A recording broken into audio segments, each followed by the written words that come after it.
answer.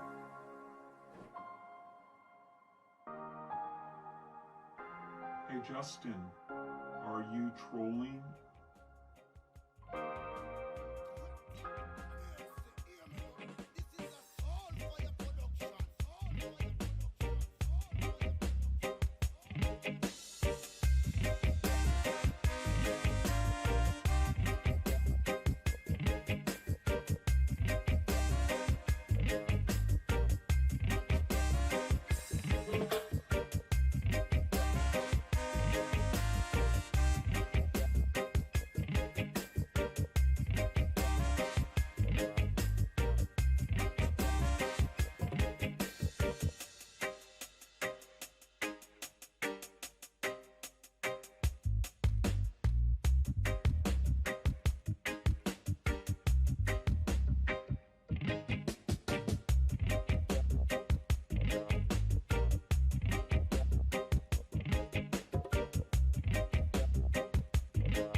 This is the Troll Patrol, live with Justin Freakin. Welcome to the Troll Patrol, live. It is the 420 and 3-year anniversary celebration. Billy Baldwin has been free, Warlord. Breaking news as we're coming on here this fine afternoon on the Holy High Holiday. Charges against Alec Baldwin have been dropped. Remember, it was it last year? Or was it I think it was 2 years ago. We got the trial of Derek Chauvin on 420. It was one of these 420 anniversary celebrations. We watched the We watched the guilty verdict being read in the Derek Chauvin trial. That was a lot of fun. I'm not high enough for this shit. Now, I tried to wait to smoke until the stream. It didn't happen. It's 420. It's the holy high holiday. I have multiple accoutrements already filled. I'm going to smoke out of a different utensil every 420. I've got the Helix Chillum filled. I've got a regular Chillum filled. They are all filled currently with Chocolate Urkel.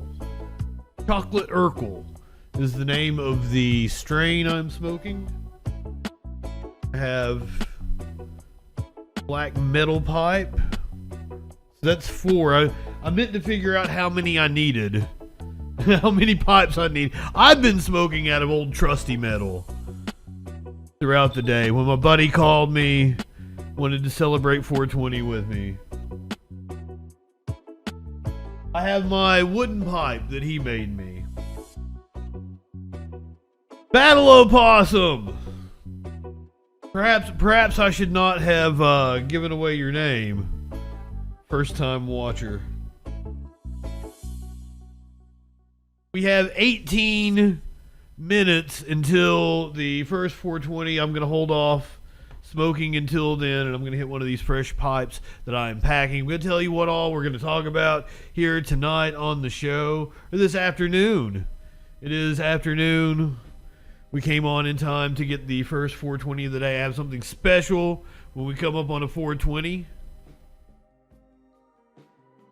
I absolutely still... Jesse made this for me. I still have this pipe. Unfortunately, it's missing a tooth. It's missing a tooth. Unfortunately. It's still got one of them. And I know how it feels. You got to make enough money in the United States to keep all your teeth. That's a thing we got going on here with our healthcare. Let me tell you, I've got animal videos out the ass tonight. Animal videos out the ass. We're not going to talk it. Just know it's just another day in mass shooting USA, but we ain't going to talk about that today.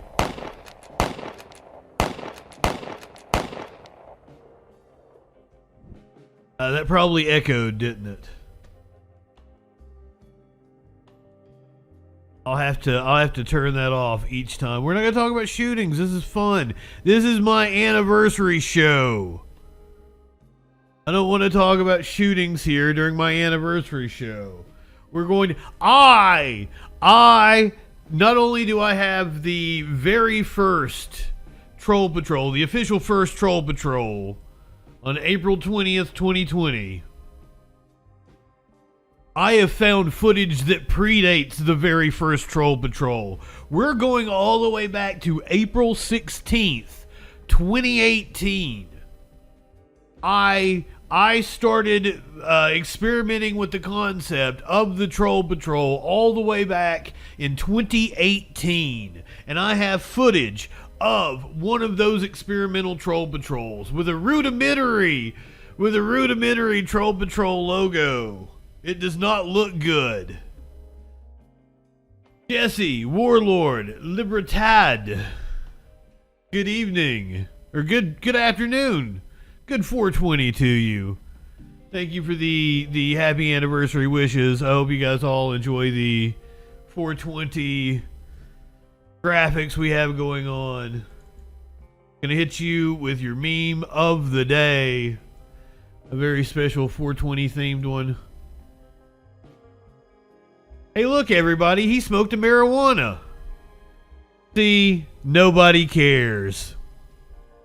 That's not true. I care. What are you guys smoking on today? Let me know what you're smoking on. I've been smoking on a strain called Sunday Driver. Sunday is in Hot Fudge Sunday. Unholy. Sky Comet. Welcome in. Good afternoon. Welcome to the party. Pure Michigan homegrown Unholy is smoking. Hell yeah. I got this. I'm going to have to start plugging oh, you're not a mod over on YouTube? It could be because you're never on YouTube. I'm never on YouTube. I guess I'll go ahead and update everybody on what's going on. I'm still indefinitely suspended on Twitch. I appealed the 30-day suspension and that was rejected. I've appealed the indefinite suspension and it is still pending. So until I get the response back from them, I can't do anything else. I have a special login to go in there, but I can't do anything right now until they decide yay or nay on giving me my account back. As far as I know, I've still got one strike on YouTube. It expires on May 16th. I believe the suspension was for playing the body cam. No, it was not the OnlyFans thing. It was for extreme violence. It was for extreme violence, and it was for the stream where we played the body cam footage from the Louisville mass shooting. It was censored, though. It was censored. Everything was blurred out, so I have no clue why I actually got a suspension for that. They rejected my appeal. That's why I am a political streamer who was unable to stream on election night because of my internet, and I was banned on YouTube and Facebook. Now I come up on my 420 anniversary show. I'm banned on Twitch. But we're free on YouTube, so we're on YouTube for now.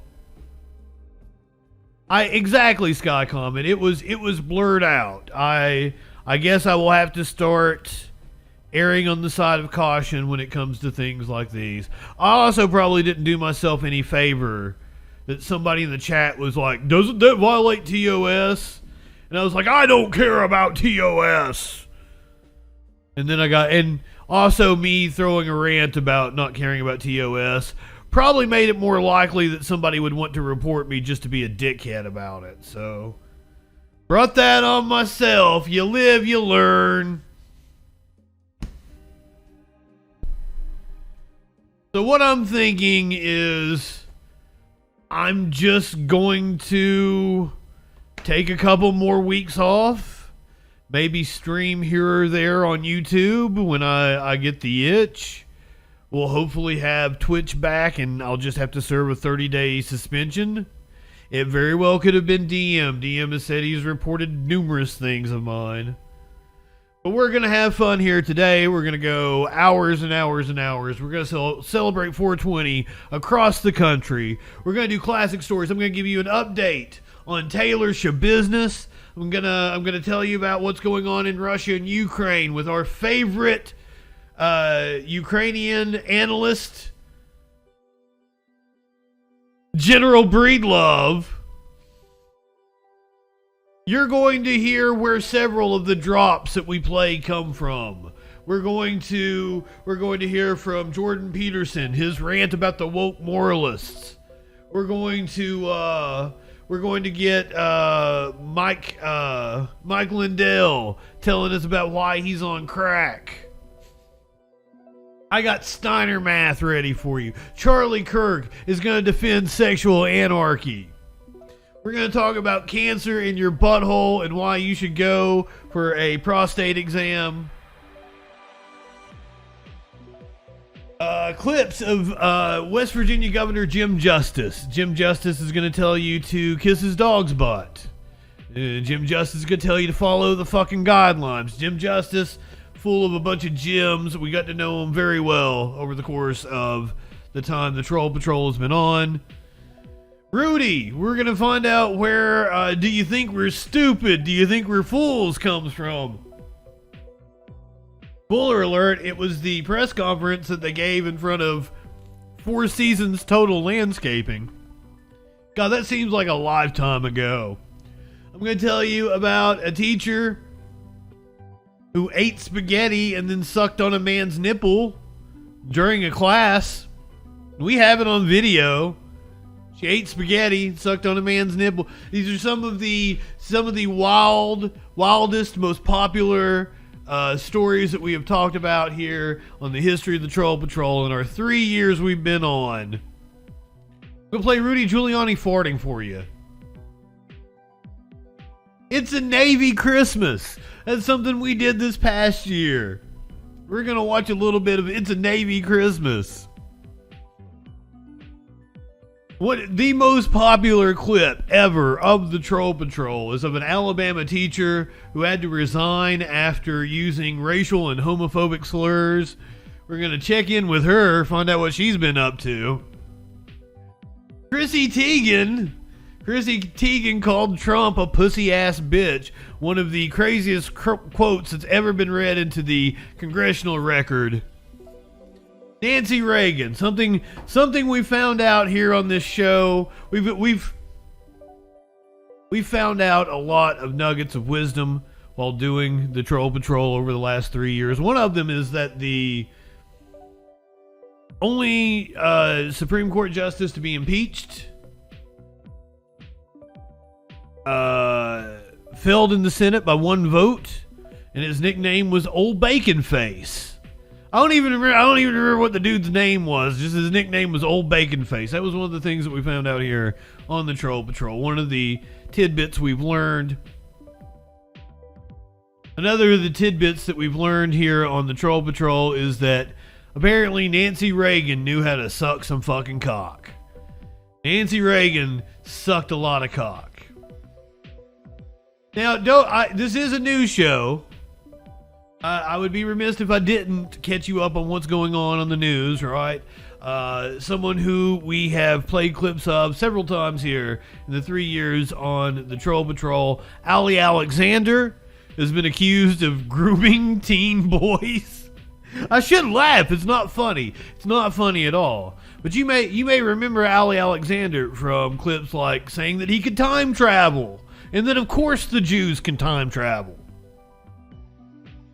We're going to check in on Ali Alexander, who is a right-wing grifter. We're going to check in on another right-wing grifter by the name of James O'Keefe. Do you remember Marjorie Taylor Greene talking about the Gazpacho police, Nancy Pelosi and her Gazpacho police? What about Lauren Boebert and wonton killing? We've got some classic clips we're going to be playing tonight here on the Troll Patrol. I'm going to show you James O'Keefe and his parody video of Prince. It's horrible. You don't want to watch it, but I'm going to make you watch it. But as a palate cleanser, I'm going to have one of the best musical performances we've watched here on the Troll Patrol. It happened at the Summit of the Americas. We watched a boring-ass 3 or 4 hours of that shit. But then at the end, they brought out Sheila E. And she was really good. So we're going to watch Sheila E. again. I've got some fun stuff that's kind of current. Tim Pool made a video for PragerU talking about the lying liars. He knows a lot about lying liars. That's predominantly who he has on his show. Lying liars. Conservative Mama. I keep trying to play videos by her because I keep hoping one of them will be entertaining. They never are. We're going to try again. She's weighing in on the Bud Light controversy with her brand of humor. Conservative Mama. Going to tell us what went on in the Bud Light boardroom. We're going to check in with a few of the right-wingers I've been feuding with over the years. Here's an old one, a name that maybe some of you don't even know. Matt Spear. He hosts a show called Don't Unfriend Me. The Don't Unfriend Me podcast. I had a feud with him about 2 years ago, probably. We're going to check in with him. I've got one of his latest videos. Jake Jacobs. Dr. Jake Jacobs. We're going to check in with him. He says there's a deep state war on the Constitution. It's his past episode from this past week. Guy Common only knows of the DM feud. That's not even a real feud. I've had feuds with other actual... Don't make us watch Tim Pool's music video. I can't make any promises on that. It's not on the list, but it's only not on the list because I forgot to put it on the list. I am going to make you watch James O'Keefe from Amerifest. from last year's 2 years ago. 2 years ago at AmeriFest. It's horrible. I'm drinking chocolate milk. It is the Holy High holiday.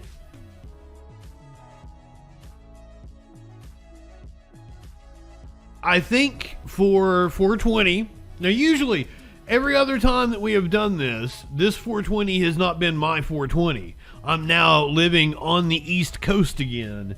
So this 420 is my actual 420 on 420. So I think that requires, oh, there's no water in that. It requires some water in that bong, and I've got 4 minutes to make it happen.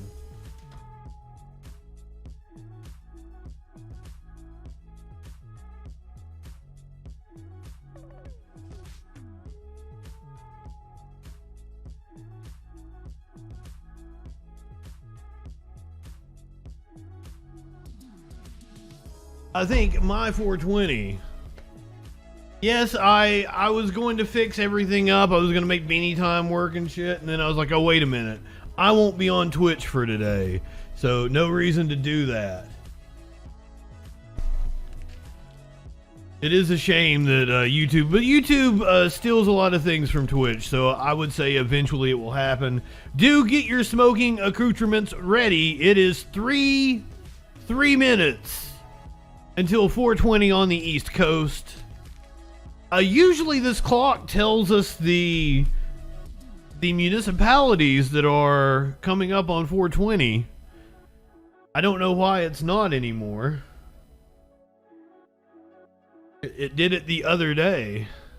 Oh, I'm sorry you can't participate.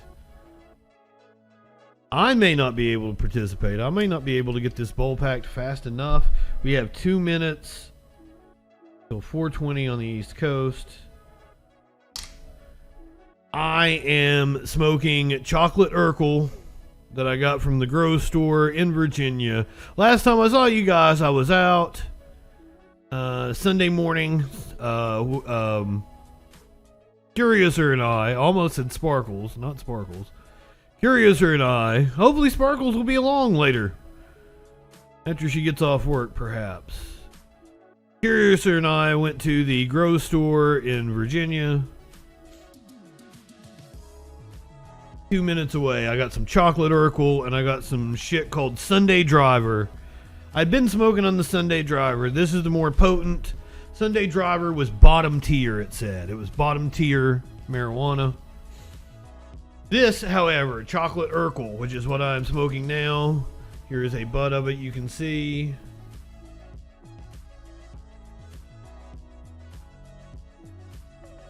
I guess I would need to focus on that. So you can see 43 seconds. We get a nice countdown. And then once we get to 10 seconds, I've got something special for you that I put together just for this year. I think you guys are really going to enjoy it. I was asleep last night or laying in bed. I was like, ooh, I could do this and that would be really cool. And then I got up this morning and I did it. So 20 seconds. If you are participating in 420 with me, do get your marijuana ready. We're coming up on the 10-second countdown.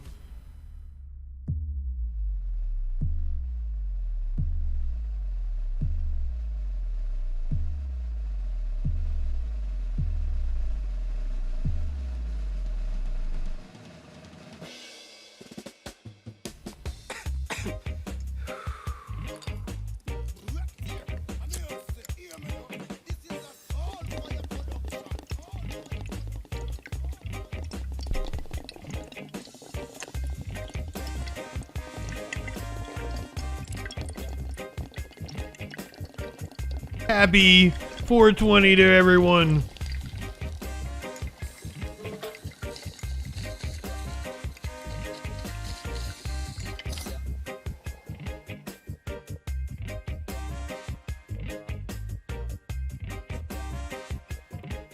So we're gonna do that countdown a few more times tonight.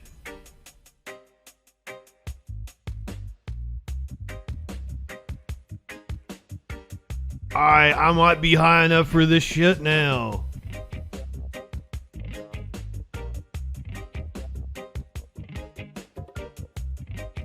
Need a little more though. Need a little more.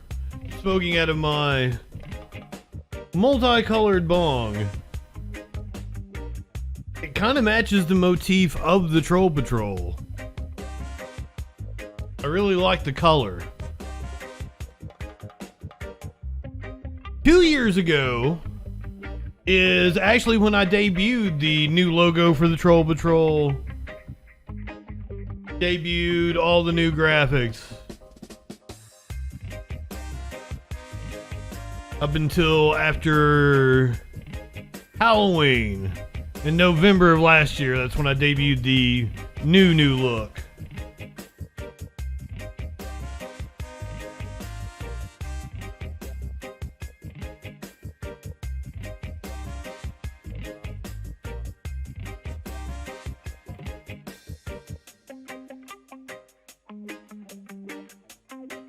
I was just thinking I forgot to hit the commercial break, but we're not on Twitch. There's no commercial break to hit. Oh, I do have something special for today. Cat weed. We've got cat weed. I'm gonna take the cat weed over into that empty space that you see there on your camera, and you will get to watch all 3 of them get very high. We're gonna get the kitties high here on the Holy High holiday. You can't have 420 and not have the kitties high as well.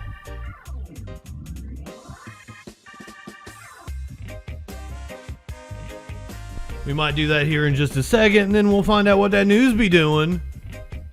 Get a little news in us here on this Thursday, the 420. As I said, I've got animal videos. We've got news that involve animal videos. We're going to talk about an escaped emu. We're going to talk about a very plump 40-pound cat that is up for adoption. A bear. Fucking crime is out of control. A bear broke into a woman's car and downed 69 cans of soda. The bear has been sharing that soda with the cat that's up for adoption at the animal shelter.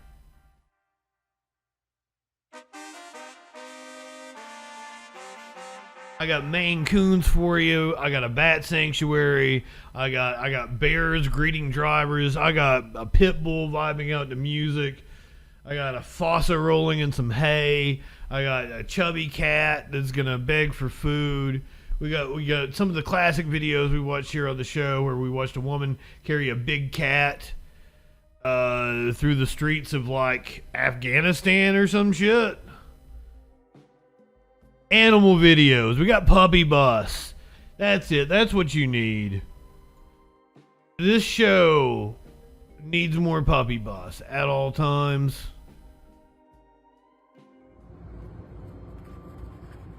Good morning, Jake. Oh, good morning.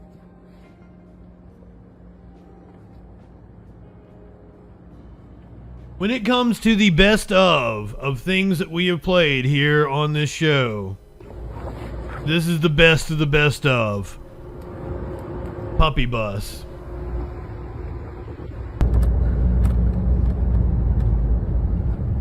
We're waiting for the bus. I should just put this video on loop and stream it. Good morning, Amaru. I'd make more money than any motherfucker on Twitch. Hey, you're Just not stream this video. Well, why isn't he buckled in? You were the one in charge of buckling him. He doesn't have opposable appendages. Good boy. Good boy. Okay, here's the bus. He's so excited.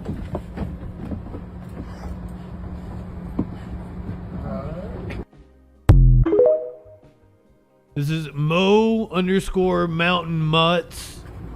Good morning, Jake. Mo_Mountain_Mutts on TikTok.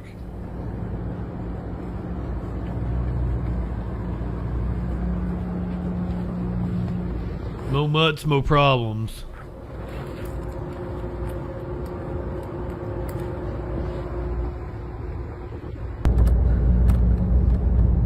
I'm a man of the people. I know what the people want. The people want puppy bus.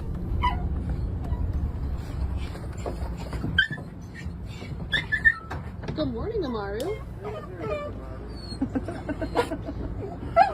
Hey, you're not buckled in. Good morning, Bama.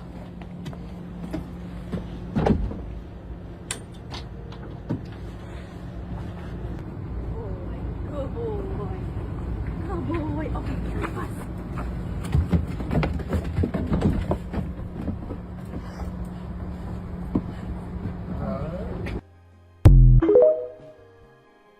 So fucking cute.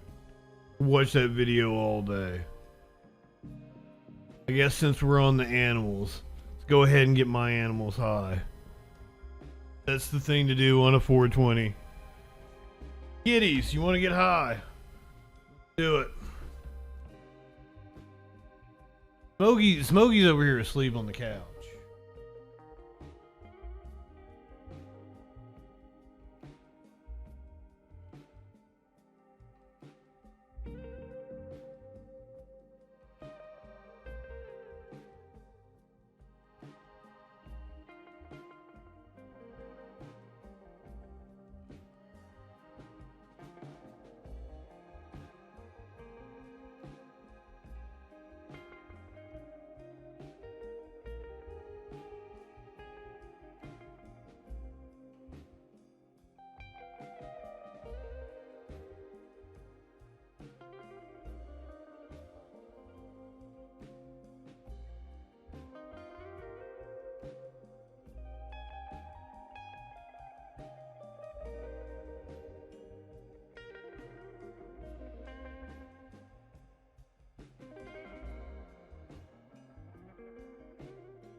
Now that is quality content.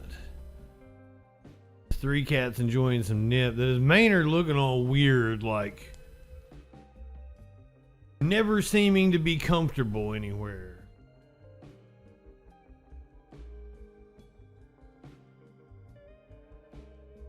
Sock's the closest to the camera. Clearly the one that looks like he has socks on his kitty feet. The middle.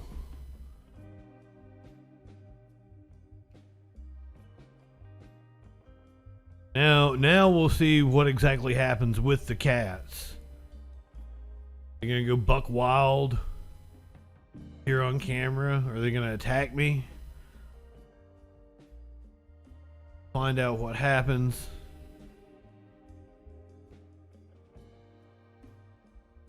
It's weird that Maynard is looking at them instead of, like, you know.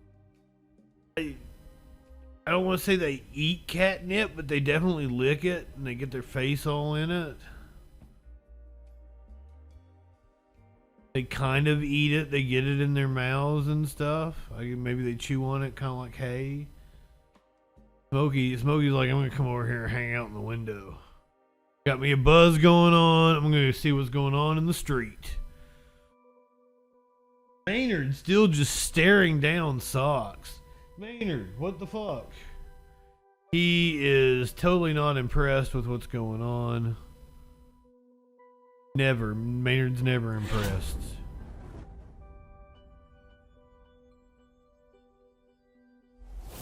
He's even moved on now. He's kind of around the corner.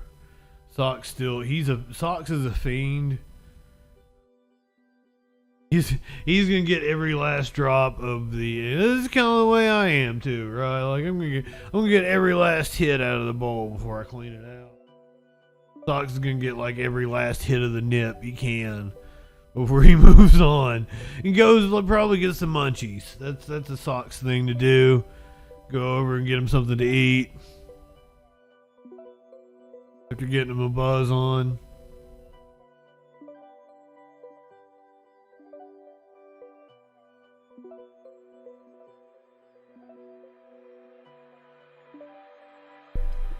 Alright. I mentioned unveiling the graphics for the old Troll Patrol on 420. The original Troll Patrol, the official first Troll Patrol, took place on 420 2020 during the pandemic. It looks a lot different. I was banned on Twitter.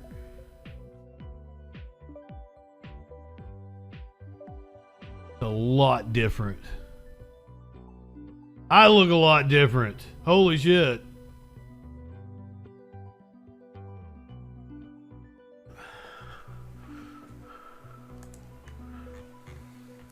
You could hear me breathe.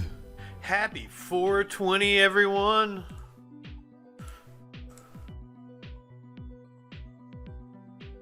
Of course I would pick 420. Of course I would. Of course. To launch both of my shows. Oh yeah, the freaking news as well. The freaking news. Oh, I don't know why I'm talking over there. Yeah, that fucking loser. We're still working out the bugs here. Oh yeah, we are. If you missed the freaking news this morning, what did you think? I don't have a constitution? I took a constitution this morning, pal. So the show was originally me, like, just trolling people in real time. There in the toilet. You want me to come bring it to you? Nasty motherfucker, what's wrong with you?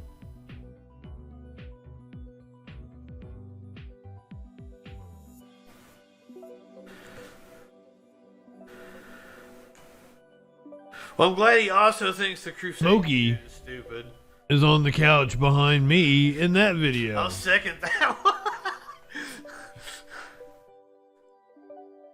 Well, I know my audience, right? It definitely appeased Tadpole.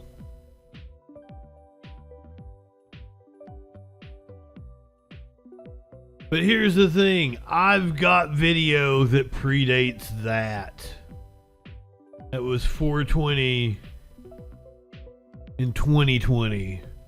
This is what... That was the first anniversary.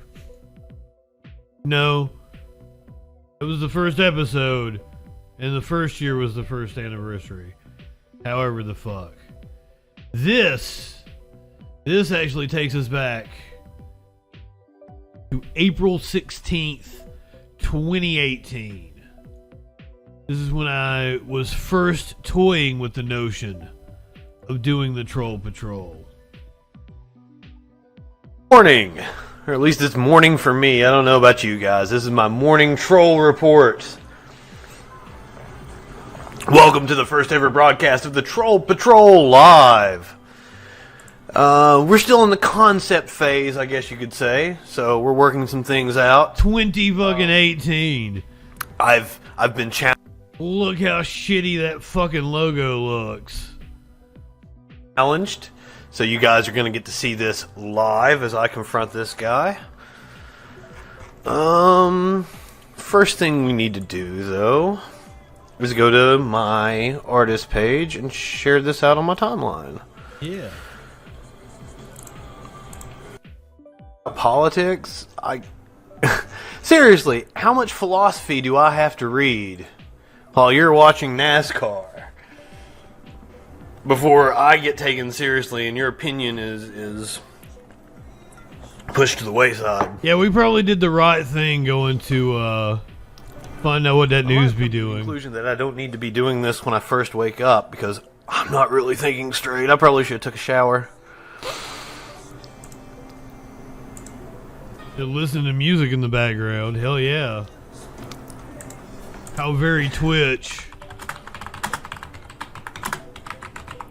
One of the things that I really didn't like about typing live is that, like, I can't spell.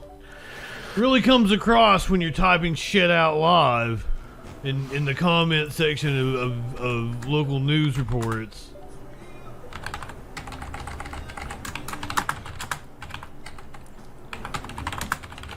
Life is too short to walk this earth for a crusty asshole. Wash your ass. But this is where the name the Troll Patrol actually comes from. Whoa, why am I not commenting as Justin freaking Mullins anymore? What happened? Good question. But this is where the name the Troll Patrol comes from. Actually trolling people live on the stream. On Facebook. In 2018. So this is actually the 5th anniversary. But we've been doing it consistently since 2020. Dawn. So I got a 30-day suspension for extreme violence. And then got an indefinite suspension for trying to evade the 30-day suspension. Which I don't know how I did, other than the fact that like I was streaming when the 30-day happened. So then they're like, oh, you were trying to evade the 30-day ban. Hopefully, we'll get our Twitch back. So I'm still, I don't really want to be on YouTube right now because I've still got one strike. I want to let everything come off my YouTube. So that's on May 16th, and coincidentally, that'd be right about the time I would get my Twitch back if I serve a 30-day suspension. So I think I'll just take a couple weeks off.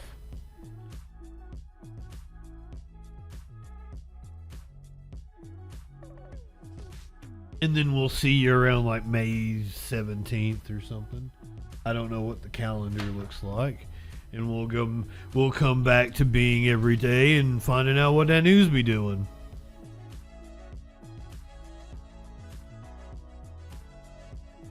And in the meantime, I'll make some fucking money and I'll get a new board because I desperately need a new board.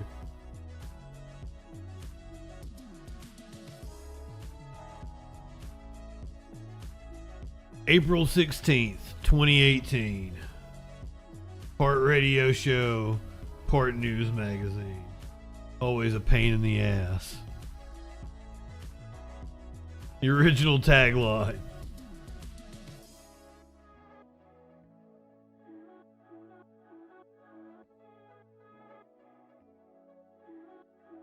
I told you we were going to check in with some of my arch nemesises. Find out what they've been up to. So I would like to check in with my arch nemesis in Congress. His name is Dan Crenshaw. And you know, I would give anything to piss in his open eye hole.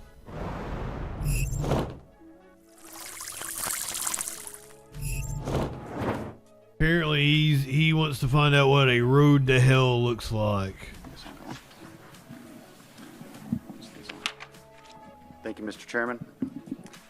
Thank you all for being here. It's great to be in August's district. I saw Republicans calling him Willie One Eye many times, and it's a place like this that keeps America afloat in hard times, and that's absolutely true. Hard times, Daddy. That's probably why J.P. Morgan's CEO Jamie Dimon called a world without fossil fuels a road to hell. And so I kind of want to examine what a road to hell might look like. For starters, you essentially lose the ability to heat your home or cool your home. That ability, by the way, saves millions of lives a year. You'd have to do away with all the things that you need to build a modern society: steel, concrete, plastics, all gone. No roads, no bridges, no buildings, no hospitals, no cars, no military defense, phones, computers, no other modern luxuries. All gone without fossil fuels. And oh yeah, fertilizer too. Synthetic fertilizer is one of the main reasons we can feed billions. Jeff Gordon. Jeff Gordon is my arch nemesis. And that's made because of natural gas. The recent societal collapse in Sri Lanka might be a great example of what happens when radical environmentalists get their hands on the reins of policy and insist upon organic-only fertilizers. So no air conditioning, no hospitals. I've got some organic fertilizer for you, sir. No cars, no planes. Did you know that piss is high in sulfur oxide or whatever? It's what eye pussies crave. I'm out of practice.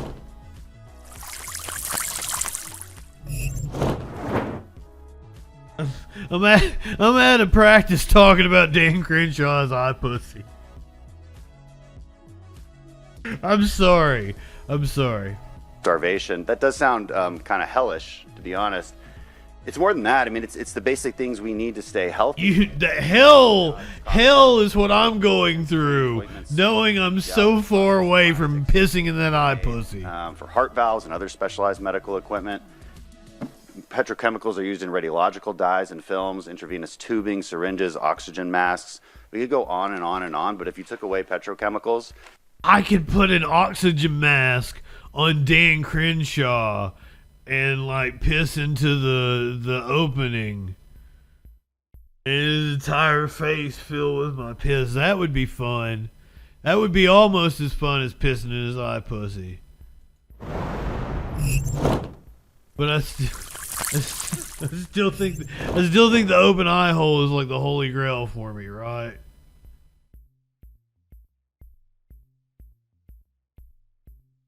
I dream about it. I lie awake at night. And then you looked around the room, you would watch basically everything disappear. That's pretty amazing. And it's places like this that help us maintain the wonderful reality that we all live in. Notice that Jeff Gordon kind of looks like Dan Crenshaw. Important industry. Recently, J.P. Morgan head of oil and gas research, Christian Malik, said the bank had identified a $600 billion shortfall of upstream investment needed between now and 2030 to meet what he called a muted view of global oil demand. Wondering if you all can expand upon that point. We'll start with you, Mr. Pruitt. Yes, that's it. I've read that research. We're investing $400 billion in oil and gas development, exploration and development now. We were investing over $800 billion. Researchers think we need to invest about $1 trillion a year, which happens to be what's being invested in renewables now, which is great. But there's an imbalance, and so there's so much capital flow to the low return investments in renewables, which we need to do, but there's too much capital flowing there. It reminds me of the various oil booms where too much money flowed to our industry and we destroyed value. It's happening in the renewables at the expense of the upstream and midstream oil and gas development. That sounds like bullshit to me. We will be short oil and natural gas in this world within the next 2 years, and it will be very economically damaging.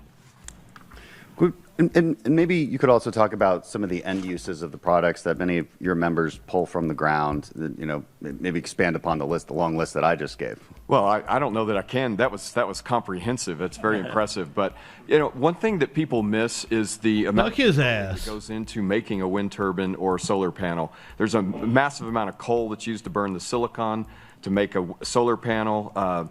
The components of a wind turbine. The silicon that made his eye patch. Petroleum-based products, and the amount of mining that goes on, which is all diesel-driven equipment to mine lithium and cobalt for batteries. There's a huge supply chain that depends on petroleum to make renewable power possible. And it's a pretty dirty supply chain.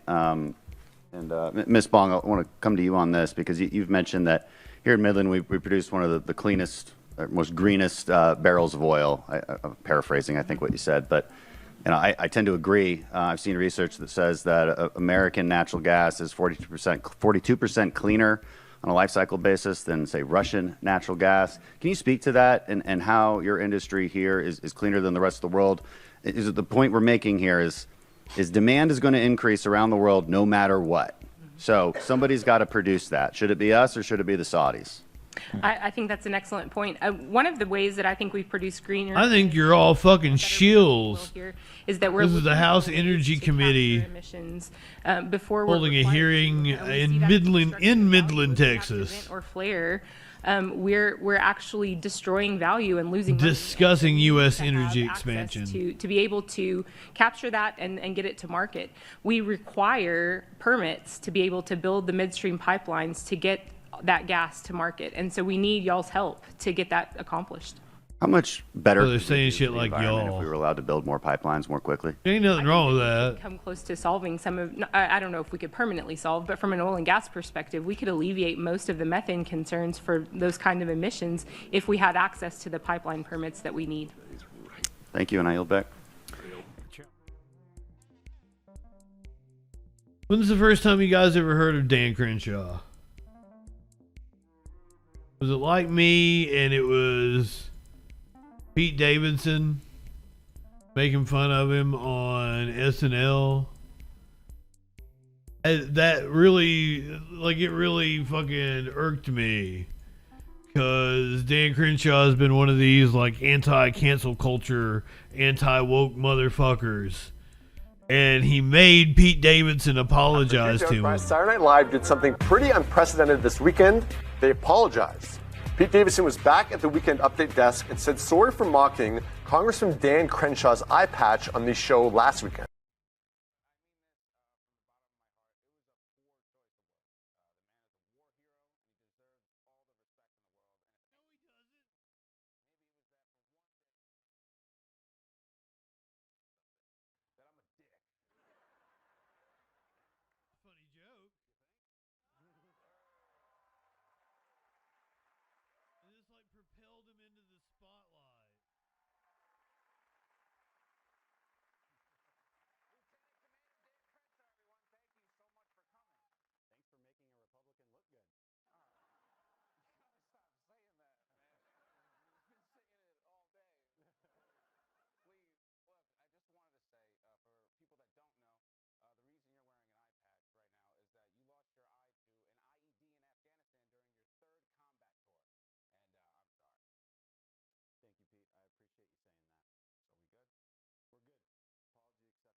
And I was just going to let it ring because that's rude to answer. Let's just let it go to voicemail. No, it's cool. Had to pull the copyright material on me when I'm on the YouTube. And they did go on to have like a serious moment where they talked about people coming together and that kind of thing. And Dan, No, he has been a dick ever since. Do it. Like to kind of get over. Talk about coming together. He fucking bullied a little kid. He bullied fucking Pete Davidson into apologizing to him. That's why I want to piss in his open eye hole. How do I know that Pete Davidson was forced to apologize to him? Because Pete Davidson said it in the stand-up special.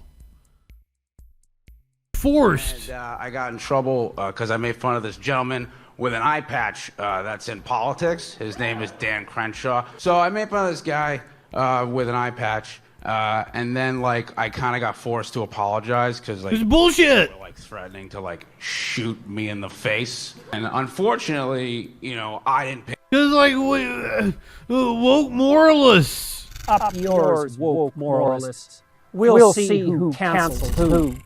I want somebody to try to force me to apologize for wanting to piss in his open eye hole. I dare you. Pick up that call. My roommate did. She wasn't fucking cool with that. And my roommate thought that I should apologize so that I didn't get shot in the face. This is what happened. So, like I said, I'm very limited on SNL. They were like, yeah, why don't you just do a roast of, like, politicians and stuff on Update or whatever? And I was like, oh, sick. That'll buy me another 6 episodes, right? You know? I was like, fuck yeah, all right, cool. And I just started writing jokes. You know, this guy, that lady. And then this guy, Dan Crenshaw, pops up, right? And he has an eye patch, right? So already I'm like, this guy has a sense of humor, right? No, he does not. Dan Crenshaw does not have a sense of humor. What's up, Steelers? Here on my 3rd anniversary, come here try to shit on me. It ain't gonna work. I see you, my friend. Good afternoon. Hope you are enjoying the Holy High holiday. See if I cashed out this bong that I smoked at the last 420. We are 29 minutes away from the next 420. And you know what? You're right. I ain't funny. That's why I pulled up Pete Davidson. That's great. I love it. I love you, Steelers. I'm so glad to have you here. Stick around. I want you to be here for the 420. It's gonna be sweet. It'll be 420 in Central Time. People in like Nashville, Chicago, they're on the Central Time. I don't know what the fuck how I said Chicago. That's probably fucked up. I ain't got no beef with Chicago though, like right wingers do.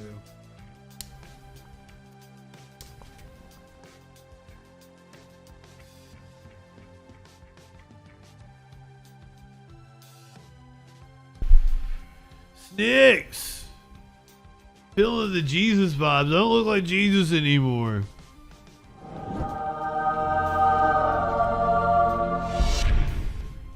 I will say, I am Jesse. What is up, my friend? I will say that I do miss the hair. But I'm gonna rock the bald for the summer, I think. I think I'm gonna start growing it back out towards the fall. So that by the time we get to presidential election next year, I look like myself. I have my hair back. I think that is my plan. You think keep it bald, Aaron? I like it. I like the bald, but I miss my hair. I like the hair. I've thought about, doing wigs, merkins, shit like that.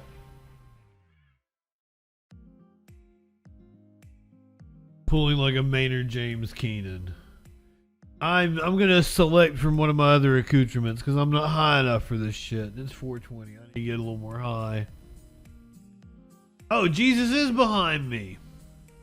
So I didn't know if this candle scented or not. Because if it was scented, I'd burn it.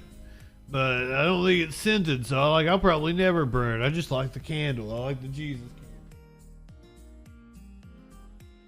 Jesus will protect me.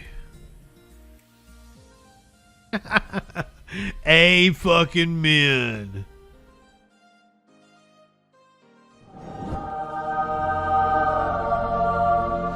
I am sorry you were at work. I'm gonna smoke one for you. You're on the holiest of high holidays. I'll try to keep you entertained.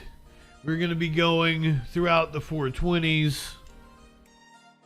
All over the country. We'll try to make it to Hawaii. I think that's where we usually leave off. We get all the 420s in the United States. Takes us for about 5 hours.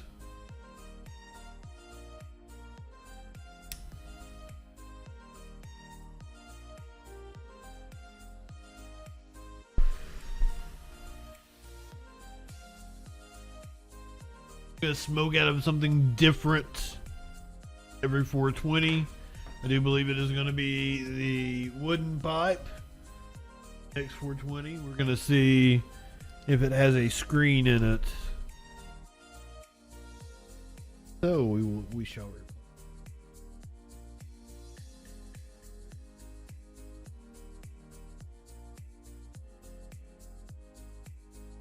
Does, and it's sideways now.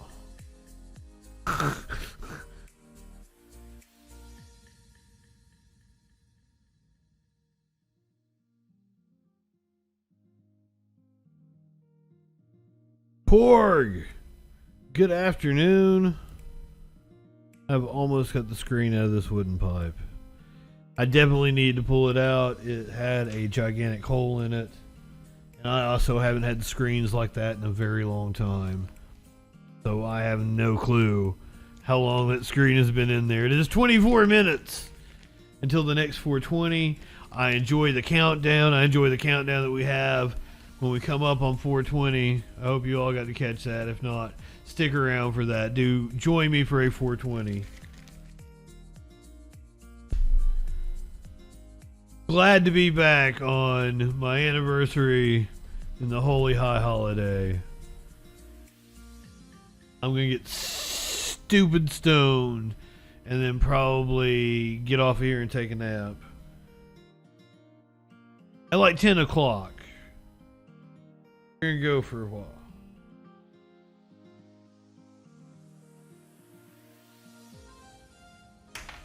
Going to be like a normal show. I got all kinds of shit to talk about. We're going to check in with some classic clips from throughout the 3 years. We are on YouTube, Facebook, D Live, Kick. I am currently suspended on Twitch. Hopefully we will be back. We'll see how that works out. And I still have one strike left on YouTube. So we're gonna take a couple weeks off. We're gonna try to get all our channels back. Come back in mid-May.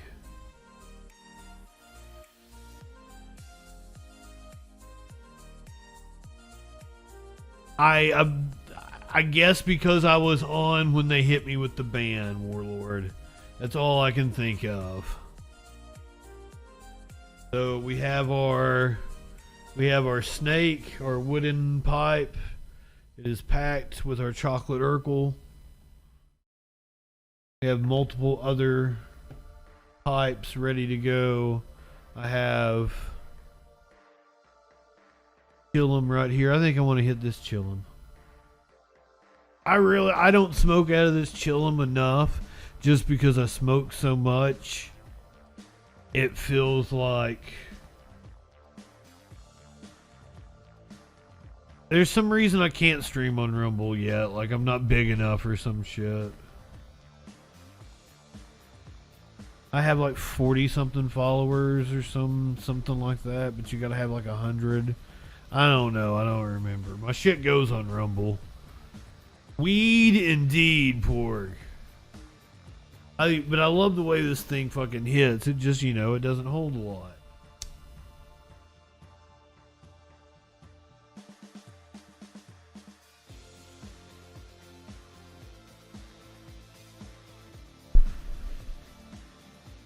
Packing it.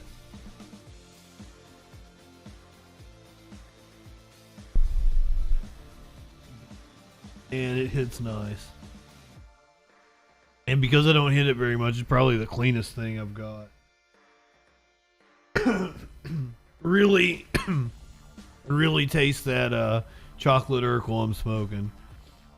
I wouldn't even, I've got smaller chillums than this. This is a decent sized chillum. It's pretty big. In terms of because I got a little small one over here. Some people have the little dugouts, the little bats and shit. Indeed, pork. Hitler was born today. Yesterday was like one of the deadliest days, or there are several notable things that happened on April 19th.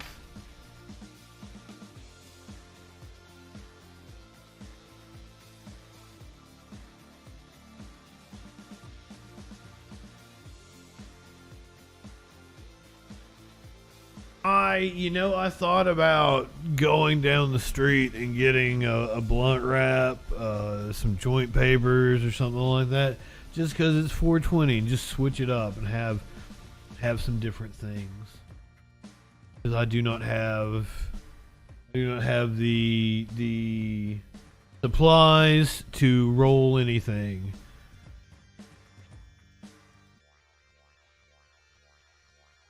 What the what?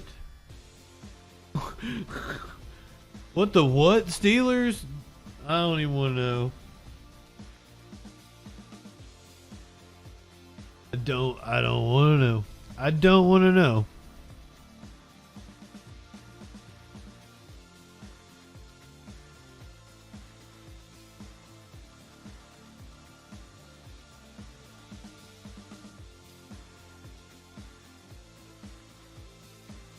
Yeah, I love the way that thing hits. Happy 420, everyone. Let's do a little news before we come up on the next 420.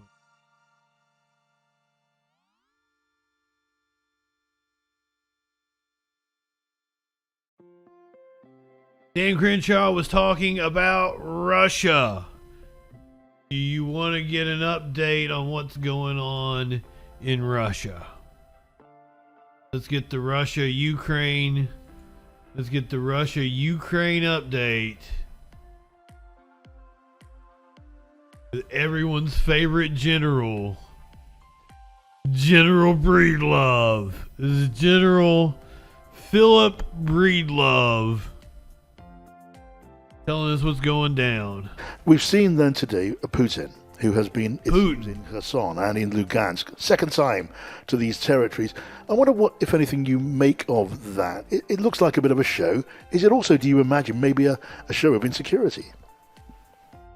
Well, first we need to maybe even question, is it really Putin? I'm not a conspiracy theorist, but there were some pretty learned people that said the last visit by quote-unquote Putin to Ukraine, it was more than likely a body double. So we have to understand that it is a dangerous place, and Mr. Putin has been showing a lot of timidity about getting out and about. Well, he's a timid guy. You live in sexual anarchy, distancing himself from people, etc., etc. So yes, if we assume that it is him, he may be out there trying to reinvigorate this very much stalled, if not completely over, Russian offensive. Learned colleagues who are watching what has happened in the force on the ground, the Russian force on the ground, are now beginning to talk about the possibility that Russian offensive has pretty much stalled. The fighting in Bakhmut, of course, continues, but it is one small part of the front, and it doesn't appear to be changing. Bakhmut has a small part. Quick clip. We don't know exactly how well it's going there on the ground. There are battling narratives of what's happening, but if Mr. Putin is in country, it's probably because he's trying to reinvigorate a stalled, if not failed, Russian offensive. That is a fascinating thought, General, the idea that Ukraine has weathered the worst Russia could throw. He's not talking to Sebastian Gorka, is he? Them in this latest offensive, and it leads naturally to thoughts about a Ukrainian counter-offensive. Everyone is now waiting for that to happen. We hear also that Dmitry Medvedev, the former Russian Prime Minister, has been talking about Russia using every weapon at its disposal if the Ukrainians appear to threaten Russian-held Crimea. Now, we've heard that kind of language before. I wonder how seriously you take it, because it sounds pretty dark. Well, we would be fools if we didn't, in academic honesty, understand that maybe Medvedev and others are speaking the truth. But if we look at what Russia has been doing in this war, it would give one caution about what they're saying. As we have seen, Russia's army has failed it. Strategically defeated north of Kyiv, strategically defeated north and northwest of Kharkiv, operationally defeated so far in the south around Kherson, and at least at Kyiv sounds like some kind of spinach dish that you get from like the Middle East, like some kind of bread and spinach egg thing. Worst, a stalemate now in Bakhmut. Yes, let me have a piece of Kyiv. Failing Russia on the ground. But what is working wonderfully for Russia is this war of intimidation, this war of words. The West... Please go warm up this piece of Kyiv. ...deterred from taking decisive action really? To help Ukraine to win. And so this war of words is working for it. That's interesting. So on your analysis, what should NATO, Ukraine's allies in Europe and the West... Borg, it's wild you say that, because here's one of the things that I was going to do, is I was going to pull up what a younger Breedlove looks like. Would you fuck a younger Breedlove? Here's General Breedlove in his younger years. This is about a decade ago. Currently the commander of U.S. Air Forces in Europe and United States Air Forces Africa, and a proud graduate of Georgia Tech. I earned my civil engineering degree here just a few years ago in the class of... That music is wild. 77. I often remark that I rarely use my civil engineering discipline, but clearly engineering principles made aviation much easier. He uses that gigantic cock he's got. He doesn't have to use his civil engineering discipline. Proud graduate of Georgia Tech. I earned my civil engineering degree here just a few years ago in the class of 77. I often remark that I rarely use my civil engineering discipline, but clearly engineering principles made aviation much easier for me. But what this institution really taught me was how to solve problems. It gave me the framework and mindset necessary to work through an issue, evaluate solutions, and then implement a solution and measure the results. This is an incredibly valuable skill for someone in my position. There are many great Americans today, college graduates and non-graduates, who want to work hard and make a difference in the world. I have the... It was a weird cut. It really freaked me out. I also have the opportunity to work with many motivated international citizens who want to make a positive difference. My advice to our graduates is to seek these people, join them, work for them, lead them. Together, you will make a difference. Tech has provided you with an enormous amount of skill, intellect, and leadership. Don't be shy. I'm really into the skills you have gained. Get out there and make a difference. The royalty-free music they used under him. Wild. And then implement a solution and measure the results. This is an incredibly valuable skill for someone in my position. The editing on that video, but that was Breedlove a decade ago. I mean, he hasn't aged badly. And elsewhere, what should they be doing? You suggest that something much more assertive can and should be done. What would that be? Well, we have to first make a policy decision that we want Ukraine to win. I'll only pick on my country when we say that we're going to give them everything it needs, or we say we're going to be there as long as it takes. To a military planner, a military commander, going to tend to Ukraine's needs. And short remarks. They would be better served if they said, we're going to be there as long as it takes to do what?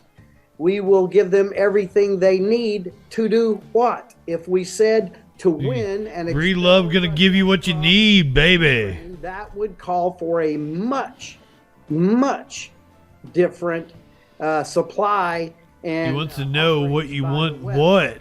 We know, as we just said a minute ago, that Ukraine face to face with Russia on the battlefield, when they have the kit they need, Ukraine wins. Yes. So if we made the decision now to outfit them correctly, they could expel Russia, certainly from the continental. 11 minutes until 4:20. Conversation about Crimea. The central time zone of the United States. Maybe your own preferences on that. As someone who thinks about these things deeply each day, so you would... Sorry, not just the central time zone of the United States. That's me being like an America snob. There's like a whole central time zone that runs all the way down the globe, in which it would be 4:20. It seems you'd like to see a Ukrainian policy to push Russia back to the borders before this invasion. Would you also like to see a move on Crimea? Well, first of all, let's just reinforce what you said. This is a completely contrived war, completely contrived by Mr. Putin to serve his purposes at reorganizing the security architecture of Eastern Europe. And yes, we should give Ukraine what it needs to push him out of continental Ukraine. And I believe, but this is just now my personal feeling, we should also then begin the move to expel Russia from Crimea. These are both illegal, immoral, inhumane occupations. Hey, that also describes another occupation I know. Yeah, it would inevitably, though, would it not? The idea of threatening Crimea, which is of such importance symbolically, in reality, and militarily to Russia, the Black Sea ports and so on, they would throw everything they have to prevent. The Central Time Zone also encompasses Mexico City and several cities in like Honduras and Costa Rica and shit that I was not accounting for because I'm an America snob. And even like I was leaving our brother and then sister in Canada out, Winnipeg, it being the Central Time Zone. So I'm sorry to anyone in the Winnipeg area who I left out of this upcoming 420 and in my U.S. snobbery. Because, like, being a U.S. citizen, I don't acknowledge that even other countries even exist. Prevent losing that territory, wouldn't they, General? That's certainly what Mr. Putin wants the world to think, isn't it? Again, his military is failing him, but his war of words are winning. And so when people take the attitude that you just took, he has won, hasn't he? If we don't ever test him, then he wins. And so far, his war of words, his war of intimidation, his nearly complete deterrence of the West has won. Well, I'm John Pienaar, and if you found that interesting, we are here. John Pienaar? I like to peen on Dan Crenshaw's open eye hole. John Pienaar?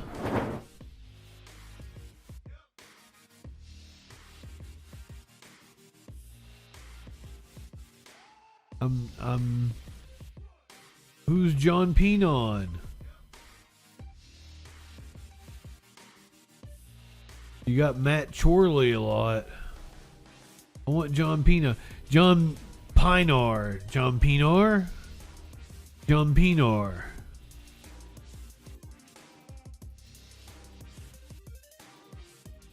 Well, out for a weekend walk, wondering why they're suddenly feeling so pleased with themselves and happy with the wow. I wasn't there. I was working hard, a bit like you, but I'm told the fug of cannabis hanging above everyone's heads was so intoxicating. Producers had to sit down for a few minutes. Agree. All right, that's your show. Looking forward to that, Tom, tonight at 10. Now, Dominic Raab, what is going on there? That's the question. I mean, he's got a hell of a mustache. Talking about what might be going on, what might be going through the Prime Minister's mind as he decides whether or not to dispense with the services of his previously loyal Pienaar over these allegations of bullying. Whichever way he goes, it's going to be a tough fallout for Rishi Sunak and the you know. Oh yeah, I forget that Rishi Sunak is the fucking Prime Minister. You should kick the Pienaar in the bar. Ugh. See, I'm rusty. You should kick the Pienaar in the balls. He's kicking authority in the balls. That doesn't even make any sense. I give up. Why do you have to hit me with a name like Pienaar?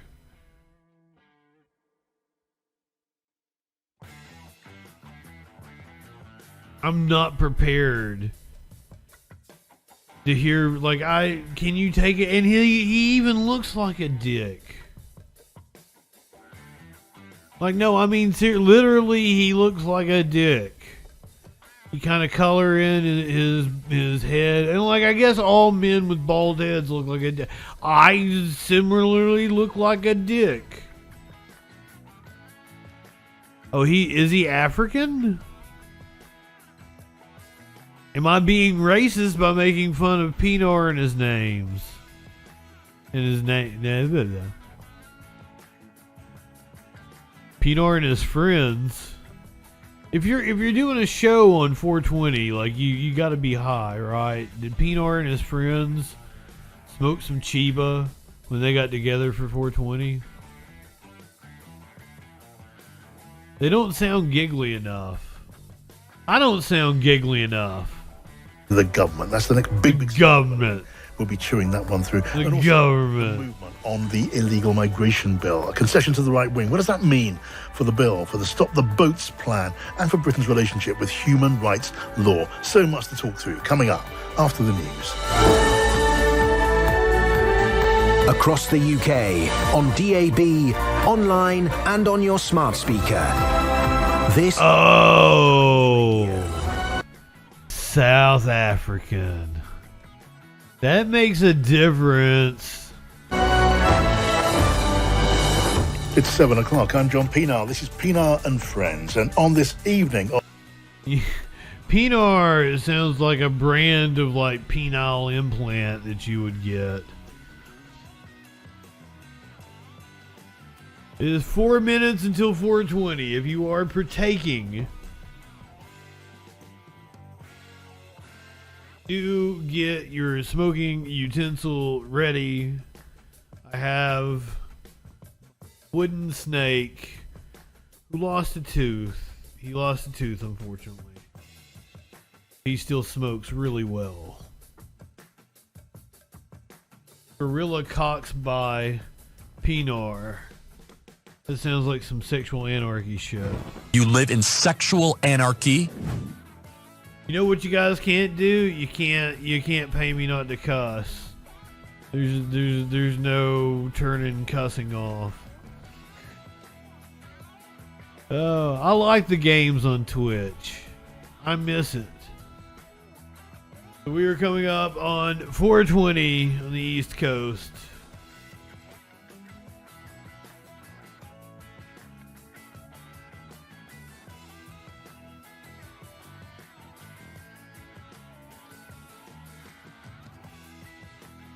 Getting ready to smoke down together. Cancun, Cayman, Panama, West Amazons, Chicago, Mexico City, Guatemala City, Winnipeg, Houston. The sexual anarchy fella? Well, I'm glad you asked, because we actually have that clip. We have Charlie Kirk himself defending his use of the phrase sexual anarchy. We're going to watch that after this 4:20. Just because you asked. The sexual anarchy fella. You live in sexual anarchy?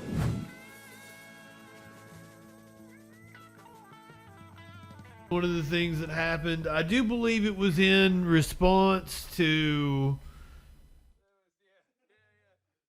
50 Cent at the Super Bowl, if I remember correctly.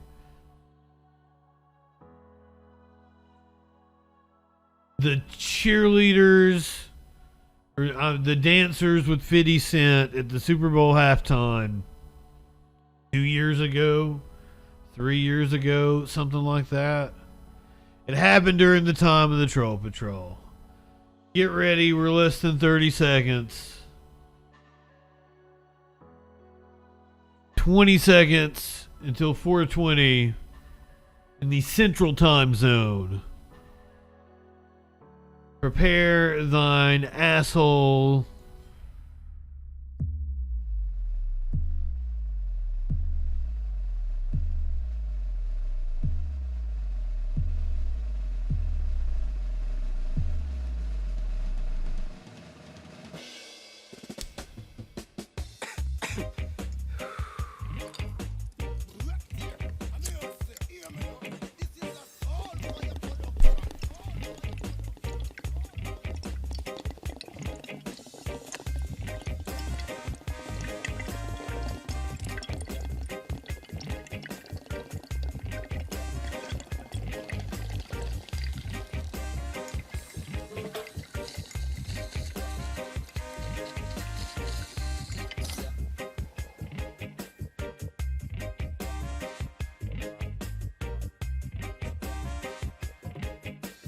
Thank you, thank you.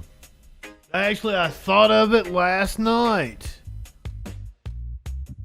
I got up and made it this morning.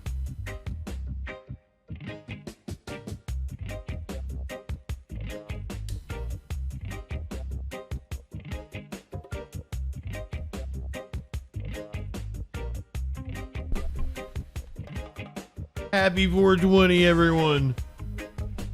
We got a few more of these to go tonight. Last year I got insanely high, but I had the gas mask last year. I think that's what did me in.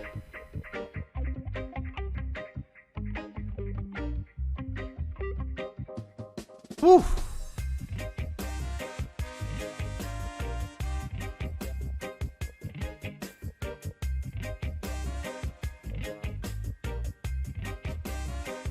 We've still got so much to go tonight on the show. We're going to talk about cancer in the butthole. We're going to talk about dogs' butts. Speaking of butts, we're going to talk about Rudy Giuliani. I'm going to play a video of him farting. I'm going to tell you where the "do you think we're stupid? Do you think we're fools?" comes from. We're going to get the origin of so much. We're going to get the origin of woke moralists, sexual anarchy. I'm going to tell you about the absolute wildest thing that's ever been entered into the congressional record. Chrissy Teigen called Donald Trump a pussy-ass bitch.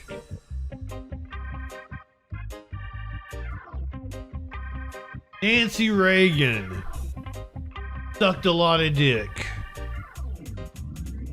That is something that we have learned in the last 3 years here on the Troll Patrol. But I feel I need to highlight for you again. I'm going to tell you about a teacher who ate spaghetti and then turned around and sucked a man's nipple. On video. In front of children. We got the video. We give you the update on Taylor Shabusiness. Everything from her attacking her attorney, the whole dismemberment of her lover while she was on meth. The cops asked her what happened, and she was like, "That's a good question, isn't it?"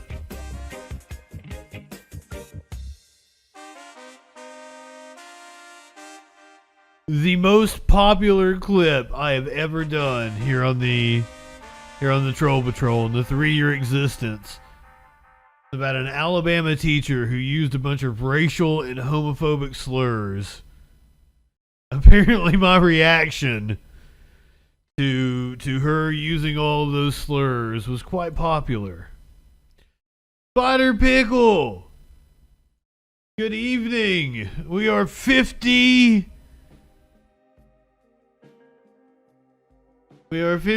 minutes away from the next 420. Porg, you weren't here for Taylor Shabusiness. My God, you have to be here for Taylor Shabusiness. That is one of the wildest stories. She was living in sexual anarchy until she wasn't. You live in sexual anarchy? That, my friends, is Charlie Kirk. Is the founder of Turning Points USA, a far-right nut job, billionaire-funded organization. Ah shit, our next one is Spider Pickles 420. 55 minutes, Spider Pickle. What are you going to be smoking?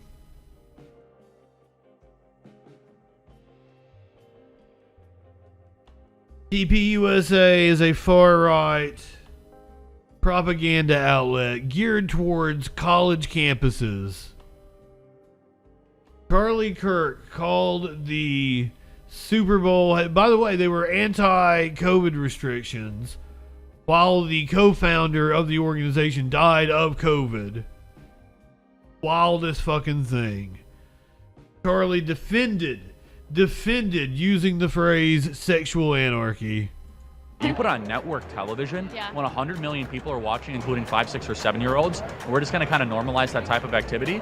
And that's why I said what I said. It's sexual anarchy. That's why he said what he said.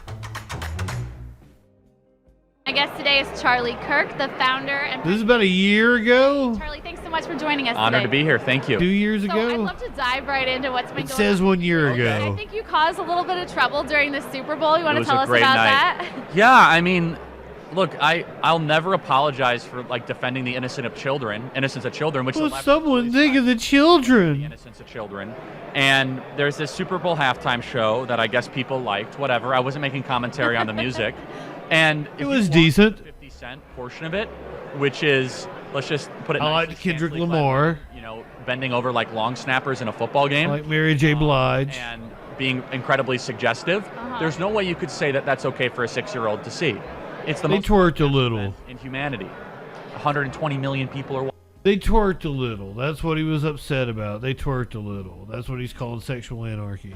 You live in sexual anarchy? Watching. Why do you think that kind of content is being put out there? Well, I think that the left wants to continue to hypersexualize all activity. And it's one thing if it was like behind a paywall or if it's like HBO Plus. Like, I'm not going to tweet about that. Like, whatever, okay? I'll have my own opinions on it. But you put it on network television when 100 million people are watching, including 5, 6, or 7-year-olds, we're just going to kind of normalize that type of activity. And that's why I said what I said. It's sexual anarchy.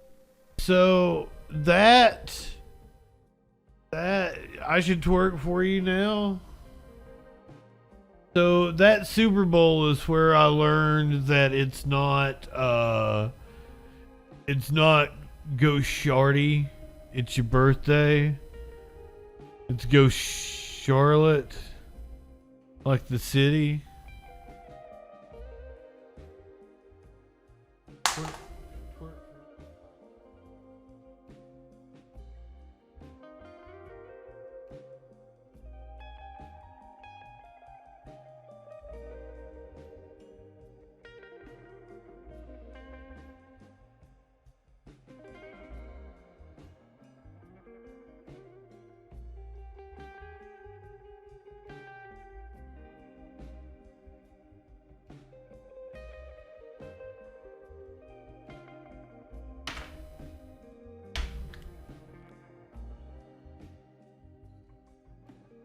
According to Steelers and Charlie Kirk, I live in sexual anarchy. You live in sexual anarchy?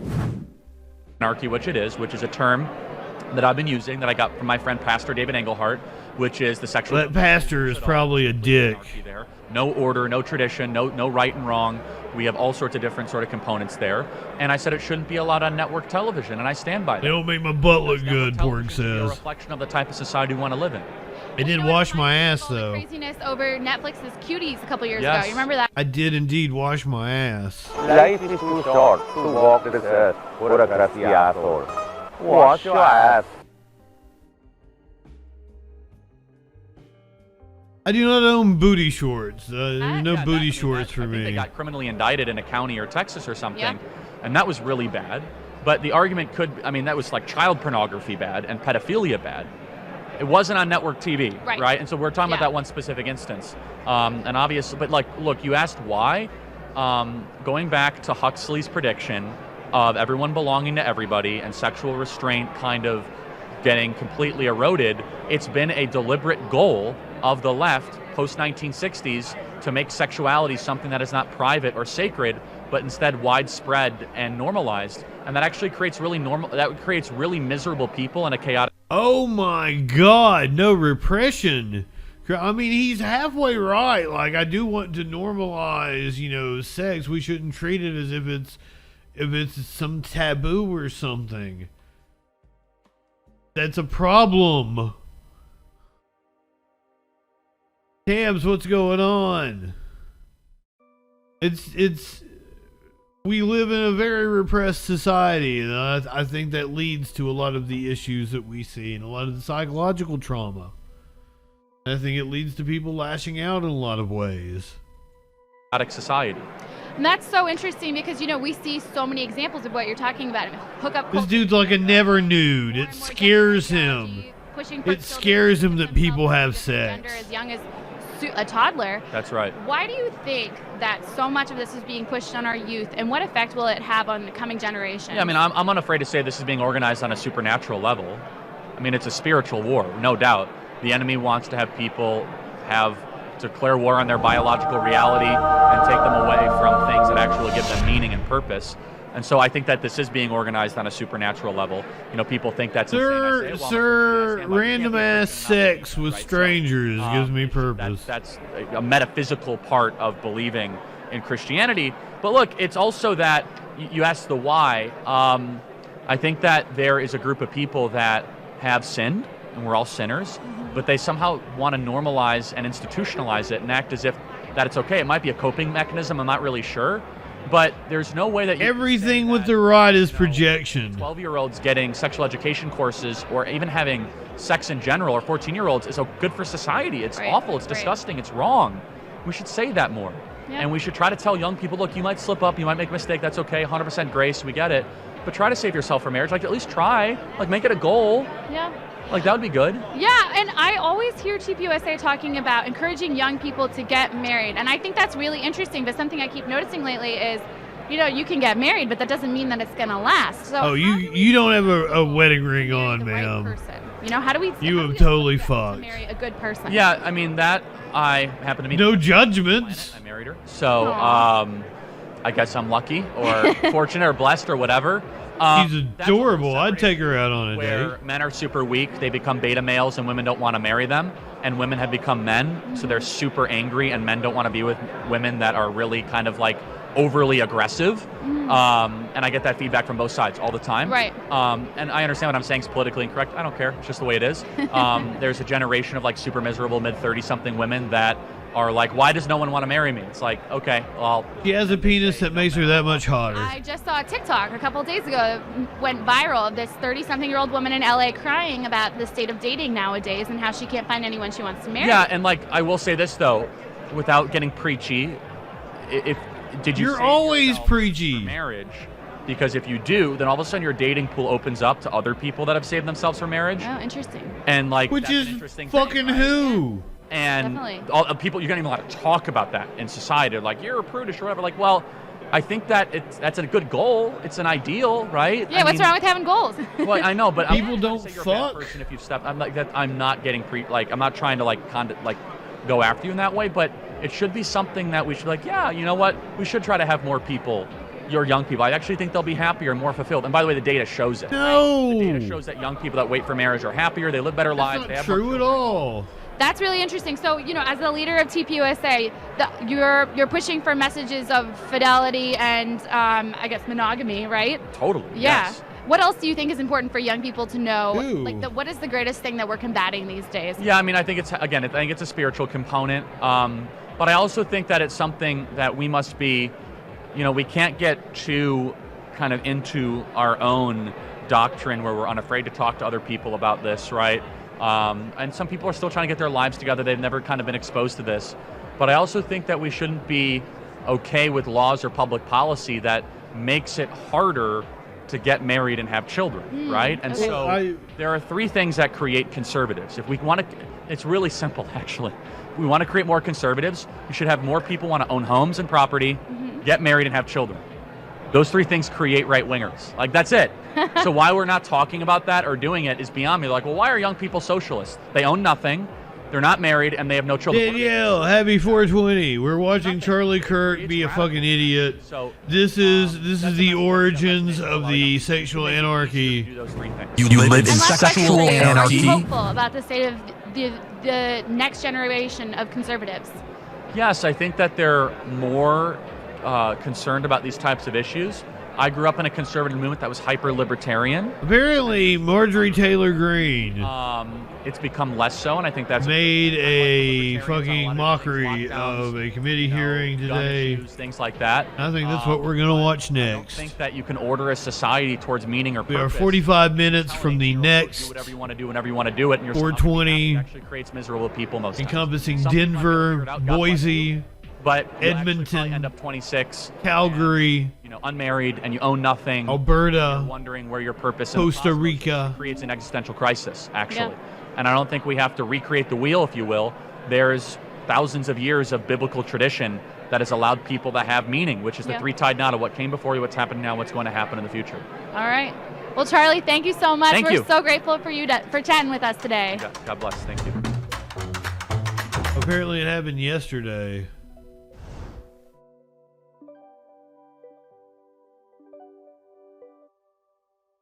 MTG might get booted from her committee assignment.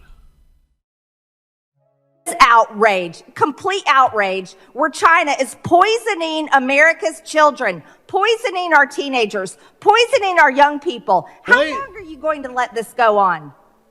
Congresswoman, let me assure you that we're not letting it go on. We are fighting this. No, I reclaim my time. You're a liar. You are letting this go on, and the numbers. Well, no, obviously. Actually, I want you to take the words of the speaker down. So in making a ruling on this, it's pretty clear that the rules state you can't impugn someone's character. Identifying or calling someone a liar is unacceptable in this committee. And I make the ruling that we strike those words. Sorry, just a point of order, legitimate question. You're recognized. Thank you, Mr. Chairman. Did you move to take the words down or to strike them, Mr. Thompson? Yeah, sorry, I just stepped in. Point of order. Take them down. So That's what we did. Yeah. Taking it down. My understanding is if words are taken down, that means that the member can no longer speak in whatever the proceeding is that those words were said. Kick her out. Personal inquiry. Point of personal inquiry. There's no such Mike thing. Honcho. House, when we strike, it does terminate the time of the individual who is speaking. So it's been a few months since I fucked a dude. The gentlelady is no longer recognized. The chair now recognizes Mr. Ivey, I believe. Can I make a point of inquiry, Mr. Chairman? You can. So the ruling was that because she used the word liar, that was taken down, which I agree with. Yes. But accusing a statement of fact is very similar to the posters that Mr. There's no statement of fact. There's no statement of fact. Bullshit. There's no statement of factual fact. basis for the statement. We're not here to debate this, okay? And the ruling was made by the chair that these previous words were not against the rules of Clause 1 and Clause 4 of Rule 17.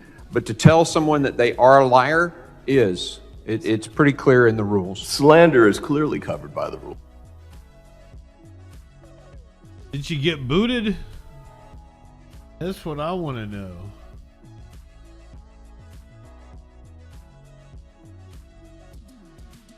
Get the update on exactly what happened.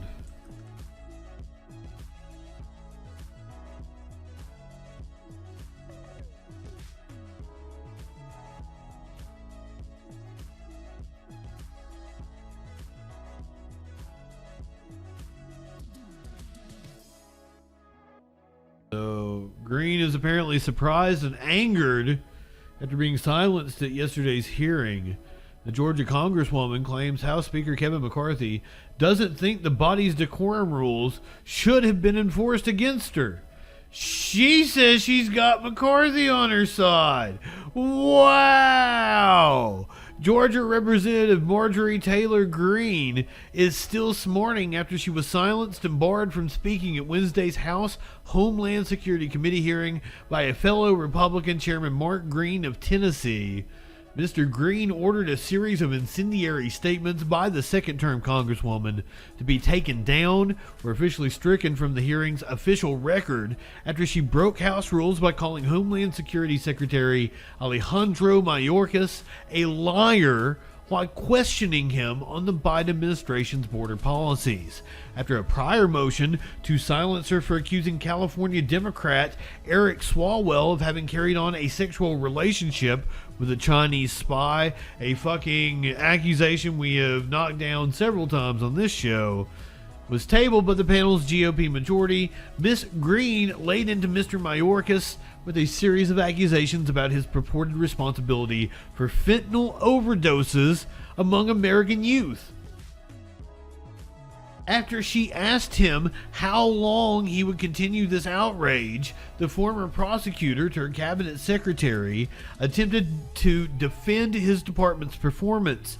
He told Ms. Green that he could assure her that the department is not letting it go on and is fighting the trafficking. But before he could finish, Miss Green interjected, shouting at the top of her lungs, "You're a liar! You are letting this go on!" After ranking member Benny Thompson asked for that statement to be stricken, Mr. Green asked if Miss Green would withdraw her statement. She refused, and Mr. Green immediately ruled she'd violated the rules and ordered the word stricken from the record. A day later, she told CNN she had complained to House Speaker Kevin McCarthy over the incident and described herself as surprised and angered by Mr. Green's decision to actually enforce the House rules to her detriment. She claimed Mr. McCarthy agreed with her and implied the House Speaker did not believe the body's decorum rules should have been used to keep her from speaking. She also said that she had a conversation about the matter with Mr. Green after the hearing. She Karen'd him. He basically said that we have two different styles, so we have a disagreement still about what took place yesterday, but I am still new to committees, so I will make sure I'm following the rules, which I do think is important, but at the same time, I am still going to keep pushing. Mr. Green told CNN in a separate interview that he didn't concur with Miss Green's claim that the House Speaker had sided with the Georgia Republican in the dispute. He described her actions as a clear violation of House rules. He also said Miss Green understands the rules and will comply with them going forward.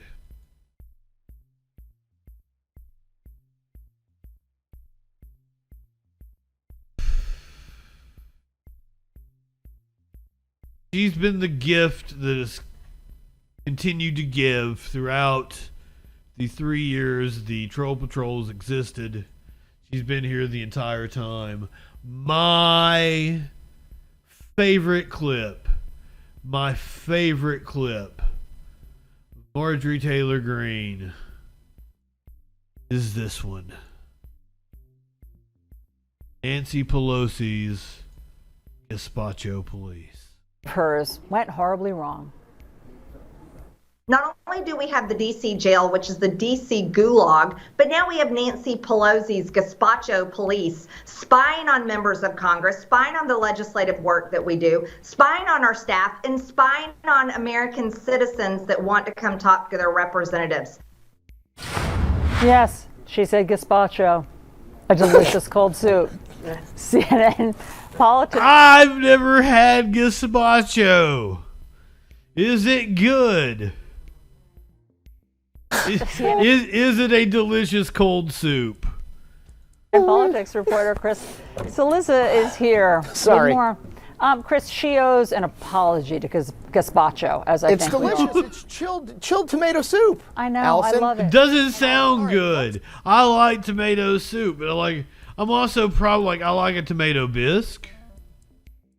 I might eat, but even then, I'm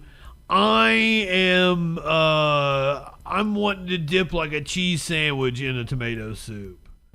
I want something to dip in my tomato soup. But now we have Nancy Pelosi's Gazpacho Police spying on members of Congress, spying on the legislative work that we do, spying on our staff, and spying on American citizens that want to come talk to their representatives. Yes, she said gazpacho, a delicious cold soup. CNN politics reporter Chris Saliza is here. Sorry. I guess if you add vodka to gazpacho, you got yourself a Bloody Mary, right? It's delicious. It's chilled tomato soup. I know. Allison. I love it. I love it. All right, let's go through. I want a hot tomato soup. Let's go through some. I want to dip a cheese sandwich in it. Maybe like a fucking ham and cheese sandwich. She clearly banned all books from her house years ago. Okay, yeah, it's solid. Solid. Let's keep going. Now, this is my favorite one, mostly because I love Berman. A police force that only handles cold cases. Gazpacho, that's brilliant. It is brilliant. Judy Chu, Congresswoman from California. The problem isn't that she doesn't know the difference between gazpacho and Gestapo. The problem is that she doesn't know the difference between the Holocaust and a public health campaign. A little reference to COVID-19 there. Let's keep going. It's Jose Andres. I love this one. The Gazpacho Police was created by me in '93 to make sure that no one will add Tabasco or jalapeno or strange things to my beloved soup. And I think we have one last one, Republican Accountability Project. Just to clear things up, gazpacho, a vegetable-based Spanish cold soup, Gestapo, Nazi Germany's secret. None of those were good. None of those were funny. More tweets that we could have pulled from, but we've narrowed it down to those. But Berman, congrats on that. Jail, which is the DC gulag, but now we have Nancy Pelosi's gazpacho police spying on members of Congress, spying on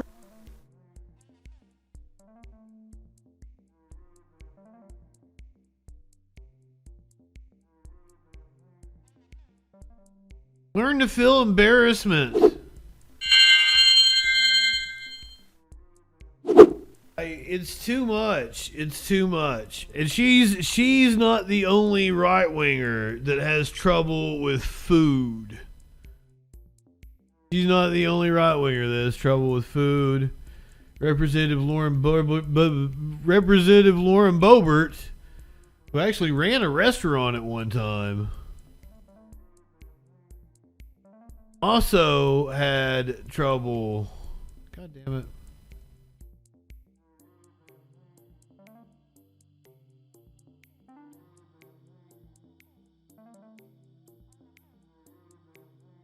Like, I had trouble with this this transition.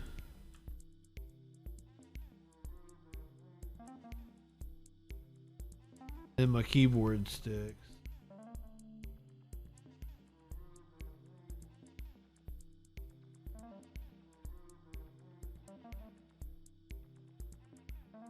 Lauren Boebert was giving a sermon at a church.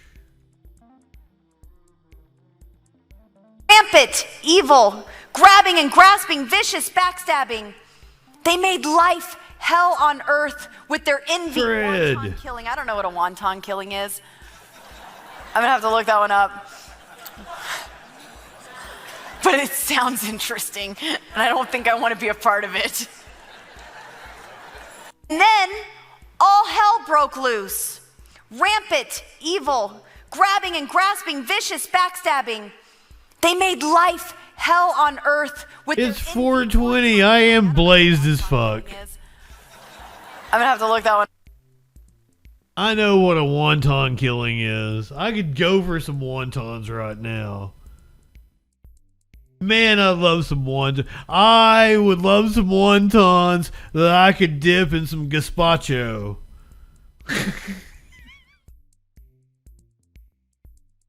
I want wontons and gazpacho. That's what I would like to have for dinner. Welcome to the 420 3-year anniversary episode. We've been taking a trip down memory lane. We've been watching some clips of some old right-wingers saying stupid shit. We're 30 minutes away from the next 420. I'm going to take a commercial break and refill my drink. I'll be right back. You guys take a tinkle. You go refill your drink. Get ready for the next 420. It's coming up.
Gwyneth Paltrow is one of the biggest stars on earth. An actress, a singer, an author, an entrepreneur. She is an Academy Award winner and owner of a successful lifestyle brand, albeit with a questionable name. Why then is she stealing her ideas from a barely known comedian from Appalachia? Earlier this year, Paltrow launched her This Candle Smells Like My Vagina product under her Goop brand. There's just one little issue, Miss Paltrow. I came up with the idea for pussy candles back in 2013. It's from my stand-up comedy routine, Pussy in the Morning, where I coined the concept of a vagina-scented perfume I called Eau de Toit. The next line in that routine goes a little something like this. And that inspired me to create a scented candle, which also looks like a vagina and smells like a turned-on vagina. So you burn it, you get the smell of vagina, and then after it's finished, it looks like a freshly fucked pussy, all floppy and sloppy. So, since Miss Paltrow is clearly infringing on an idea I had that long predates her product, I would like a cut of that $75 she's charging for her ripped-off cunt candle. Please donate to my legal fund by visiting my Patreon.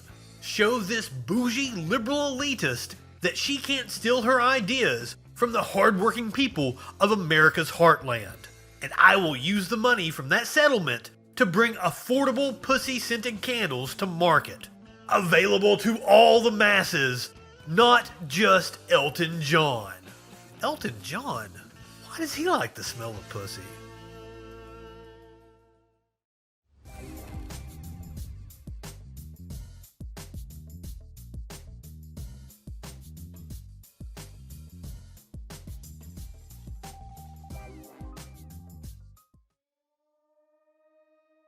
I swear the freak show, the freaking news, all that stuff's coming back. Check this pit bull out.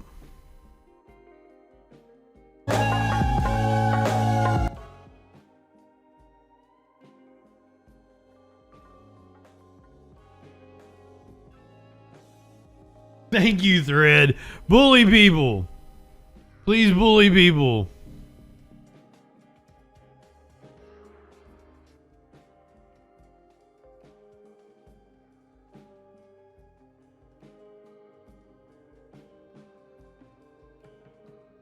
I got all kinds of animal videos. Stick around, you're gonna see 10, 15 animal videos at least. I got crazy stories dealing with animals. What do you mean you got crazy stories dealing with animals, Justin? Stick around until after the pit bull gets done grooving.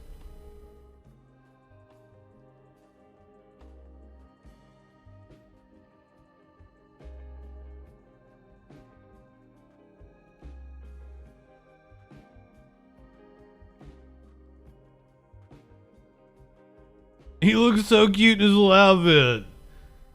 He's so chill.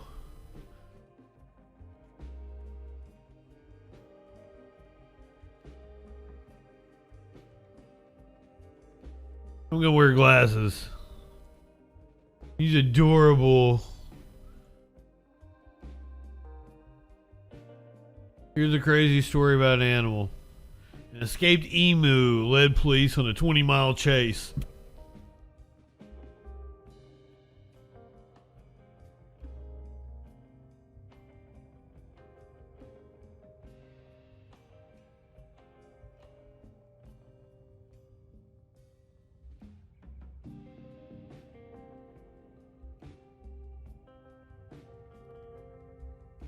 I had no idea what an emu looked like. Still don't really. That kind of like I would have thought that was a turkey or some shit. I'll watch it again. This is a very low speed chase.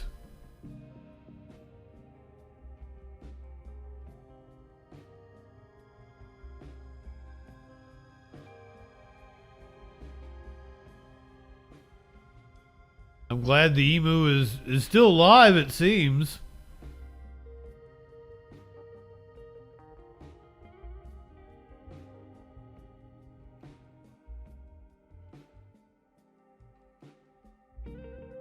Happened in Harriman, Tennessee. An escaped emu led police on a 20-mile chase on Wednesday after its owner said it got spooked and jumped at 7-foot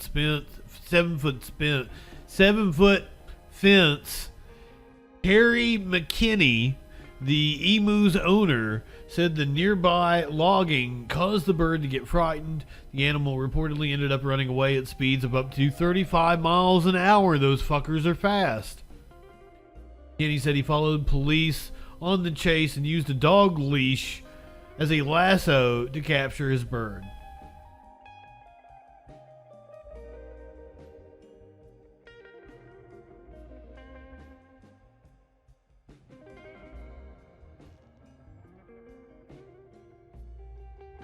So there you have police in pursuit of an emu, a runaway emu.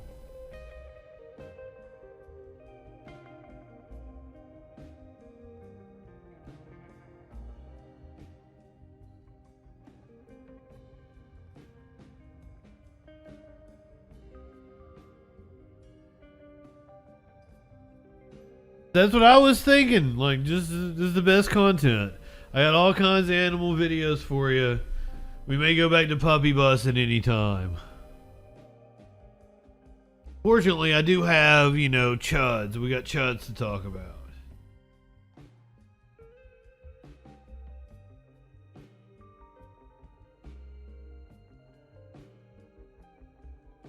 Back in 2021, I was fascinated by this story. I guess a lot of schools were still virtual at the time.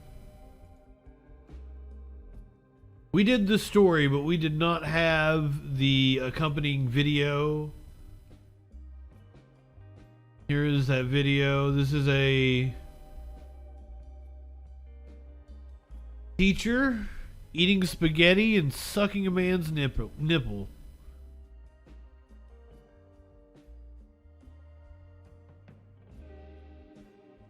Once again, this is Professora Fletcher. Oh no, she got the pronouns in her bio. There you can see her sucking the man's nipple. Apparently she was eating a bowl of spaghetti before she placed his nipple in her mouth.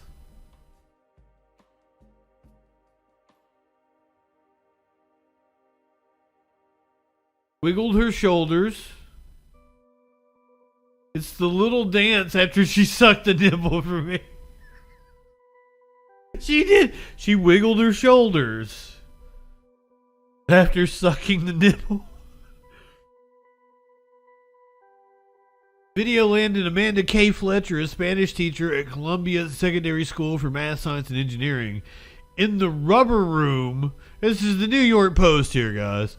Pending a disciplinary process, the City Department of Education removed Fletcher from her teaching duties last October after the Special Commissioner of Investigation for city schools found that Fletcher, 37, engaged in an inappropriate sex act while remotely instructing her class. Students from the Manhattan school who shared the video on Snapchat refer to the teacher as Professora Fletcher. The 11-second clip obtained by the Post shows her mouth on the chest of a shirtless man standing behind her. Fletcher, wearing headphones, then turns to face the camera, wiggles her shoulders, and smiles. Student commented on Snapchat, "It's the little dance after she sucked it that did it for me." Followed by 3 laughing with tears emojis.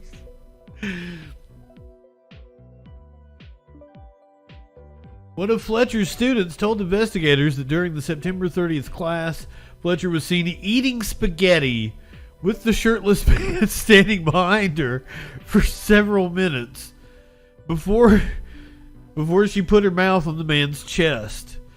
After turning her face back to the camera, she resumed teaching and discussing a worksheet. So she didn't even miss a beat on it.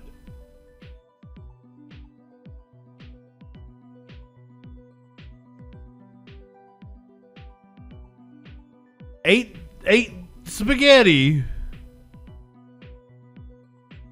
And the man just stood there ready for his nipple to be sucked. Like he knew what was coming.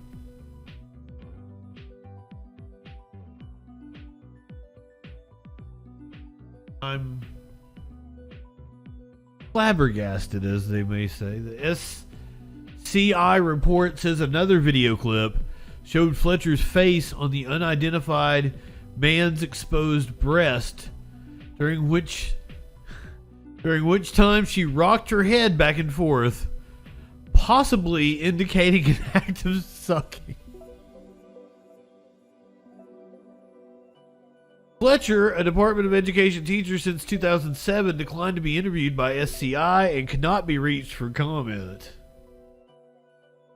Columbia Secondary School in Morningside Heights served 698 students, 69, 8 nice students, grades 6 through 12. Ate spaghetti and then sucked a man's nipple.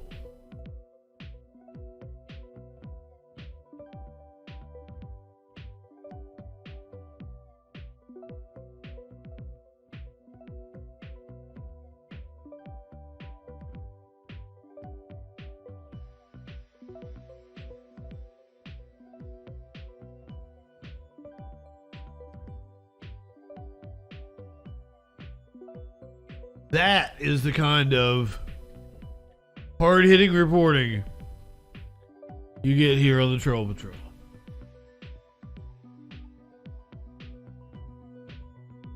That's a woman that lives in sexual anarchy. You live in sexual anarchy?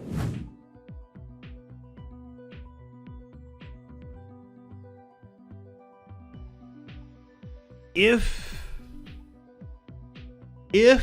you live in too much sexual anarchy, you run the risk of getting a cancer in your butthole. I hate to be the bearer of bad news. If you are close to 40, it's time for you to get a prostate exam, colonoscopy. I got a word from you. I got a word of knowledge, a word of prophecy. And I want you, preacher, to use this word of prophecy ever, whithersoever you go. That God is going to put a burning. God's going to put a cancer in the butthole. God's going to put a cancer in the butthole of every sodomite. Let that sink in if that's your first time hearing this. Favorite clip of mine. We are about 15 minutes away from the next 420. It's 420 Mountain Time. We will be celebrating in Costa Rica, El Salvador, Guatemala, Denver, Boise, Edmonton, Calgary, Alberta. Just about 15 minutes. Get your marijuana accoutrement ready. Every sodomite's butthole, everyone that practices sodomy from the day of this message will get cancer in the butthole. Right there. It'll burn and burn and burn. You'll have to, the manufacturers will have to go into manufacturing chairs where people can stand up, because they won't be able to sit down because of the burning in their butthole. Every sodomite, that way we'll know it's a sodomite, because he can't sit down. He can't sit down. He's got a burning in his butthole. He's got a fire. He's got a flame coming out of his butthole. He's got a flame. He's got to have special asbestos diapers. This is the word of the Lord. This is the prophecy of Almighty God. This is the Lord's word. This is the Lord's word. And pastor, if you are a sodomite, God's going to have a flame coming out of your butthole. You're going to need an asbestos diaper. You better go and pray to God and ask God to heal you before this word cools down. You better ask God to heal you, and then you'll tell God, I'm going to preach against every sodomite. I'm going to preach against the sodomite maker, Barack Hussein Obama, the son of Satan. I'm going to become a sodomite slayer like James David Manning up there in Harlem, New York City. I'm going to become a sodomite slayer. Otherwise, you're going to have a flame coming out of your butthole. Preacher, you won't be able to sit down. You will not. They're going to have to make special asbestos diapers. If you thought that You already said that. You ain't seen nothing yet. You ain't seen nothing yet until you see the flaming butthole. And that way we'll know who is a sodomite undercover, because your butthole will be flaming and you'll need an asbestos. There's still like another 3 minutes of this. I just want to make sure that everybody, while we're on the topic of buttholes, knows to, you know, wash your ass. Life is too short to walk this earth with a crusty asshole. Wash your ass. This dude's crazy. This diaper, and you will not be able to sit down. Thus saith the Lord God Almighty. He's already repeating himself. What is he going to say in 3 more minutes? Until you have a flame coming out of your butthole, and you need an asbestos diaper to be able to keep that flame from burning a hole in your pants. You ain't seen nothing yet. And there'll be people walking around all over America with flames coming out of their butthole. Every sodomite, everyone who takes it up the rear, everyone who has a penis injected in his butthole will have a flame. When that penis comes out, the flame will start burning, and there'll be no more sodomy, because ain't nobody gonna stick no penis in that flame. You ain't gonna stick a penis in that flame. That flame will be an eternal flame coming out of the butthole of every sodomite. Of every sodomite, there'll be a flame coming out of the butthole, and you'll need an asbestos diaper. It will stop then. Now, you can do one or two things, sodomites and sodomite failure preaching. The next time you get poked in the butt, a flame, when that man pulls that. The next time you get poked in the butt. The next time you get poked in the butt, because it happens so often. Happens so frequently with this guy.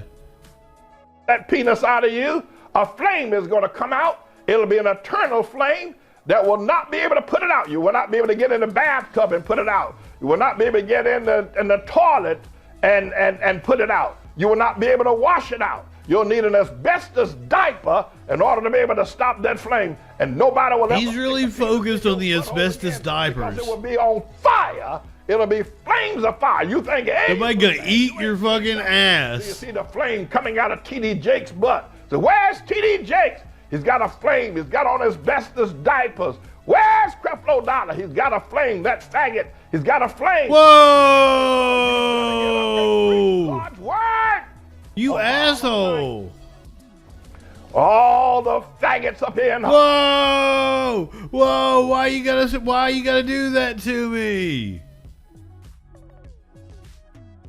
Don't say these things. Why you guys start throwing slurs around? It was all fun and games. You were talking about the butthole cancer.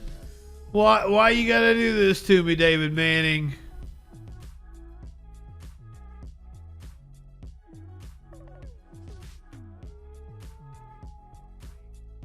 You're gonna think you're gonna be in the midst of the swamps of South Carolina and what they call the lightning bug. I don't know if you've ever seen the lightning bug, but he flies around with a flame, a light coming out of his behind. And everywhere you look, they light up the swamps. Lightning bugs are wonderful. Lightning bugs are wonderful, sir. Light up the woods. They light up the rural areas of North Carolina, South Carolina, Georgia, Mississippi, Alabama. They light it all up down in New Orleans. The lightning bug got a flame coming out of his butt. Well, it won't be too many days now when Almighty God wishes to exalt the preaching that I've done to James David Manning, that you're going to see on a Saturday night. All of a sudden, Harlem's going to be lit up. Man, if somebody's at home watching you on a Saturday night, they are a sad, sad person. With flames coming out of the butt of these faggots. God! You're going to see it. It's going to be a wonder to behold. You're gonna see the power of God. Thur, I gotta cut you off. We got a two slur rule. I let you fucking slide, dude. What in the fuck? Why you gotta do that to me, Pastor David Manning? You're gonna have to nuke the VOD now. I thought I was safe on YouTube.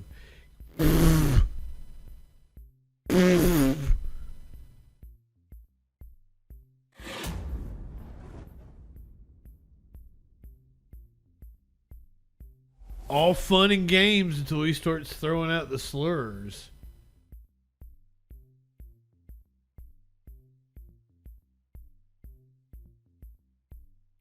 This past Christmas,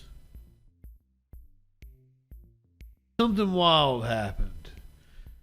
We had something autoplay after we watched whatever story in the news that we were watching. And it was a Navy Christmas 1986 holiday special. And we stayed on stream and we watched the whole goddamn thing. And it was pretty good. This was one of our favorite parts. They're down in the mess hall. This is the USS Have you ever something seen or other. This big? You can make it at home. All it takes is a little cheese on it.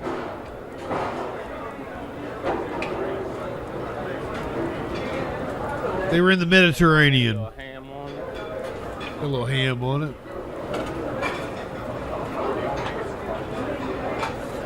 We were 8 minutes Bell peppers. from 420. Okay, about I could feed 10 out of this omelets I just laid down. About 10 people. Christmas Day. The Kennedy cooks will prepare 800 gallons of turkey rice soup, 1,600 pounds of grilled tenderloin steak, 2,400 pounds of roast turkey, Porg. 100 turkeys, 1,000 pounds of potatoes, 1,000 pounds of dressing. This is Christmas 1986. 100 pounds of corn, 100 pounds of cake, 500 pies, and 300 gallons, or about 5,000 servings of eggnog, unspiked. A lot of food for a lot of people. Yeah, each day some 3,000 enlisted come to the line here in the main galley. Now, just down the hall from here, about 250 officers dine in the wardroom under the watchful eye of a man by the name of Wayne Coram. Wayne. Wayne truly likes what he does. And just this month, he made petty. Wayne fucks. Really made him feel good. But this time of year, he'd feel a whole lot better if he were somewhere else. That somewhere else is here on Helmick Avenue in Norfolk, where his wife Cherie and their 4 children live. 4 children. That's how we know Wayne fucks. Sarah's 6, and little Cody just turned 3. The holidays just don't seem the same without Daddy Wayne around. Empty. More empty. It's sad, you know, because this time of year makes you think about family and everything, but it makes you feel empty and kind of lost. Everybody has the little pairs they go off on, and you're just here, waiting. Jingle bells, jingle all the way. Yes, the Corms are singing and decorating, but their real Christmas will be in 2 months. Well, we did get him his Christmas present, but he doesn't want most of it until he gets home, because we're having Christmas when he gets home in February. We're gonna have our Christmas tree up and everything, and our lights, and it's gonna be interesting because a lot of people are coming down for his homecoming. Ford's got a new dad in here. It won't be too much like Christmas here until he gets home. Number 1. What are the numbers for? More. Now leave it to Santa Claus to bring one. I did not say I was leaving, but it was going to be a short leave. And look at his loved ones home in Norfolk. Oh, It's like they're video chatting, but not. Don, he'll be home. what is this, Cody? Who's going to come see you pretty soon? Wayne showed weakness here.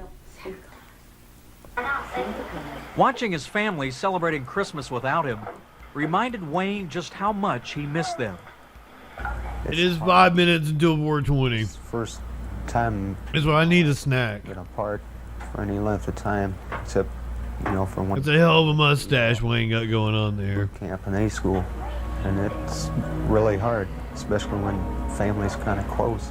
We watched this whole fucking hour-long special. Christmas 1986. Let your heart be light. It's gonna be Christmas before you know it, guys. Next year, I always start saying that to people around January, February. And we get to like November and I'm like, see, I told you it's almost Christmas. so have yourself a merry. Just ordering food is something that I might have to do before the end of the stream. Oh, he's breaking down in tears. We're celebrating a much better holiday, though. It is the Holy High holiday. Here in April of 2023.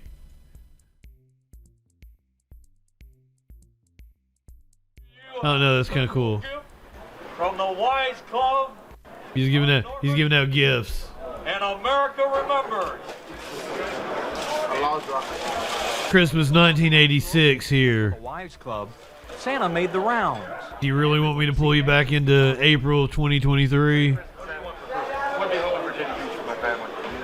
That's goddamn dude from Red Hot Chili Peppers. Ceiling to floor, and contained signatures and messages from home. I think it's fantastic, is what I think it is. That was Anthony Kiedis was getting ready to sing a song about California. And everyone seemed anxious to talk to him. Merry Christmas, Sam. That's a hell of a mustache. The gift was a banner that stretched from ceiling to floor. Oh shit. Sparkles! Good evening. Hell yeah, it is time for 420 in the Mountain Time Zone. You've got 2 minutes to get prepared. Probably under 2 minutes. We're gonna get the countdown any second now. We have been doing some classic stories from the existence of the Troll Patrol. We've made fun of Marjorie Taylor Greene, Lauren Boebert.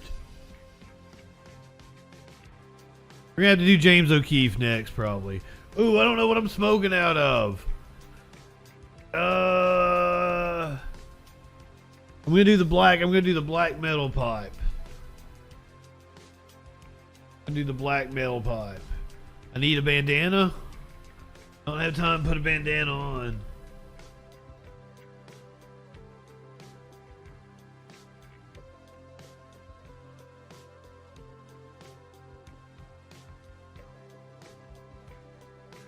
"30 seconds.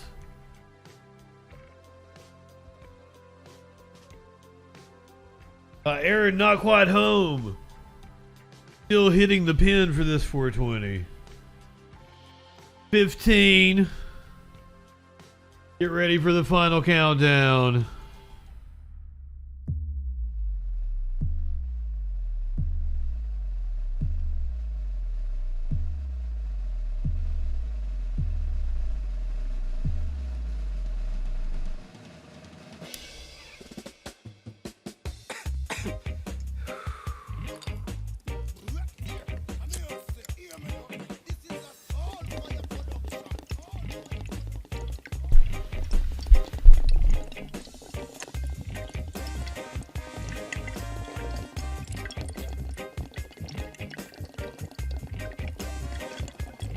I did not have plenty of time to tie it. I don't know what you're talking about.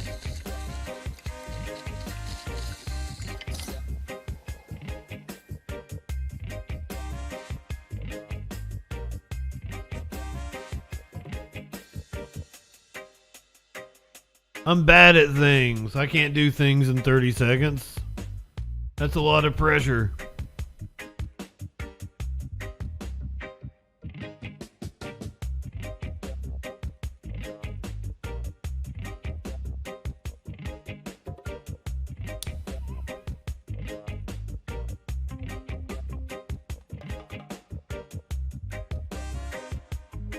Happy 420. It was 420 in Mountain Time.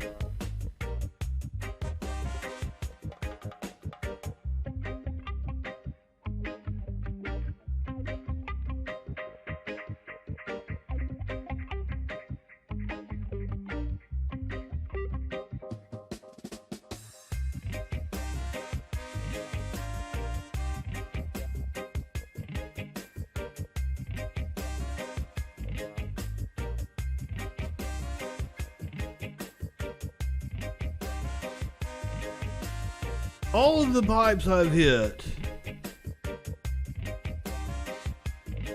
have been very good hitting pipes. They've done a number on me. Fucking hippie indeed. This is I like this bandana an awful lot. Curiouser got me this. It may be one of my favorite bandanas. Bandana was a great idea. Thank you, Jesse. Perfect. Still to come. Still to come here on the 420 3-year anniversary celebration. We're gonna check in on James O'Keefe. We're gonna watch him dance. We're gonna watch some dance numbers. We're gonna do music next. You guys want to do music? A little later on, we're going to watch Elon Musk's rocket explode. That happened this morning. I apologize for the slurs that the pastor dropped earlier. We're going to hear Rudy Giuliani fart. I'm going to show you the origins of the, do you think we're stupid? Do you think we're fools?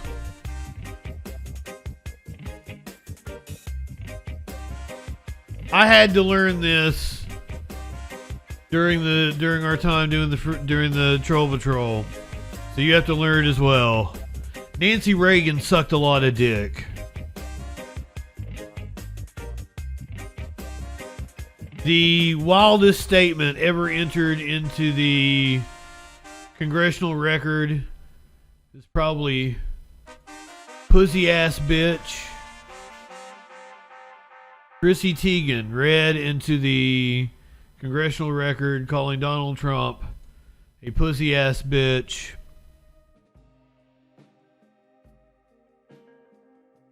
We are 56 minutes away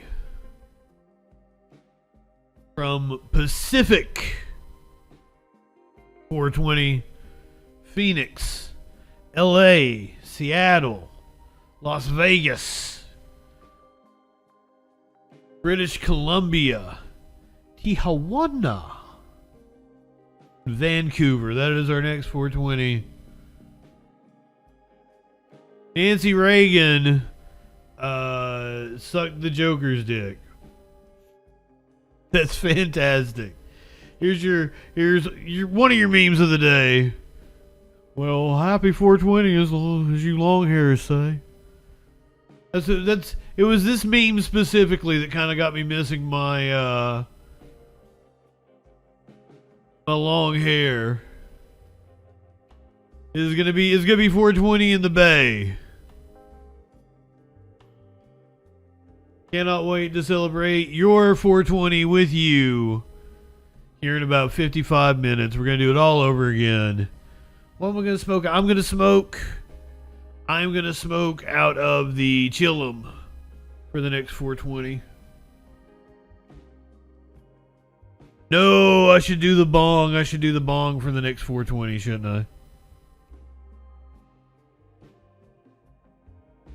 And we'll have the 420 that happens in like the islands off the coast of the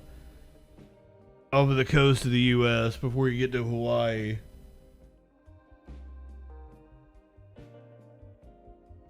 Maybe there's a city in Alaska. And we're gonna go bong on the Pacific time. Is a very important 420. I feel like that deserves the bong. We'll go with the other one. Hell yeah, Jesse. Thank you for joining us for the 420s on 420.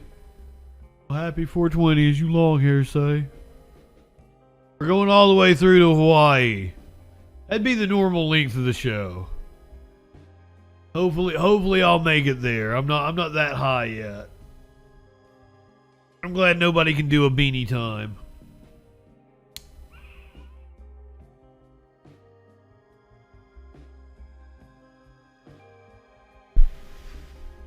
This pipe is magnificent. I can cash out this chillum I was smoking out of earlier. I really like this chillum. I might fill it again just to kill some time between now and the next 420. I'm feeling musical. Do you guys want the musical section? We're gonna do some music here.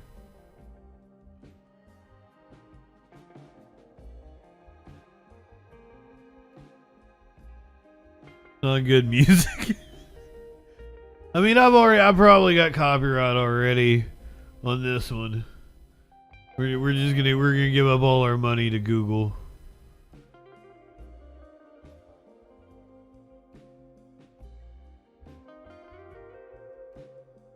Because we gotta watch James O'Keefe dance.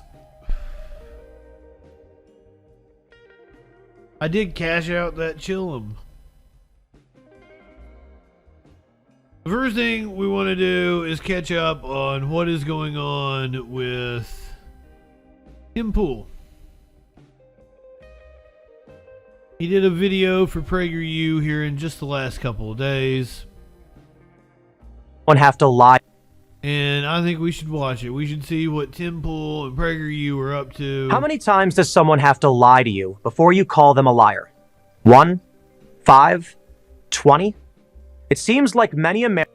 If it's Marjorie Taylor Greene, she just blurts it out during a committee hearing for no reason. Americans are okay being lied to over and over and over again. Here's just one example. Michael Brown was a young black teenager. Wait, what? A gentle giant who on August 9th, 2014, during a routine police stop in Ferguson, Missouri, raised his hands and pleaded for his life as he looked down the barrel of racist white police officer... Who framed him as a gentle giant? Like, I wonder, this probably just PragerU making shit up. Aaron Wilson's gun. Brown famously held his hands up and yelled, "Don't shoot," before he turned and ran. Wilson shot him 6 times in the back, killing him dead. If you bought that, you bought a lie. Here are the facts. Michael Brown was 6'4". He weighed 292 pounds, 80 pounds heavier than Officer Wilson. He was a giant, but there was nothing gentle about him. Brown and his friend had just robbed a convenience store. Wilson, in his police car, spotted them walking in the middle of the street. The 2 men matched the description of the thieves. Wilson drove up and told them to move to the sidewalk. Brown refused, blocked Wilson from opening his car door, punched the officer through the open window, and reached for Wilson's gun. Wilson fired in self-defense, striking Brown's hand. Brown ran. Wilson got out of the car and pursued him. Brown then suddenly turned and charged Wilson. Wilson repeatedly told him to stop, but Brown kept coming. Wilson shot Brown until Brown collapsed. A local grand jury and federal investigators from the Obama Justice Department concluded that Officer Wilson was justified in his use of deadly force. There is no What a weird, like... Brown ever held his hand... What a weird thing, like, do you believe lies? Here, let me tell you about this case from 2013, 2014. Hands up and yelled, "Don't shoot." The whole story was manufactured by the media. It wasn't the first time. It wouldn't be the last, not by a long shot. The biggest whopper of them all was the Russia hoax, the entirely made-up story that Donald Trump, the candidate, and then Donald Trump, the President of the United States, was a Russian agent. This dark fantasy preoccupied the legacy media for 3 years. It involved dozens of interlocking lies, almost all of which were planted by Trump's Democratic opponent. Given the sad state of our corporate media, that's kind of a lie. that the New York Times and the Washington Post won Pulitzer Prizes, the highest award in journalism, for dutifully reporting each lie as if it were the gospel truth. Then there was the Charlottesville lie, that the president described neo-Nazis as very fine people at a press conference following a riot in Charlottesville, Virginia, in August of 2017. He never said any such thing. There's a transcript of the press conference to prove it. The real quote was, "I'm not talking about the neo-Nazis and the white nationalists. They should be condemned totally." No matter. The media had manufactured the story, and they were sticking to it. Additional common sense evidence to the contrary, like the president has Jewish grandchildren, was simply ignored. Or how about the laptop from hell? The computer that Hunter Biden left at a computer repair shop and never picked up. That story was broken by the New York Post in October 2020. In addition to files depicting Hunter's personal predilections, emails and text messages on the laptop suggested that his father, presidential candidate Joe Biden, was involved in corrupt business dealings with the Russians, the Ukrainians, and the Chinese. Twitter immediately banned the New York Post story from being shared on its platform. Did the legacy media jump all over this egregious violation of the freedom of the press? What? No. They jumped all over the fiction that it was another Russian disinformation campaign. For the record, I don't care whether you think Trump is great or horrible. The issue is not Trump. The issue is truth. How do you determine who's telling it?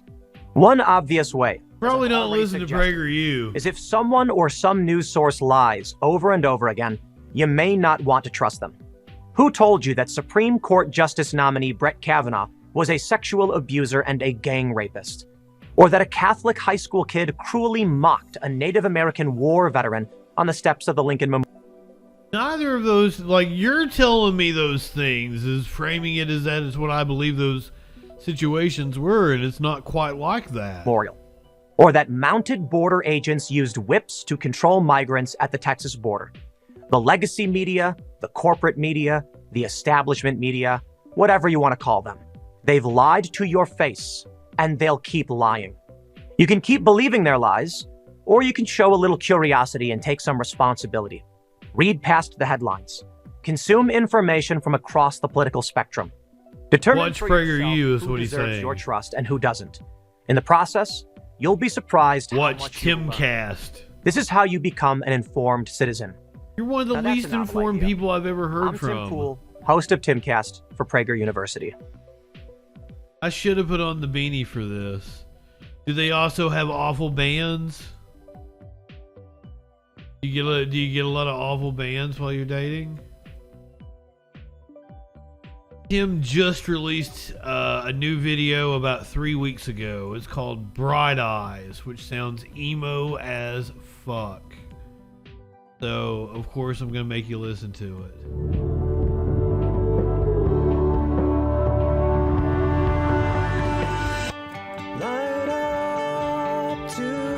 Oh, this sucks.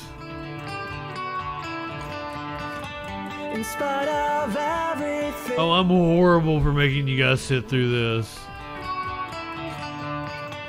Take down the pictures.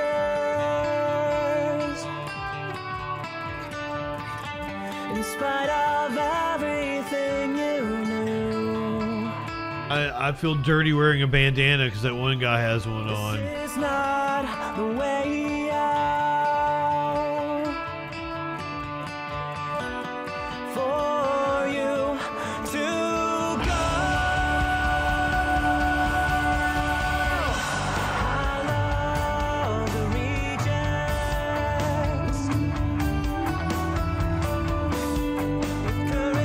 rejects. I want to make it clear that I am not applying any effects to it to make it sound bad. It just sounds bad.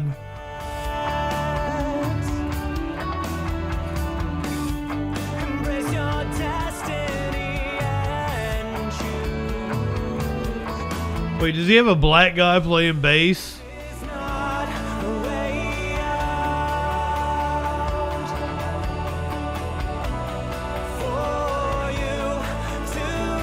And what is that? His buddy? It's like a flat earther.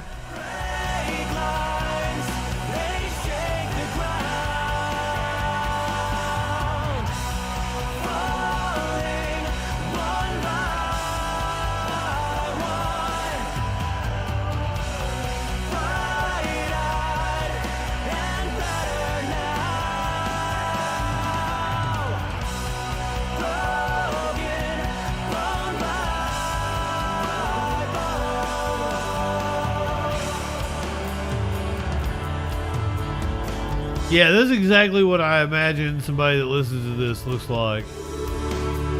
That dude right there.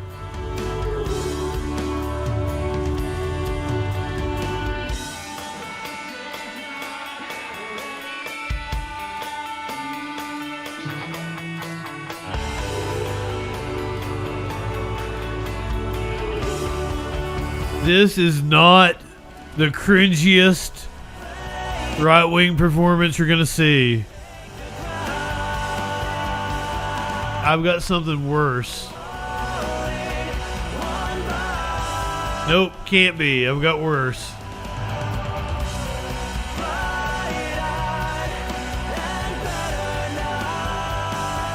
Oh, anything's better than this.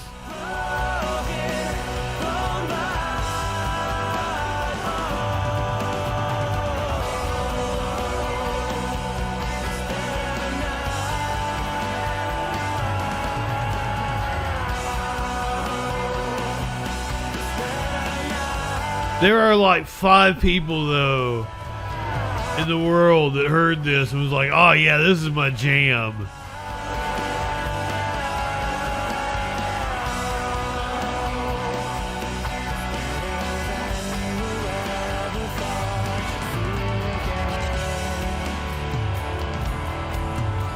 Seriously.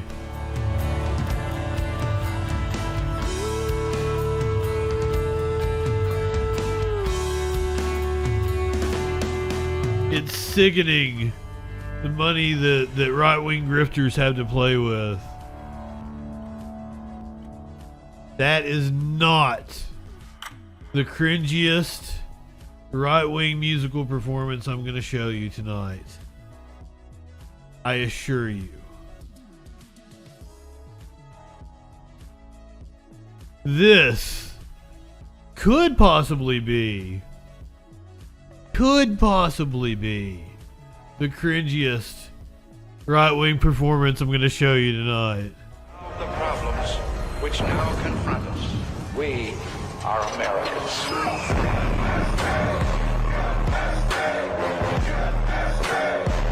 This is Amerifest from 2021.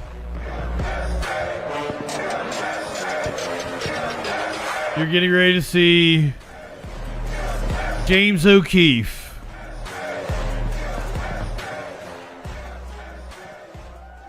Complaining about how biased they are and go out and do their jobs. Project Veritas has never lost a lawsuit. That is not true at all. They have lost over and over and over again. It's about the people of this country stepping up, rising up, and revealing what it is they are doing. It's up to you. Project Veritas will never back. We're going to start going on offense. Journalists everywhere have to rise up. They can do it to me, they'll do it to anybody.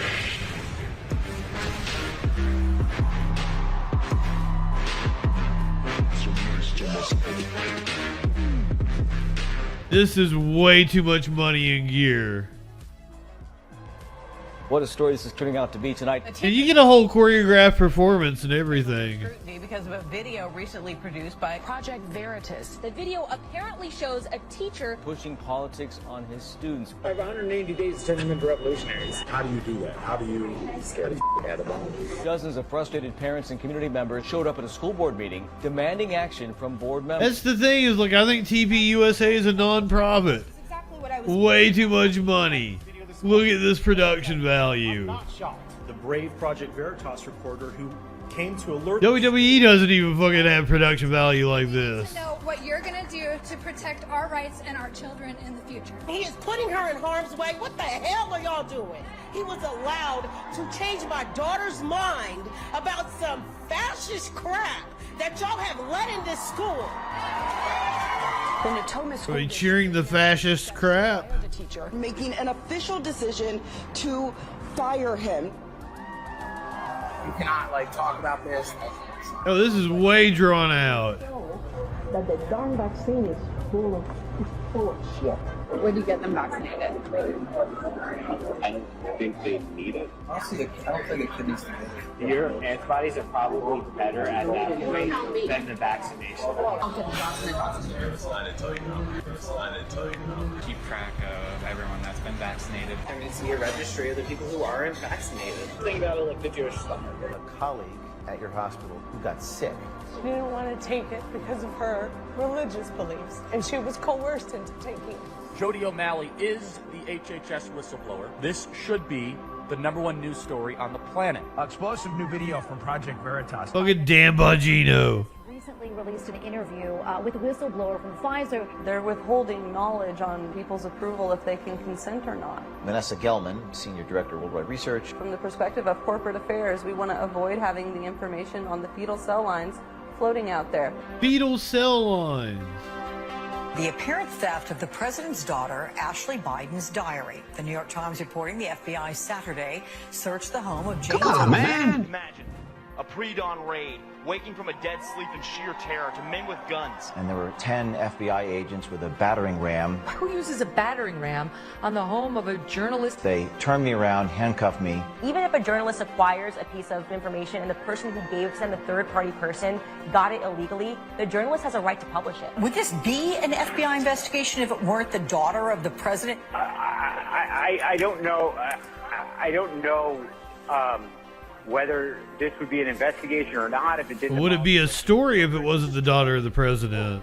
And it's an attack on press freedom. They are a news organization, and they should be treated as such. And how about the ACLU? He was the president-elect at the time. On James O'Keefe's a threat to press freedom. Professor Dershowitz. I'm glad they did it, and I hope they continue to do it. It was the wrong thing to do, to raid. The information from the raid leaks to the New York Times is being sued by Project Veritas. We were getting a lot of briefings from CIA, from FBI about the spread of misinformation. I get tired of life. I did show choir in high school. I find this cringe as fuck. Now I've got it all. I've had enough, I'm giving in. The sun is shining, melting the clouds away. Got me some blue sky action. I'm breathing today. I know I'm burning. This is my final day.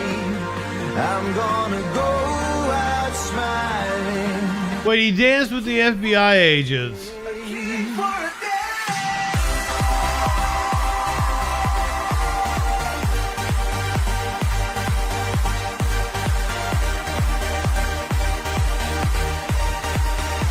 So one of the reasons he was ousted was using way too much money to choreograph big dance numbers.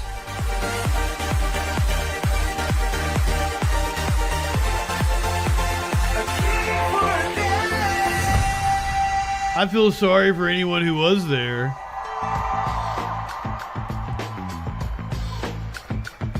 I love this story. Watergate. Federal marshals have arrested a group of conservative activists in New Orleans. Chris Matthews? Wiretapped the offices of Senator Mary Landrieu. Charges that carry up to a $250,000 fine and 10 years in prison. James O'Keefe was the mastermind. The U.S. attorney says O'Keefe was recording with his cell phone. Yeah, motherfucker. They should have thrown the book at you then. But O'Keefe said he did not think he... Oh, D's nuts. We ain't done. His investigative journalism ideas from porn movie plots. Freeze! Hands up! One guy grabbed my arms, yanked them behind my back, and handcuffed me. Wipe that f***ing smirk off your face. You're in trouble, you know that, right? We're just filmmakers, comedians. We're making a YouTube video. I tried to explain that I'd gone to the federal... We are 35 minutes away from the next 420. Not to break it. My motives were patriotic, I told him. His indifference was frustrating, unnerving. It's gonna seem like it's a long time from now. I'd never experienced it before. Now I did. Because we're gonna be sitting through this. Break, a prisoner. I was close.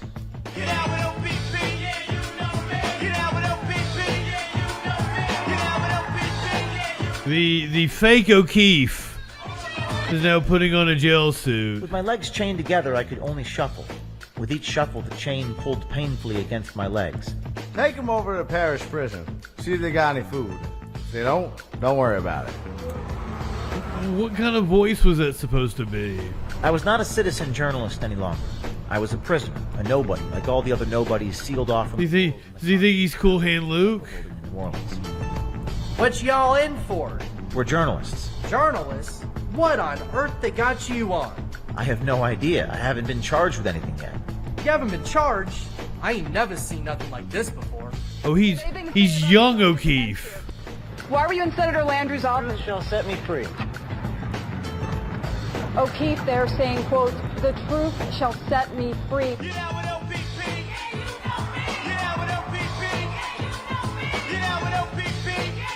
Oh, so he is deep in Louisiana.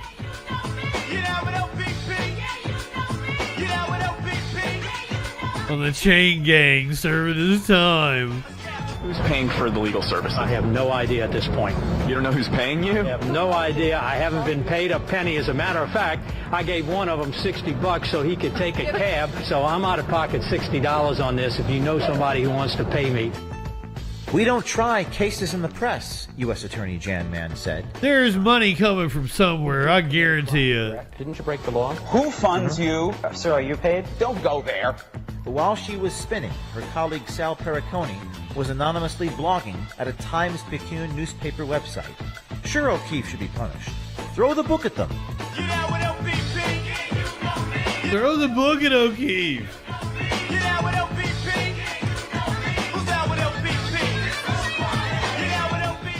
James O'Keefe says he has proof of corruption in the U.S. Attorney General's office. He says the prosecutors who worked his case made improper comments online about him during his trial. Effective next Tuesday, my resignation as United States Attorney for the Eastern District of Louisiana will take place. Sal Perricone, one of Jim Letton's top lieutenants, admitted to posting online rants under an alias about open investigations and criminal suspects. O'Keefe says he's filing complaints against them to try and get them disbarred. Both Jan Mann and Sal Perricone have resigned from practicing law in the Eastern District Federal Court. The judge referring to him and his co-defendants today as, quote, journalists. You resigned in disgrace. You resigned in disgrace, sir. You're a nasty little cowardly spud.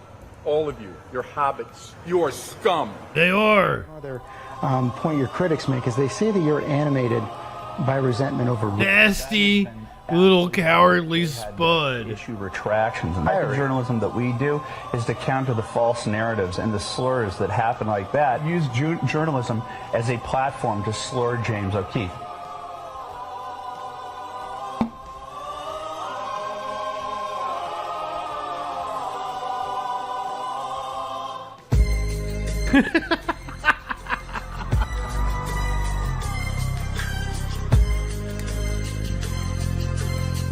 I don't know. Is this more cringe? On the or was Tim Pool more cringe? I found myself in a pew at St. Gabriel the Archangel Church in Saddle River, New Jersey. 26 years old, living at home, stuck in Jersey, mired in debt, abandoned by my allies, estranged from my friends, unable to sleep, unwilling to eat, my career in tatters, crushed by the weight of it all. We are a half hour from the next 420. Felon, terrorist, white supremacist, racist, pervert. Was this really worth it?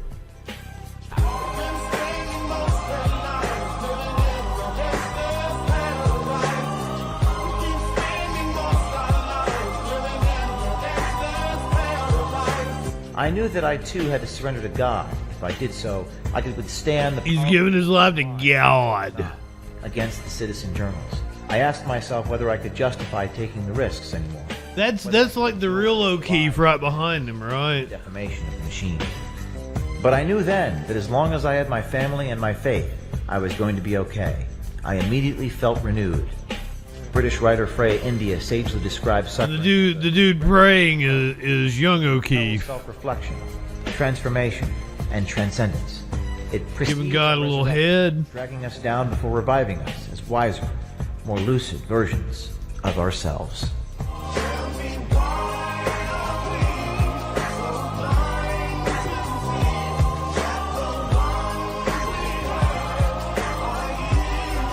Like, how is TPUSA still a thing after this? Like, somebody thought this was a good idea. Like, it has been going on way too long.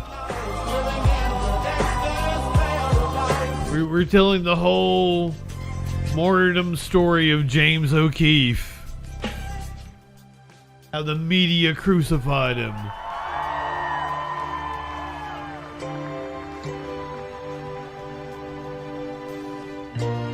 He's back. You can win a lunch with Charlie Kirk. A recent trip by investigative reporter James O'Keefe. This video has caught a lot of attention online. You live in sexual anarchy. An Osama bin Laden mask. Waiting across the Rio Grande to show how easy it is to evade border security. Sheriff West and his deputies and their F-150s escorted me to a godforsaken spot 60 miles southeast of El Paso. Never less than poker-faced, the good sheriff said no more than he had to. As tough as he was, West had a healthy fear of the border country. The positioning of his deputy wait. said as much. Lean and eagle-eyed. So a bunch of cops took you to the border. A cigarette dangling from his... Helped you cross. West did not carry a rifle. He relied on a .45 revolver strapped to a brown waist belt sheltered by his ample belly. That's supposed to mean You know what? Why I carry a .45 caliber handgun, he asked. Because they don't make anything bigger.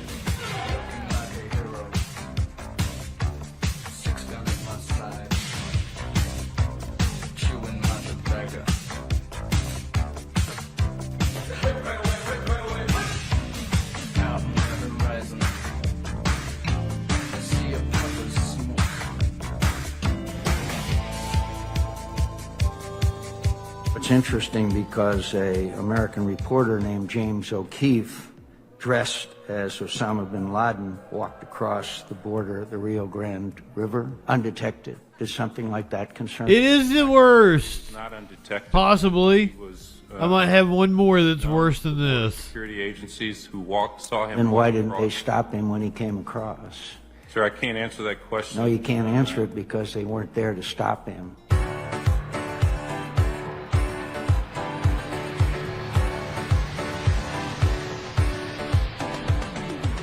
On December 3rd, 2014, I flew into JFK Airport in New York from overseas. Upon disembarking, I casually followed the crowd. It's all choreographed and shit. We're still young James O'Keefe. To my surprise, there was an X straight through all my information. Am I being detained, I asked. James, I need to see your passport. Terror Wars Wario. Sir, can I ask what this is about? Sensing some crazy and possibly illegal behavior, I'm not high enough for this shit. In my pocket and attempted to turn on the video option of my iPhone. He saw me do it. If you touch that f***ing phone, yes, I will have you arrested. I have one more that may be worse than this. And then I have shit that makes it better. I have one more that digs in the wound. And then I've got stuff that makes it better. Do you want a Kevin? There's a Kevin at my feet.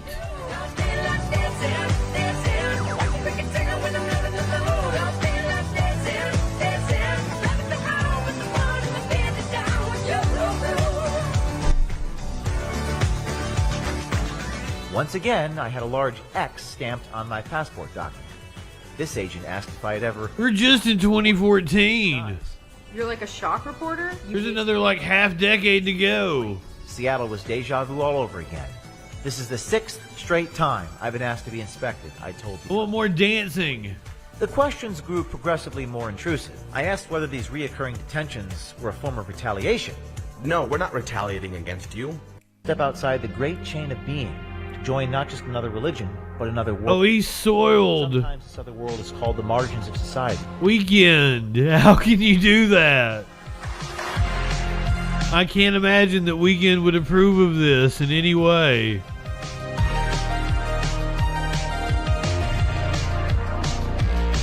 By far, the question the muckraker hears most is also the most critical question. What can I do? To that question, there is now a more challenging answer. You can wear a hidden camera and blow the whistle on a deserving employer through Project Veritas. This isn't something I wanted to do. This is something I felt I had to do. He was compelled. Submission from God. Necessarily say I'm afraid because my faith lies in God and not man. Jody, come on out! Jody! I told you it was God.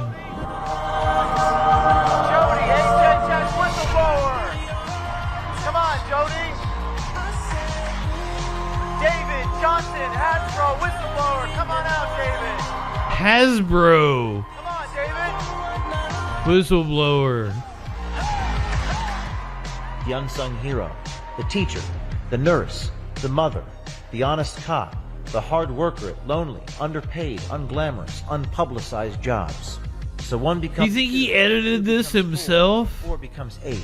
The same experiences that tortured you engender trust with those who come to you. Because there's nobody telling this motherfucker no.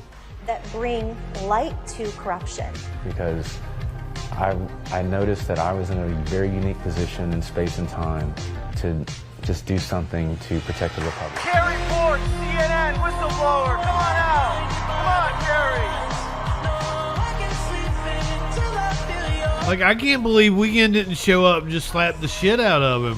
April Moss, CBS News, blew the whistle on CBS News. Come on, April.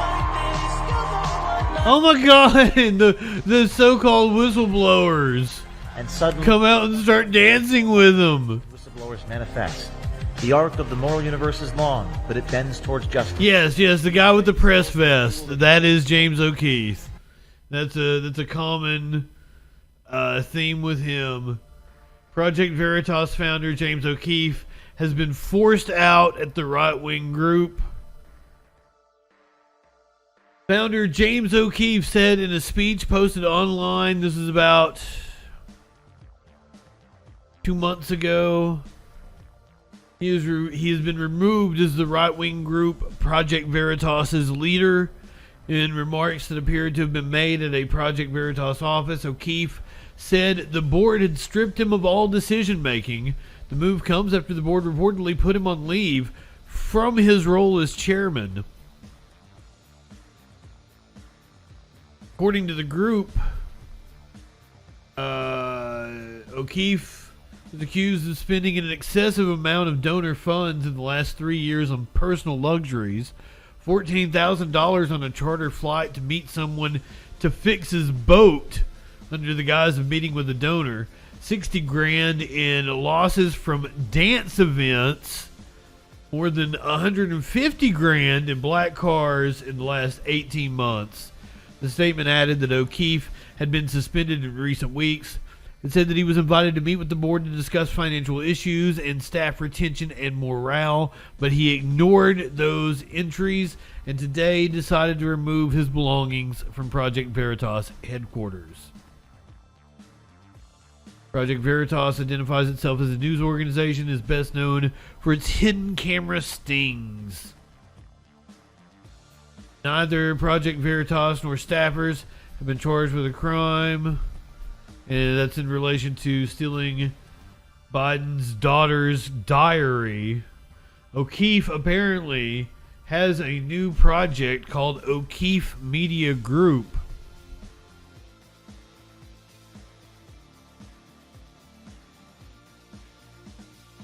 The irony of the Acorn story is that it took a 25-year-old with a hidden camera a few days to do what billion-dollar networks and journalists could not do in a decade. Where did he get the fucking money from to go and start this shit? How does he just keep having money thrown at him? Spent 14 years creating the most effective nonprofit newsroom this country has ever seen. And in paving the way to establish citizen journalism, Apparently he threw a sandwich, or he stole somebody's sandwich or something. That was one of the accusations against him that got him forced out. Been defamed, a Subway sandwich, raided, and ultimately removed from the organization I spent so much time developing credibility of. I always knew they would try to ruin the reputations of those who expose them, the pharma giants, the three-letter government agencies, and those who I thought I could trust. But in response, we are going to build an army of investigators and exposers. They have awakened. He's dancing in this. I'm back. Remaining by my side are a small, tight-knit group of the most elite journalists in the world. Exposing corruption requires standing up to power. This guy is a fucking joke. We are sunlight. Welcome to the O'Keefe Media Group, where we will never be shut down. Because not only do I own it, but you own it too. Support us and sponsor our army of journalists by becoming a founding member today. It's a scam. Less than 20 minutes. Anybody that takes this fuck seriously those things out loud, but it's obvious. is a dumb motherfucker. I think that's propaganda. Twitter permanently suspended his account after he exposed hypocrisy and fraud. This could be the cringiest thing you will see all night. Promoting misinformation. Times reported that the footage from Project Veritas was part of according to Stanford researchers, a coordinated disinformation disinformation. Sued the New York Times for defamation. Project Veritas just won a major victory in that case. Come to you and offer you $100 million. You're not going to settle? So tell them to go to hell. I just can't believe that my face is on TV. Oligarchy and my left to right M-O-G-O-P. Oligarchy. Do I have faith in truth? Does truth have faith in me? Prince should come out of the fucking grave and slap the shit out of this dude. But let me tell you, we saw my arch nemesis Dan Crenshaw and his covered eye hole. I would give anything in the world to piss in Dan Crenshaw's eye pussy.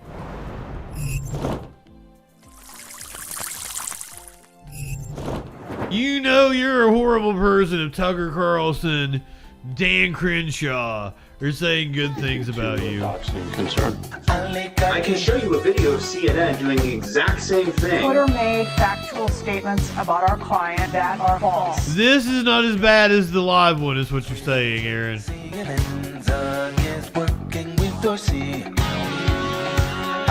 I don't know, I think this is the cringiest one. The hip thrust. And the song doesn't make any fucking sense. James O'Keefe, who I think is a despicable person. The judge said reporters interject their stands to reason you should inform your readers. New York Times ripping over themselves. Now he's going to be suing Twitter. Not backing Another defamation lawsuit, this time against DMA. I'm switching to Sunday Driver. Misinformation. The Project Veritas, a conservative actionist. You're almost 15 minutes away from the next 420.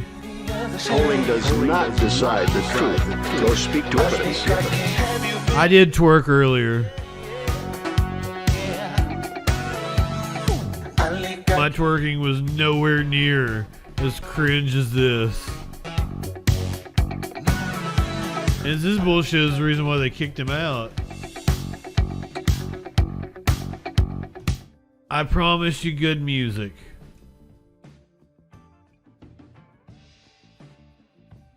I said I had palate cleanser. We're still gonna do a right winger. A right winger did not make this though, but it is of a right winger. Company store, the paradigm of absolute control. And that's why we're just out here doing simple things, pointing out that we're meant to be in nature and be natural. And this is where we find the source that God made to transcend the New World Order. And that's why they want to try to keep us out of it. I'm angry. They're trying to keep James O'Keefe out of it. It's the Matrix. They're trying to keep Andrew Tate out of it. Factories keeping babies alive, selling their body parts. What more do you need to know about these people? I go out and face these scum. They literally crawl out from under. Literally. They have green looking skin and they run around screaming, we love Satan, we wanna eat babies. I have them on video. Hillary's in the creepy, weird, sick stuff, man. Just Sleeps in the same room with that creepy weird woman whose mother wears a hood over her head. That woman number one is ugly. Imagine how bad she smells, man. Oh, poor I have it. I might play it next. I was thinking about it. Obama and Hillary both smell like sulfur.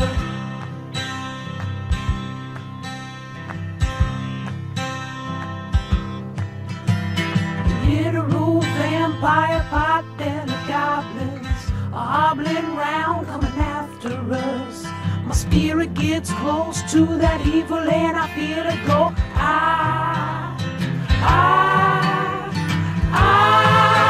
We're such self-centered crap, we don't even notice hell itself rising up against us. Millions of pointed people of the very worst type, and I'm so pissed. We're gonna stab your daughter at the mall. We're gonna stab your wife, your son. I gotta get prepared. We're gonna stab You're 13 minutes. and then the police chief is The next 420. We love our Somalis, we love our Muslims. Oh, they're so good, oh, they're so sweet. I was watching Fox News as I worked out this morning.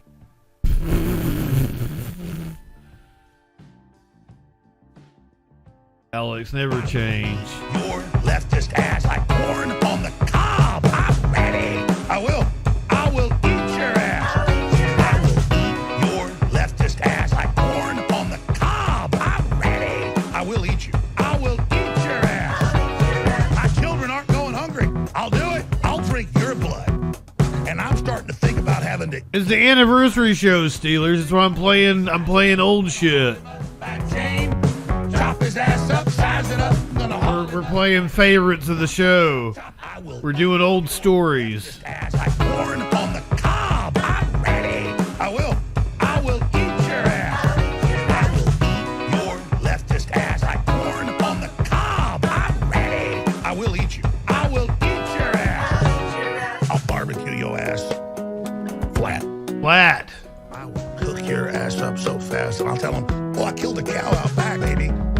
You think Christ would eat somebody? He would never do that. He would never do that, but Alex Jones would. Chop him up. You know what? I'm ready. I will eat your leftist ass like corn on the cob. I'm ready. I will eat your ass. I will eat your leftist ass like corn on the cob. I'm ready. I will eat you. I will eat your ass. I will eat your leftist ass like corn on the cob. I'm ready. I will eat your ass.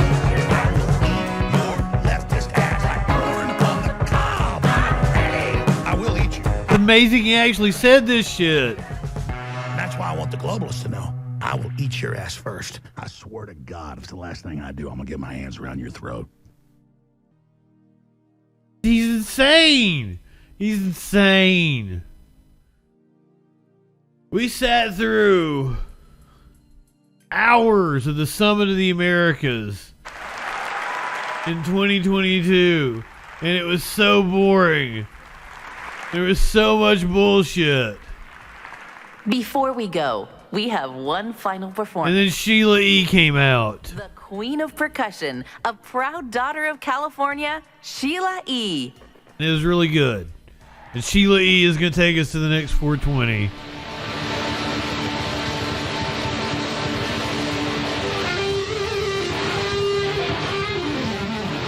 I need to pack the bowl. I need to put some ice in it. I got an ice catcher. I should make use of it. We need to get prepared for the next 420.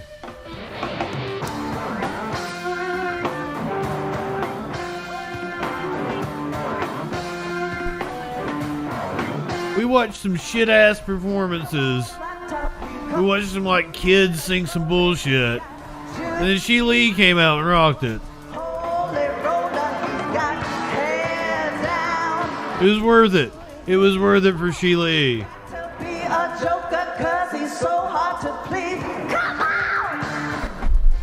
This is one of my favorite memories of the Troll Patrol. Come on. He wear no shoes, he got toes and football. He got monkey fingers with shoes. Coca-Cola, he say, I know you, you know me. Come on. One thing I can tell you is you got to be free. Come together. Come on. Right now. Sing. Come together. Right now. Come on. Come together. Come together. Right over me. Come on. Over me. Come on.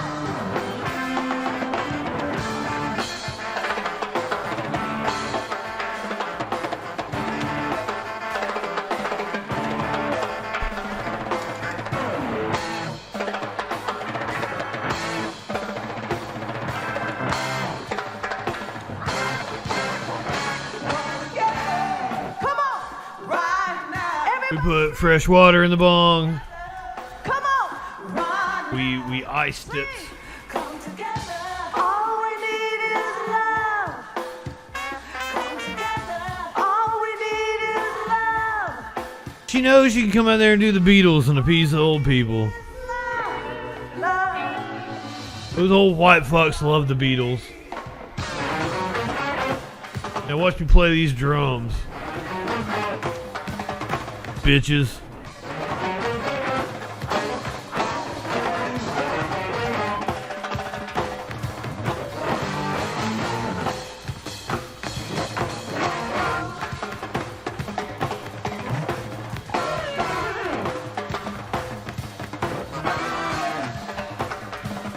Did she kick the cymbal?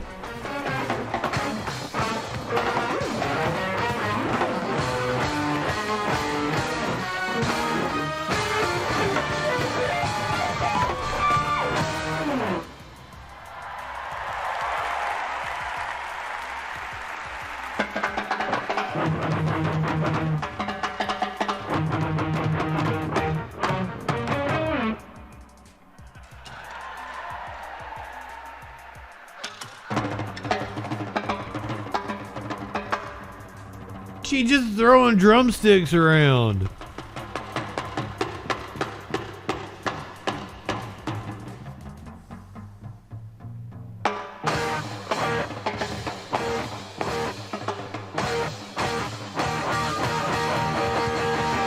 Thank you. We love you. God bless you.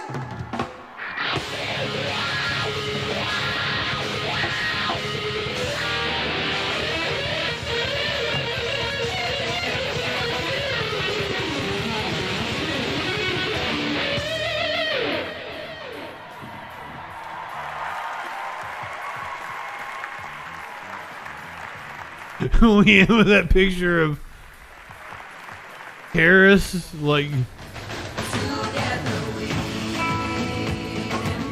standing absurdly tall above everybody.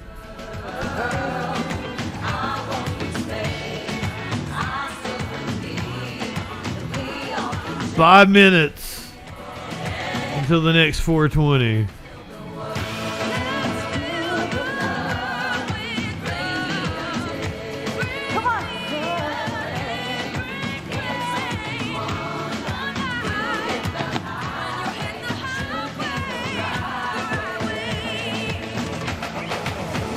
Is that Selena Gomez or some shit?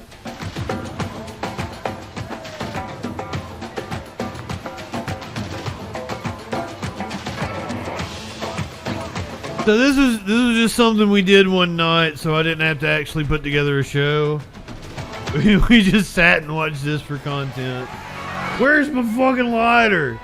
I'm trying to be all prepared.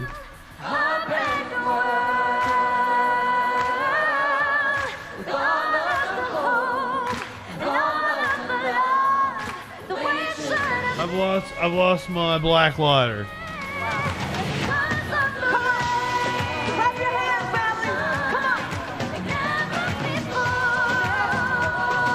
I have a backup. We're good for 420.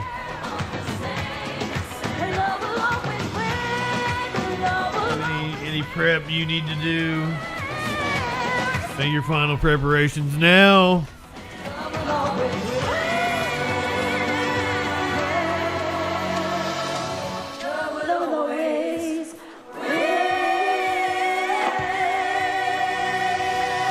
Mere minutes from 420 on the West Coast. Phoenix, Creston, Dawson Creek, wherever the fuck that is. Oh, that was a show on the UPN. Los Angeles, Seattle, Vegas, Vancouver, Tijuana. Yeah, let the little kids sing. Thank you for coming to the Summit of America. We got 3 more minutes. Oh, I thought she was gonna regale us with a song. I'm disappointed. I thought she was gonna do like Korn or something. In San Jose, for my friends in San Jose, like Aaron. Producer Dave, Media Winch. Out in the Bay Area.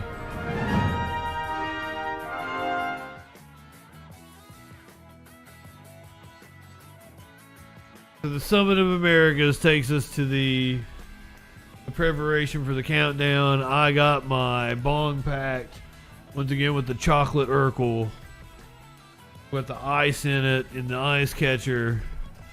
My buddy was ragging on me earlier because I haven't cleaned it. It's very dirty looking. Curiouser always. She doesn't like this bong. She doesn't like the smoke out of it. Because it's nasty looking.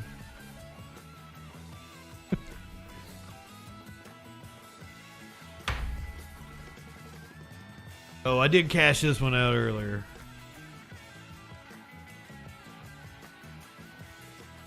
Wow! Little kid, do some Disturbed. I guess in the meantime, while we're waiting, I can hit you with... Do I have another 420 meme?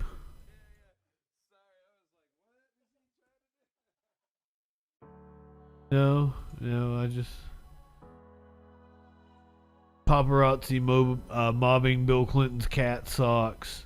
I can't believe that Bill Clinton had a cat named Socks.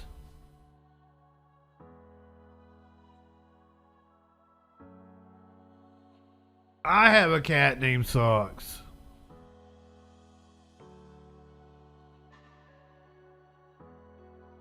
We are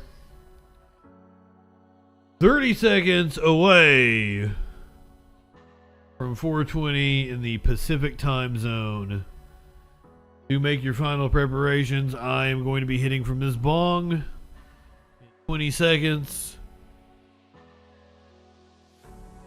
420 on 420 in the Pacific time zone in 10.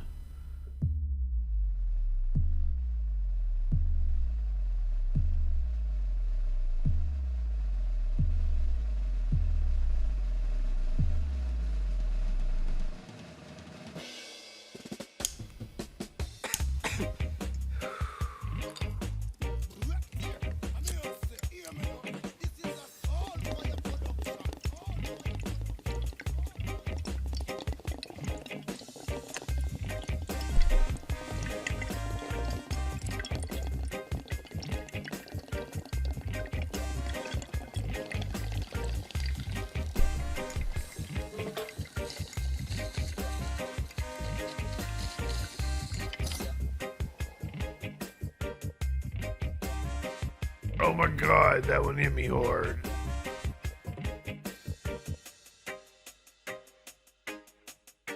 Oof.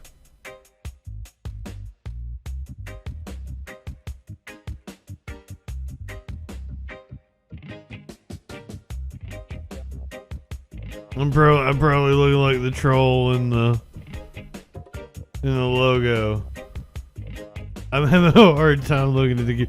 It's going one way, I'm going the other way.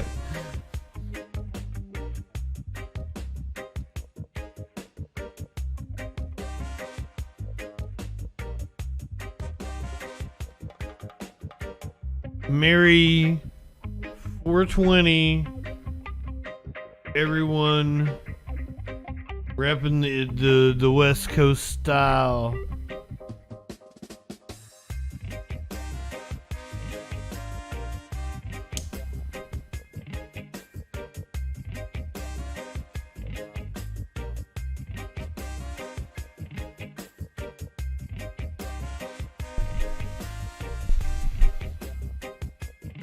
I'm really stoned.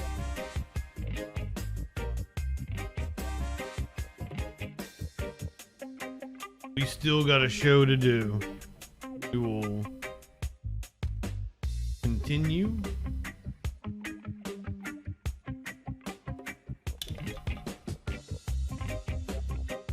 It is the 420 3-year Troll Patrol anniversary episode.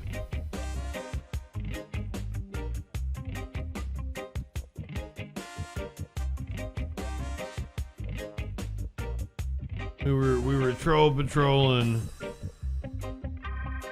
this time 3 years ago for the very first time.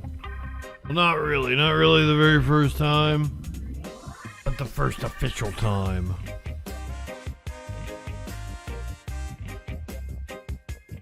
What we mark as the first official Troll Patrol.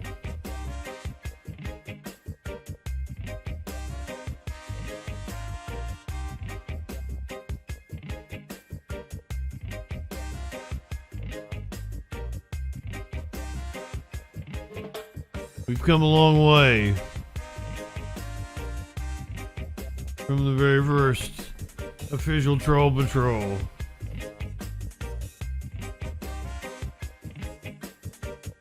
Three years ago. I'm having cream soda.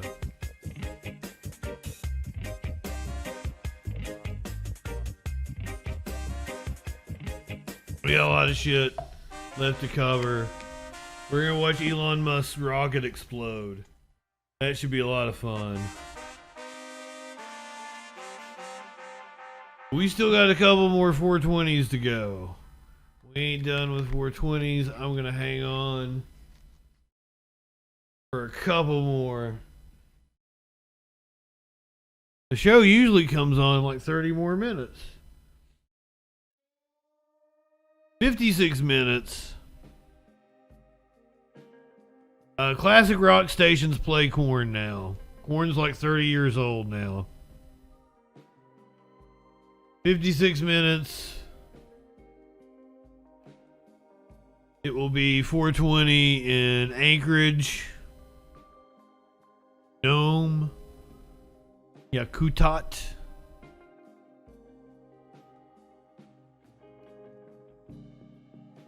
Pitcairn Islands, whatever the fuck that is. It was 420 3 years ago. This was like the very first Troll Patrol, officially.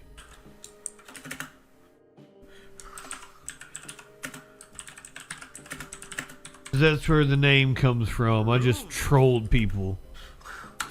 Right wingers are maroons. Right wingers are maroons.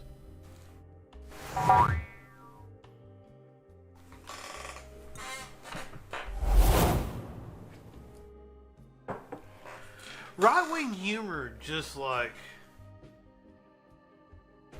I don't even know what to say to this guy. Should have told him weeks ago that flying was dangerous. Biden would have grounded, like, I get what he's trying to say. Come on, man. Because, you know, Biden would have acted, but like, this is applying. So yeah, I think the show got a lot better when we found out what that news be doing. Comment section is actually just kind of sad.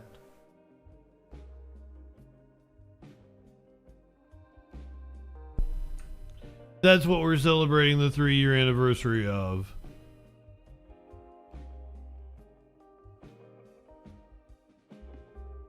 You know, I mentioned right-wing comedy.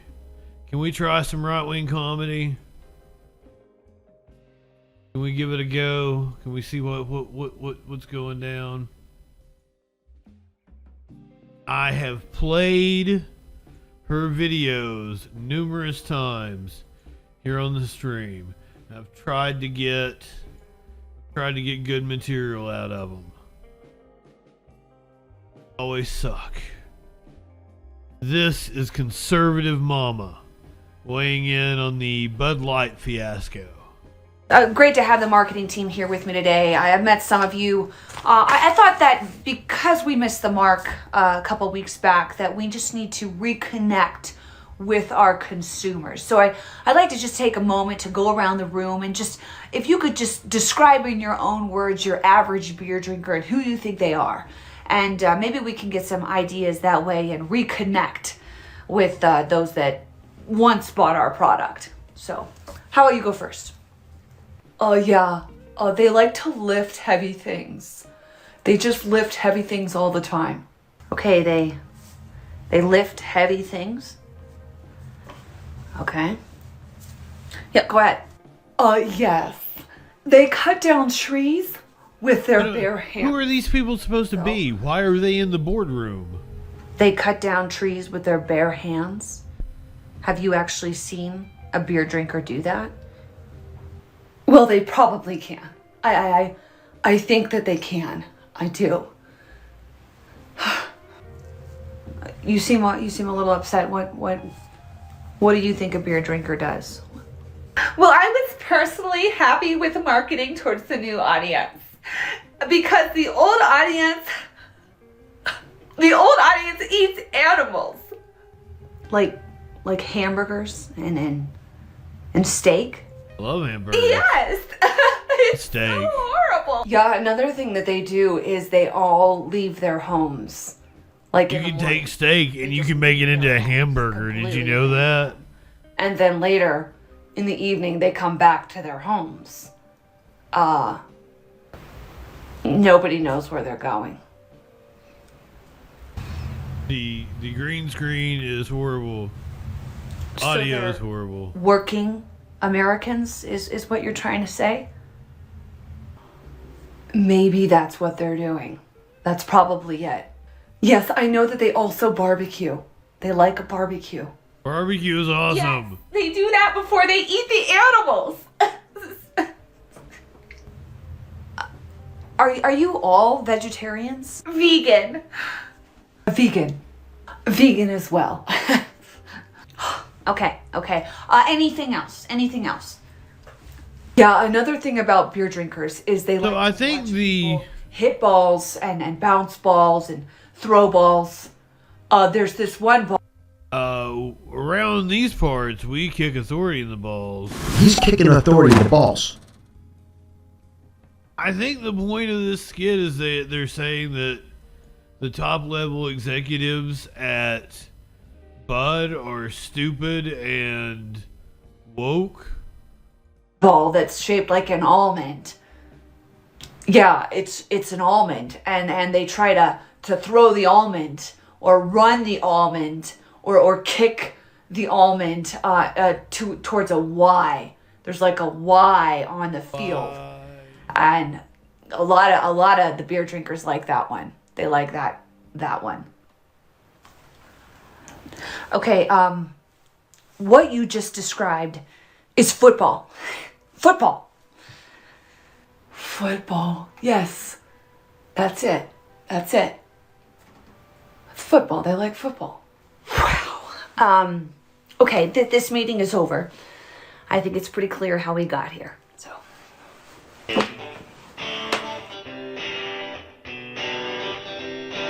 So that is an example of right-wing comedy from Conservative Mama. I think Hulk Hogan was pulling the strings on Eric Bischoff like a puppet. And he was such a piece of shit, really. Wow. Oh, I knew Hulk Hogan was pulling the strings on Eric Bischoff like a puppet.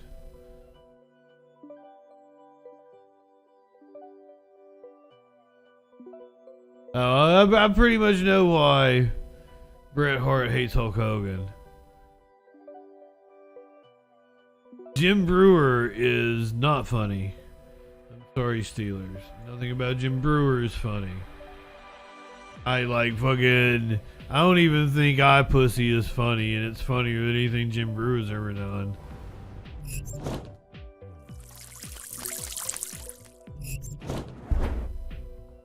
Just saying. It has layers. It has layers. Layers of piss. Ha ha.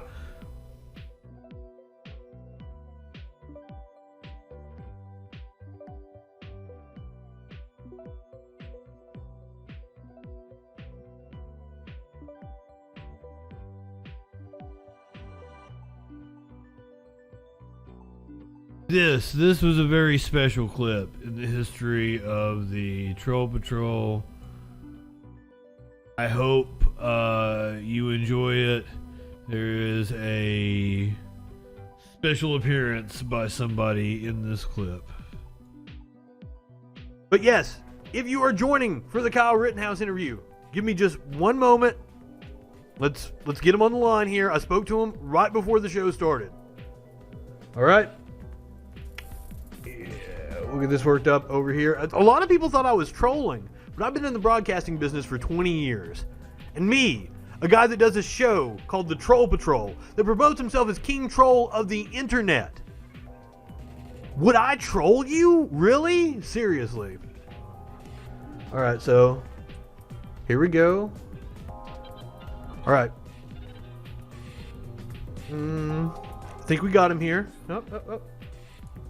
Alright, now the moment you have all been waiting for.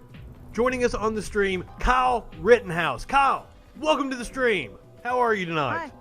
I'm good, Justin. Hi. Nice to talk to you. Hi. Thank you for being here with us. You are a hot topic on the minds of everybody. Now, you've been out of jail for a couple of days now after posting bond. How did you spend your weekend?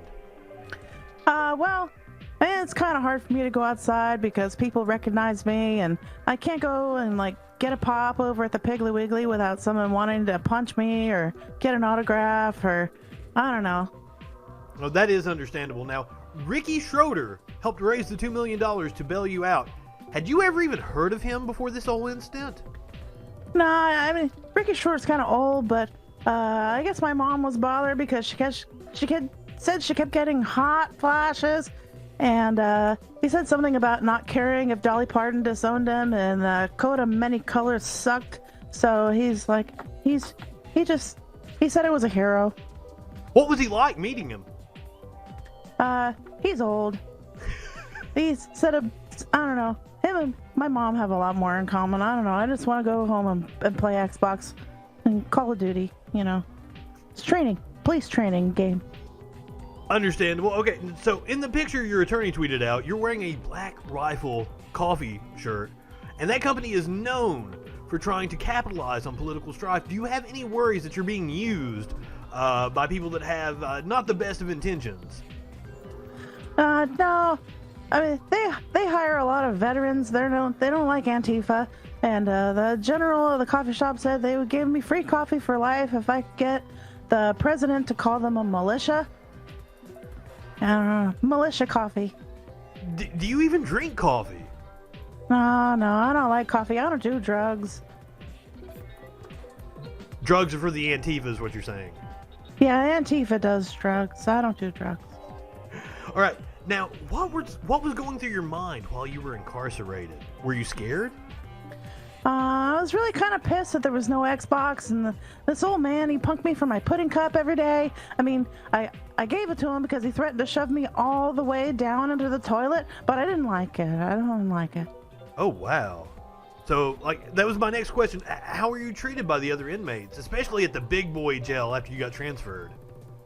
I mean, it's really confusing. People want to kick my ass, and then people want to kick the ass of the people who want to kick my ass first, and then people want to kick all their asses for wanting to kick my ass. And I don't think my ass is going to have a good time if something falls out of balance in this whole ass kicking thing. It's not going to be good. No. Oh, wow. No.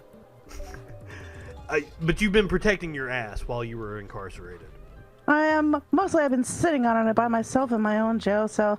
They call me a minor, even though I have, police training, but whatever. You were playing police is basically what you were saying, right? What? I mean, I went to the police scout thing. It's like being deputized, basically, isn't it? I mean, it's like not at all. No? No. All right. Now, you've been charged with 2 counts of intentional homicide, among other charges, including gun charges for illegally possessing a gun by a minor. Are you worried about the very real possibility that you are going to spend at least a couple of decades behind bars? I mean, I got a call from Rudy Giuliani in the middle of the night one time, and he said if they could put the 2 ghosts of the 2 guys I killed on trial for like petty or made up crimes that they may or may not have committed, and then they could put those guys in jail first, their ghosts get put in jail, you know, and then I might have a chance of getting the whole case thrown out because I would just be a ghostbuster at that point. So now, several of the people that you have representing you in this legal fight are part of Trump's legal team, like Lynn Wood. Does that make you feel better, or does that, like, worry you somewhat?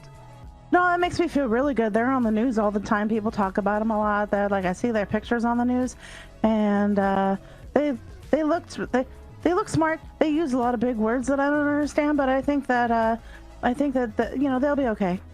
I'm sorry, buddy, but like when people talk about them, they're making fun of them. The more people talk about them, the more right they are, right? Like they yell and they talk really, really loud and they talk all the time, so that means they're right. I don't know. Did you see the press conference with Rudy Giuliani where he had the hair dye dripping down the side of his face? That's just his evil leaking out. True.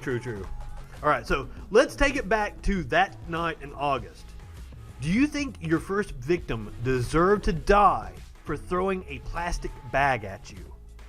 He was Antifa, and there could have been anthrax or dildos or soup for his family in that bag, and I have a God-given right to defend myself from terrorists.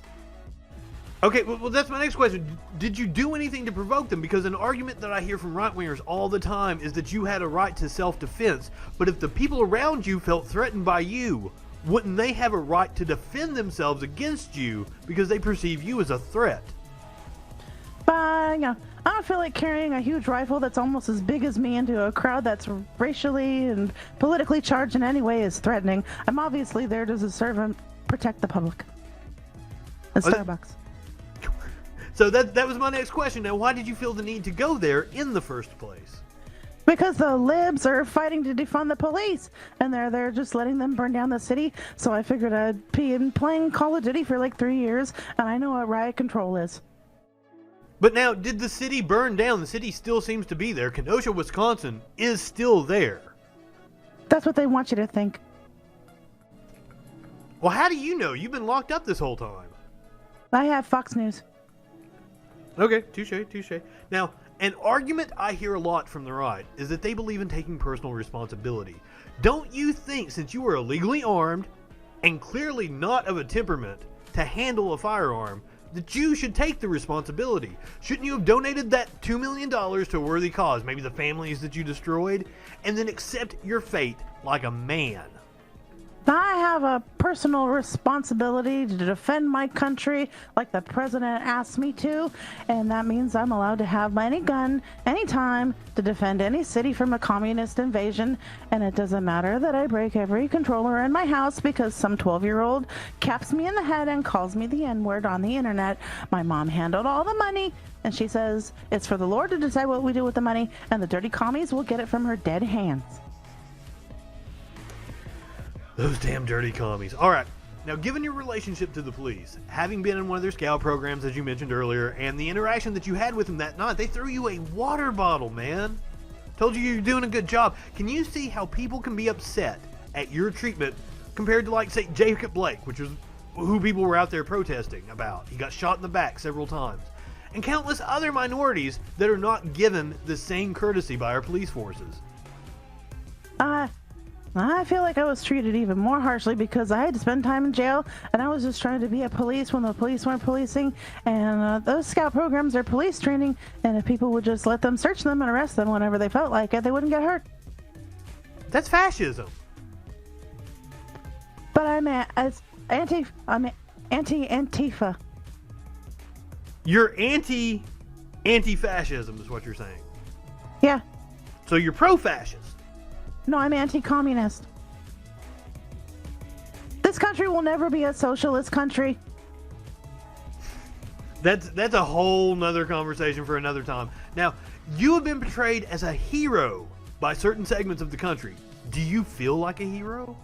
Yeah, I'm totally a hero because Tucker Carlson says I'm a hero, and I protected people from Antifa, and they would have kicked other people's asses if they hadn't tried to kick mine first.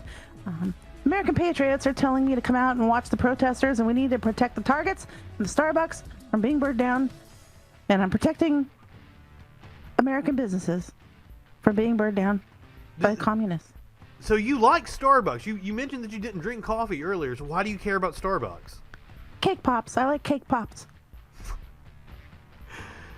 Okay. So now, your mom, you mentioned Tucker Carlson. Your mom was on Tucker on Friday. Did you get to see the interview? Yeah, I watched on YouTube. What did you think of her appearance? They didn't let her talk very much. Seemed like she talked a lot. Oh, trust me, she could talk a lot more than that. I've lived with her for a long time. She talks a lot. Well, it couldn't have been more than 17 years that you've lived with her. Well, I mean, yeah, but she talks a lot. She yells at me when I'm on World of Warcraft for too long. She tells me, she takes away the controller and changes the Wi-Fi password. It makes me angry. Okay. So, last question, Kyle, and then I'm going to let you go because I'm sure you're a busy man. A lot of media outlets wanting appearances by you. So, your trial is going to receive national media attention. Are you going to cry when you're found guilty on worldwide TV? Well, famous people have their court on TV are always offered book deals and TV shows, and they get lots of money, right? So I can make a Blue Lives Matter coloring book and the first political prisoner to make their own video game.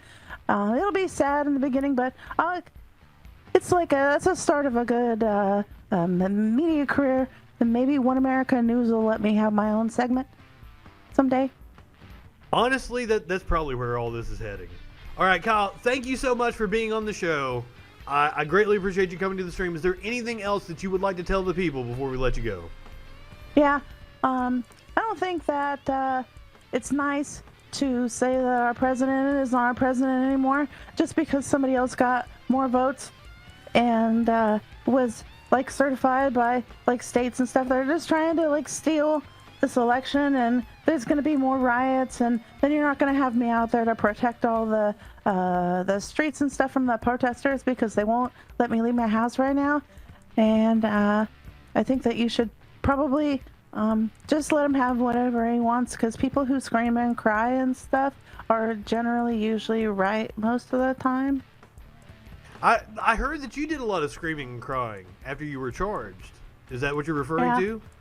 I mean, it's all over the place. I mean, yeah. I did a little bit of screaming and crying. It was kind of scary. And puking. I'm puking. Okay, Kyle, thank you so much. I'm going to let you get back to Call of Duty. I appreciate you coming on the stream. Good luck in your trial, buddy. Yeah, thank you. Now, well, I guess I was wrong about him being found guilty on worldwide TV. I'll take the L on that one. It was the Kyle Rittenhouse interview 2 years ago. I had the munchies.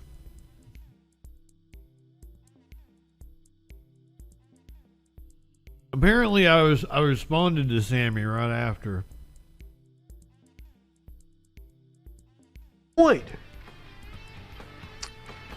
You don't think he's going to get convicted? Actually, I'm going to bring the Troll Patrol legal expert on Friday to talk about this very case. But also, it's funny that you should mention facts, Sammy, while you're on the stream, because the first thing you said was that Lynn Wood is not on Donald Trump's legal team. You are wrong, sir. He's also drawn attention for his 2020 legal representation on behalf of Donald Trump. He's been representing him in Michigan and in Georgia. And that's one of the reasons why I wanted to talk about Lynn Wood, because just going over Lynn Wood's record,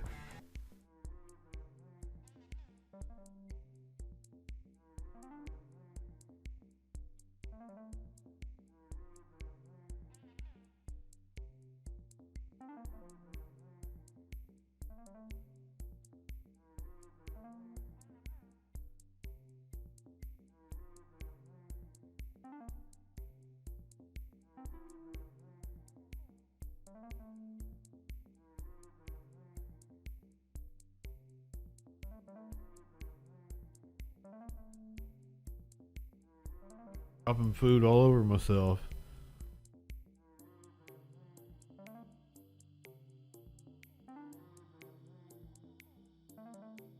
I feel you, buddy. I'm still hungry. I might go get another oatmeal cream pie.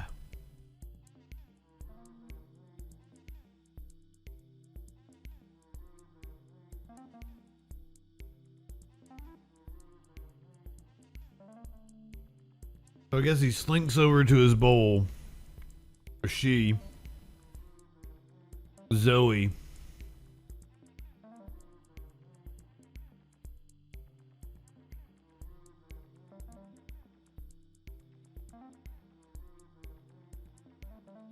Zoe looks very dissatisfied.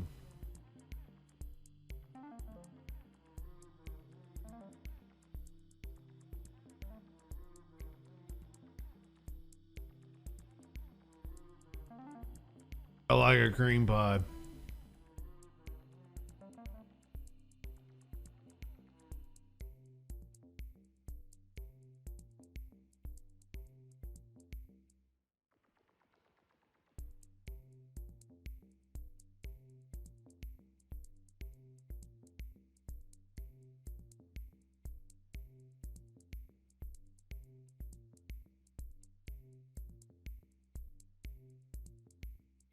Justin demands to be.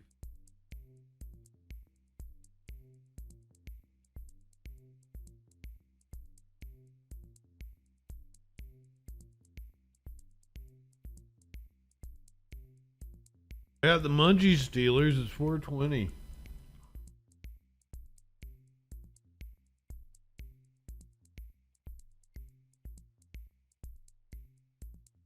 Don't make me put on Puppy Bus.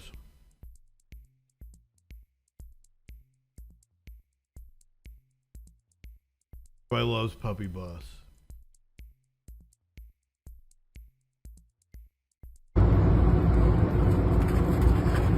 Good morning, Jake. Well, good morning.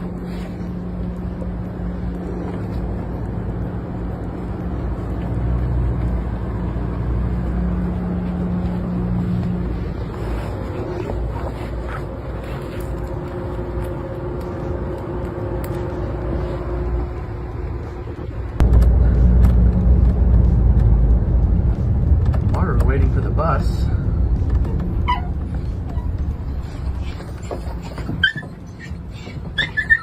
Good morning, Amaru. Hey, you're not buckled in. Good morning, Bama.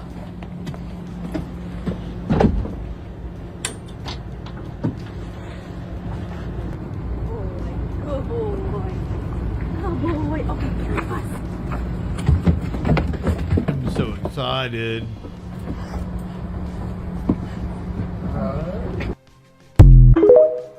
He wants to see his friends. Good morning, Jake. Well, good morning.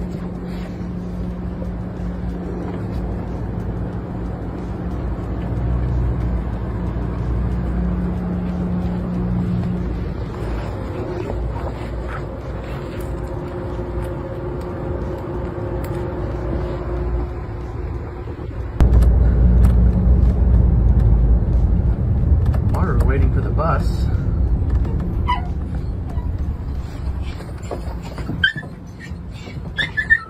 Good morning, Amaru. Hey, you're not buckled in. Good morning, Bama.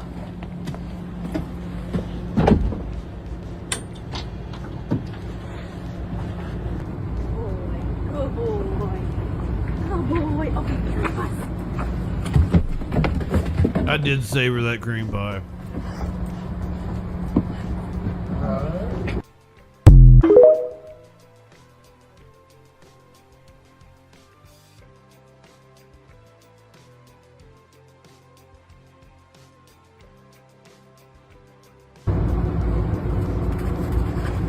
Good morning, Jake. We're less than 30 minutes away from the next 420.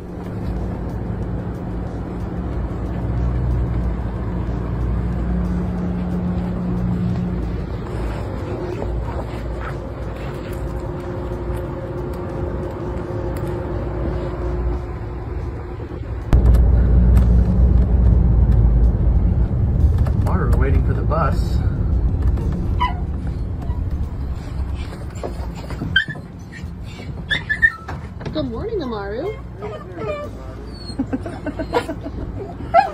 Hey, you're not buckled in. Good morning, Bama.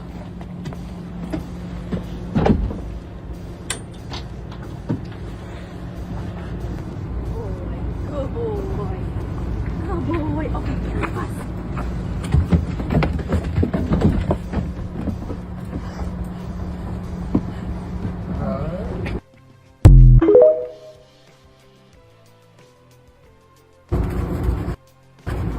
Good morning, Jake.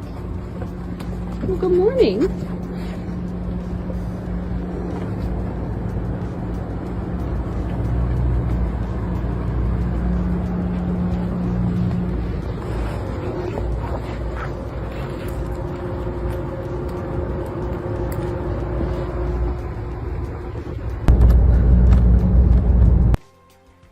So, one of the time zones celebrating 420 next is the Pitcairn Islands. Pitcairn? Yeah, Pitcairn Islands. Officially the Pitcairn, Henderson, Doce, and Ueno Islands. The group of 4 volcanic islands in the South Pacific Ocean that form the sole British overseas territory in the Pacific Ocean. So it's the only one owned by the Brits. The Pitcairn Islands are a biracial ethnic group. Islanders are a biracial ethnic group, descended mostly from 9 bounty mutineers and a handful of Tahitian consorts, as is still apparent from the surnames of many of the islanders. The mutiny and its aftermath have been the subject of many books and films. As of January 2020, the territory had only 47 permanent inhabitants. So 47 people getting ready to celebrate 420 over here in the Pacific Ocean in the next time zone.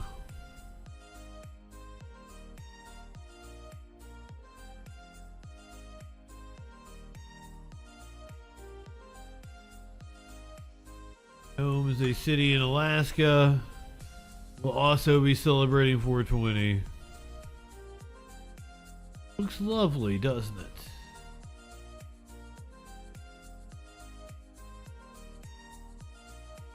City of Nome, Alaska.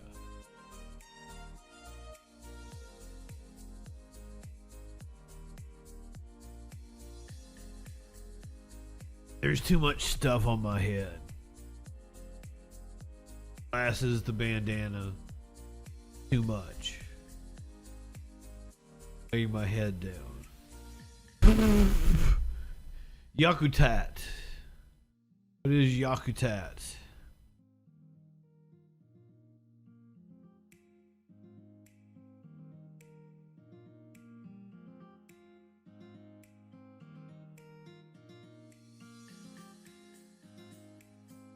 Yakutat is a city in Alaska.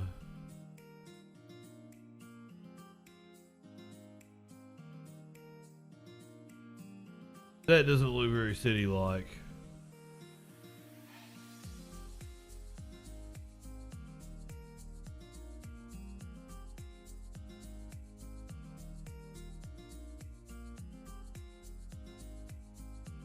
I want to go live in Yakutat.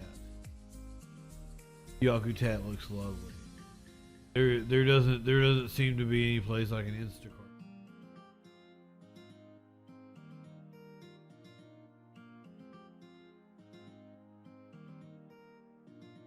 You want to go live in Sitka? Let's live in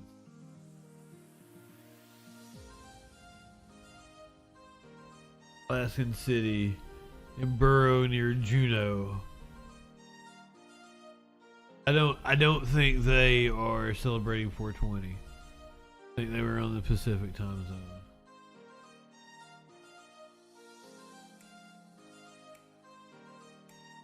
Is Jake moving with me to Yakutat?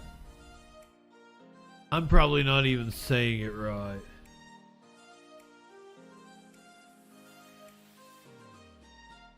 I am so fucking stoned. We're 23 minutes to the next. Gotta take some shit off my head. The glasses. That is a million times better. A whole new world.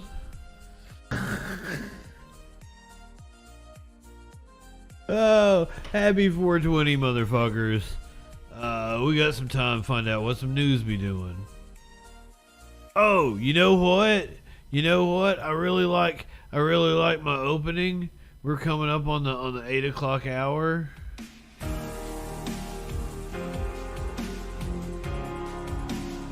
So check it out. Like, this is the original countdown screen here on this 3rd anniversary. And I made little jokey jokes. We'll skip ahead so that we hit the 8 o'clock hour the way we should. Yeah, let's go. And it's 2 minutes until they. Blah, blah, blah.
This is the Troll Patrol, live with Justin Freakin.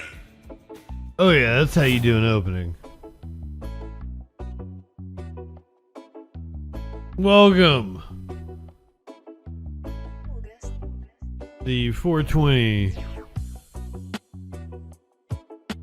3-year anniversary special. Ménage a Troll.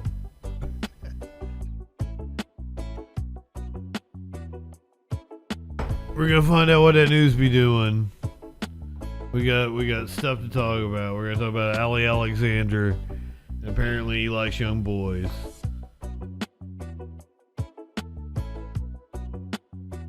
We're gonna watch Elon Musk's rocket exploded. We're gonna watch it. I got all kinds of animal videos for you. Lots of animal videos. We got a couple more 420s to celebrate. Next one is Anchorage, the Pitcairn Islands, where there are 47 people.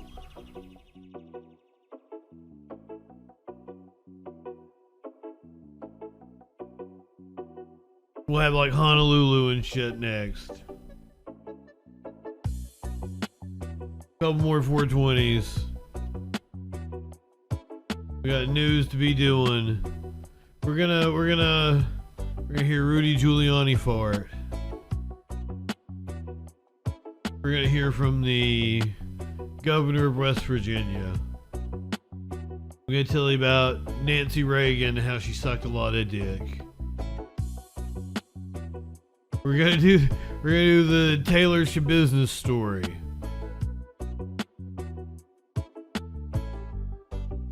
So much to get into.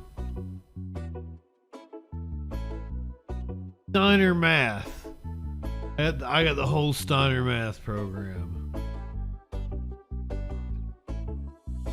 The whole promo.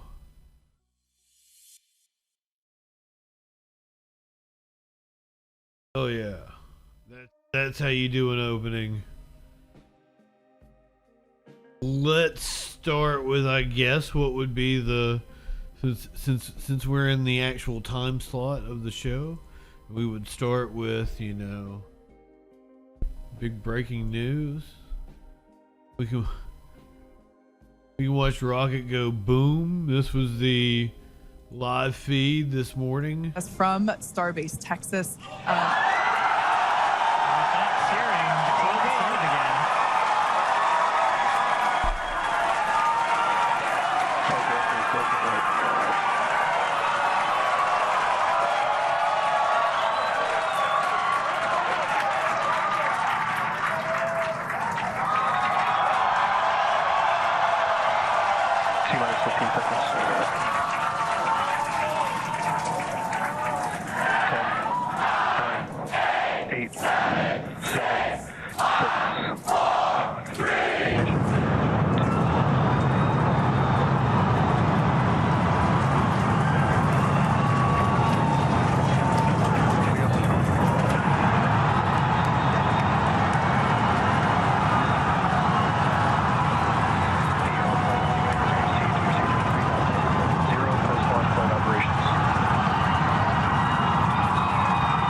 Chamber pressure is nominal.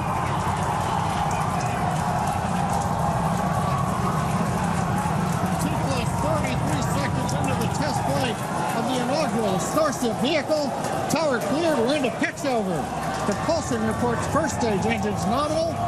What a sight from the ground cameras at Starbase. We're flying at twice the thrust of the Saturn V heading to space. Acquisition of signal, surface proceed. We're throttled down and throttled back up. Going through the period of maximum aerodynamic pressure.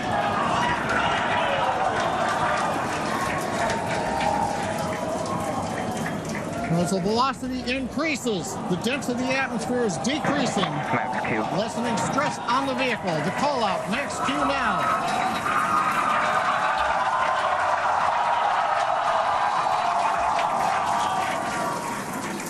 Continuing to watch the first stage as we head downrange.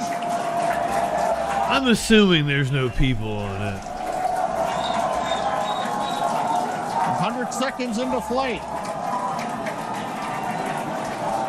Our next major activity is going to be shutdown of the first stage. The Houston tracking station now acquiring the vehicle. With shutdown, we will get separation of Starship from Super Heavy and ignition of the Starship engines. When Starship separates, we light up 6 engines in a staggered sequence. If all goes well, those 6 engines will burn for almost 6.5 minutes. Onboard view from Starship. And there's views of the Raptor engines on the second stage as we prepare for stage separation. Now, after stage separation, the first stage will flip and begin a boost back maneuver for landing in the Gulf.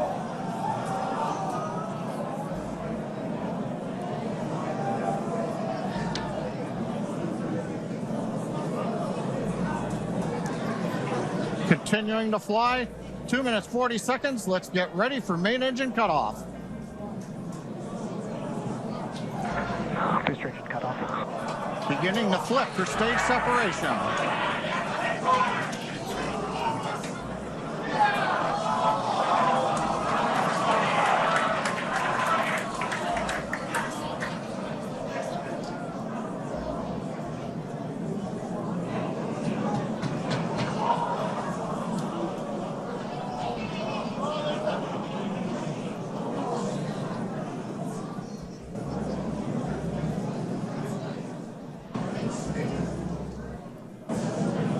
As of right now, we are awaiting stage separation, where Starship should separate from the Super Heavy booster. Yeah, Kate, right now it looks like we saw the start of the flip, but obviously we're seeing from the ground cameras the entire Starship stack continuing to rotate. We should have had separation by now. Obviously, this is already fucked up. Be a nominal situation. Yeah, it does appear to be spinning, but I do want to remind everyone that everything after clearing the tower was icing on the cake. Boom, there it goes. And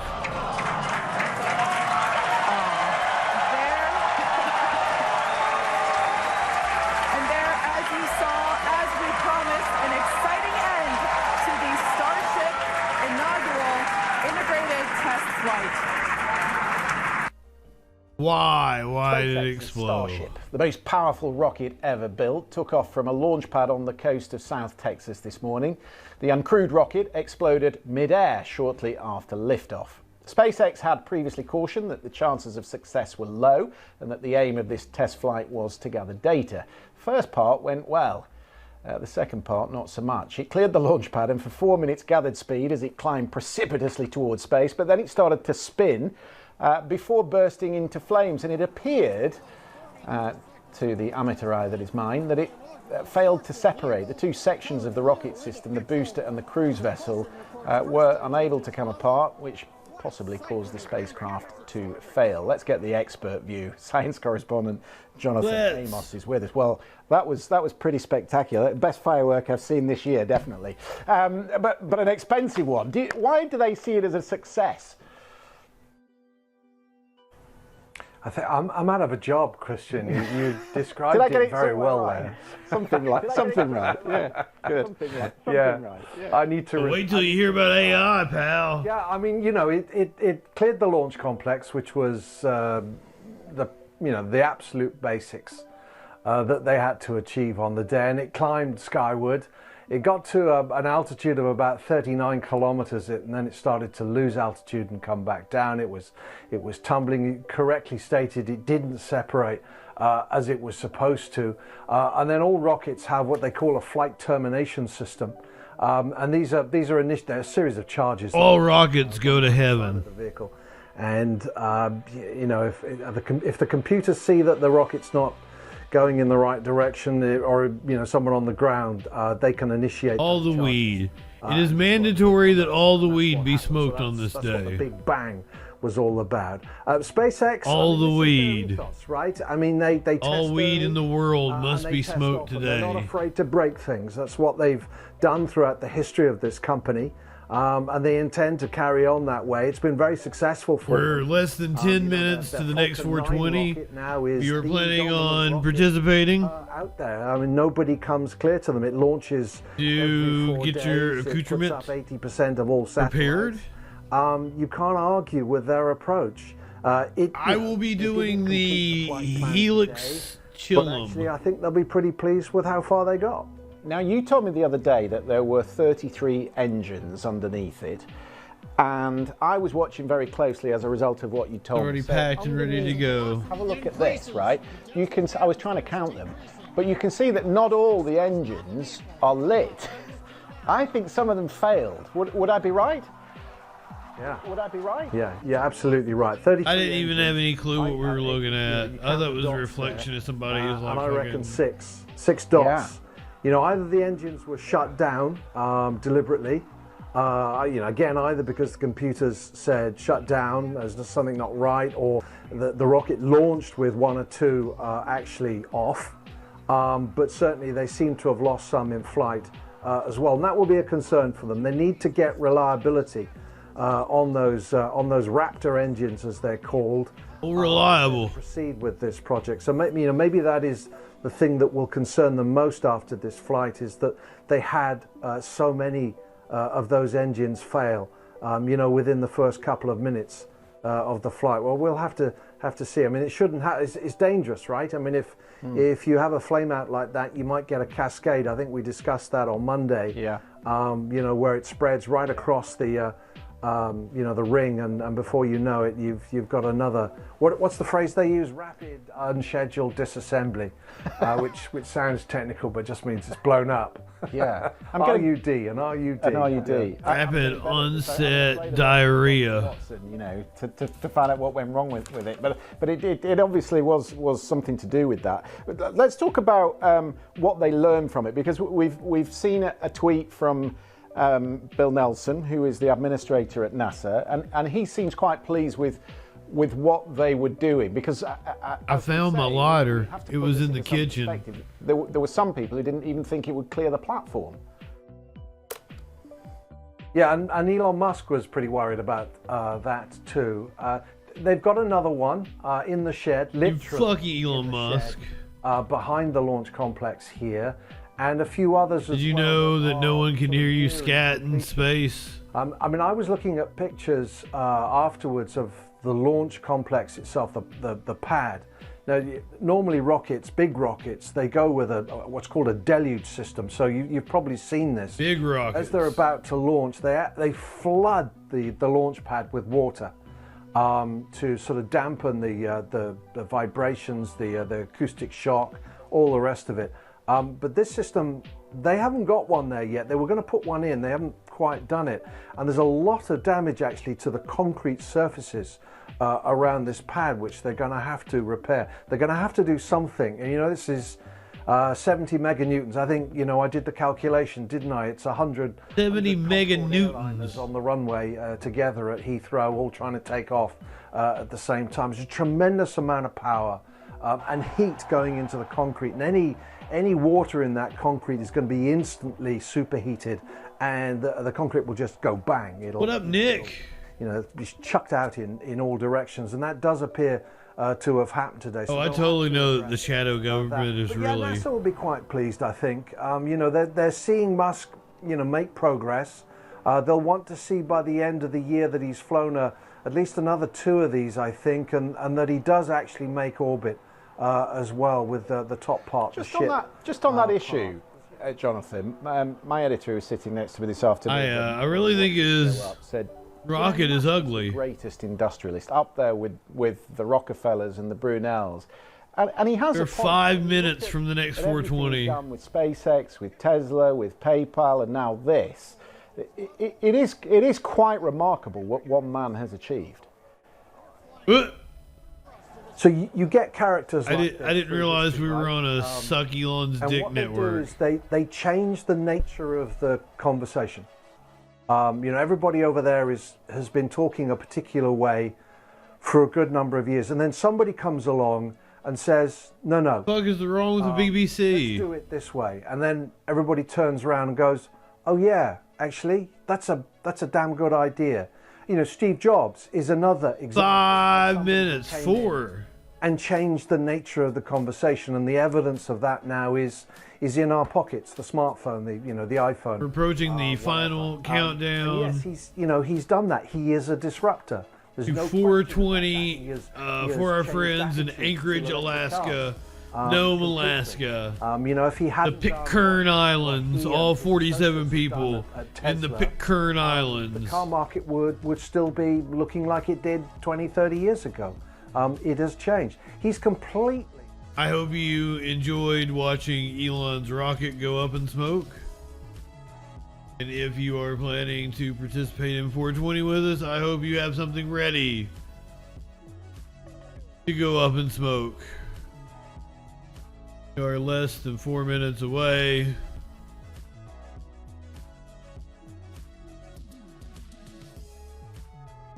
Nick, I'm happy for you. If you're happy, I'm happy, my friend.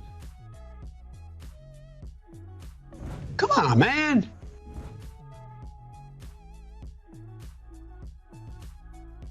I hope you and your sister have a fantastic life together.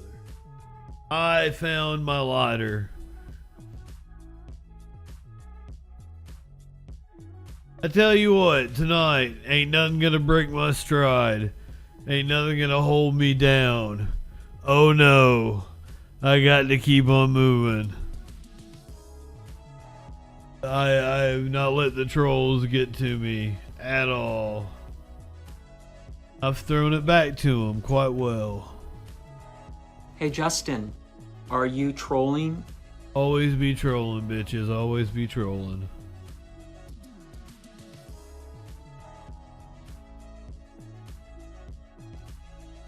I bet you have beautiful kids.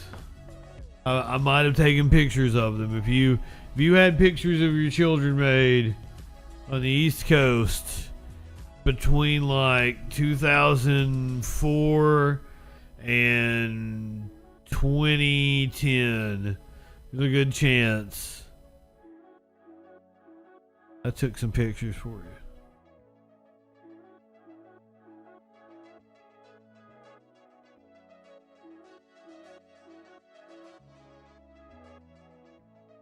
Many different companies. Only the best companies. Get ready for 420 in Anchorage, Nome, Yakutat, the Pitcairn Islands. We are less than 2 minutes away, less than a minute.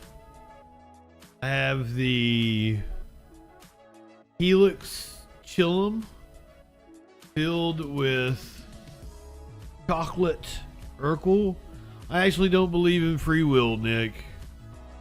The only way this could ever have happened was you being here, participating in 420 in Anchorage with us. We welcome you. We hope that you feel the love and the spirit of the Holy High Holiday. We are 20 seconds away. 15 seconds. Now 10 seconds.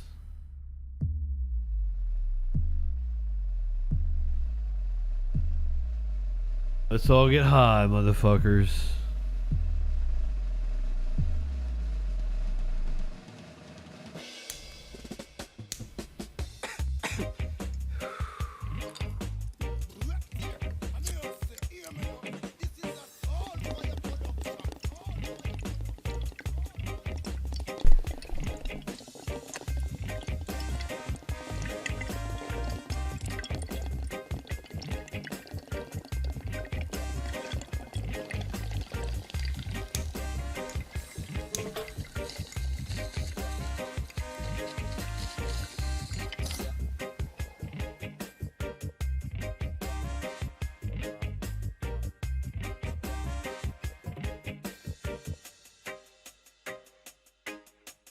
Damn!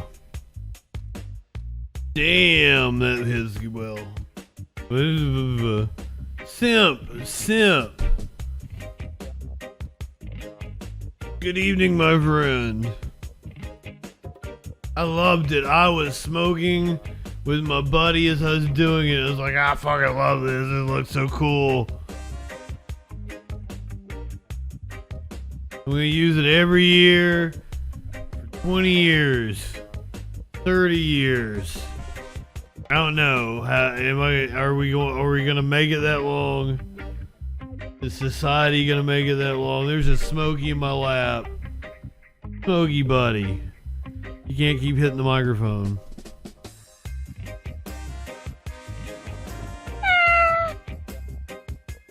I love you too, buddy. You can't really see him.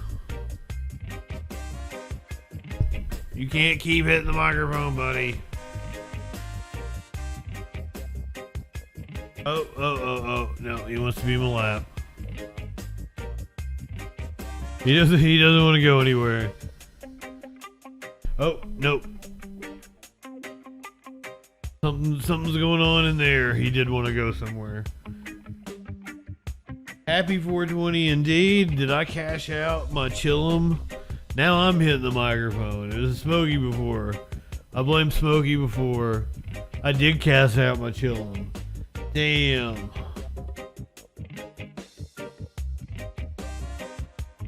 I'm drooling on myself. That's how high I am. We still got some news to do. I swear. We gonna find out what the news be doing. We got a couple other classic stories to talk about.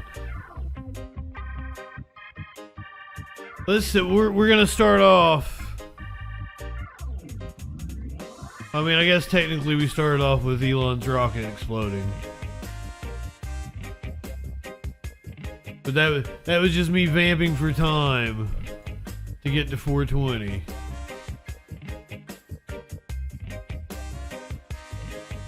We're gonna start off with the most popular clip by far of all time.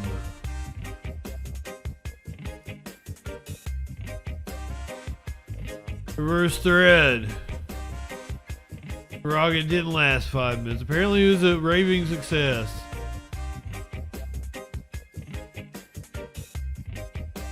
The most popular clip by far I have on YouTube of the Troll Patrol is of a racist, homophobic teacher. The original video has been taken down, so we can't watch it because apparently it violated YouTube's terms of service. But we can watch the local news hit about it. We begin with breaking news. A Connecticut County teacher has resigned 1 day after we reported a video of her on a racist and homophobic rant went viral on social media. Parents have seen the video and were livid, demanding action. The announcement was made within the hour at a special called school board meeting. NBC 15's Corey Pippen was the only reporter there. He joins us now from Evergreen. Corey? Kim, school board officials tell me Olivia Squires decided to resign before they could make a decision on what kind of punishment she could face. Tonight's special called meeting here at the Connecticut County Board of Education was a short one. We expected upset parents, and while they were here, 5 minutes in, the board approved Squires' resignation related to a now viral video of an argument involving Squires and the father of her children while off school grounds, during which the now former English teacher and volleyball coach used multiple racial and homophobic slurs as insults. She even called one of her child's father's relatives a slur against mentally disabled people. The rant upset many people. Yeah, fuck you, the government name. American community here. I do not encourage that. Call for the superintendent and the school board to act. Superintendent Dr. Tanya Bozeman says school officials wanted to take their time to get their decision right, but she hopes Squires' resignation can begin to heal the hurt felt by so many people. It is painful to deal with. Let me just say it like that. No one wants anything to reflect poorly upon their school district. So anything that happens that's not positive, which is what we're promoting every day, anything like that that occurs, then, you know, we like I said, we address it and move on. As you can imagine, parents had a lot of feelings regarding Squires' resignation. We'll have what they had to say to us coming up tonight at 6. Reporting. Well, it did not play any of the video of her. Nope, that's not it. A disgraced Connecticut County teacher is out of a job tonight. She resigned after video of her went viral using racial and homophobic. Show some of the video. NBC 15's Corey Pippen was at an emergency called school board meeting today where many parents gathered hoping the board would hold the teacher accountable. Parents tell me they considered Olivia Squires to be a good teacher, and this situation has come as a shock. School officials say Squires' resignation was... Oh, it's horrible. The video is horrible. I want to thank you for trusting that we would fulfill our goals and our responsibilities for the school district. This was Connecticut County Superintendent Dr. Tanya Bozeman, moments after she and the school board approved the resignation of Olivia Squires.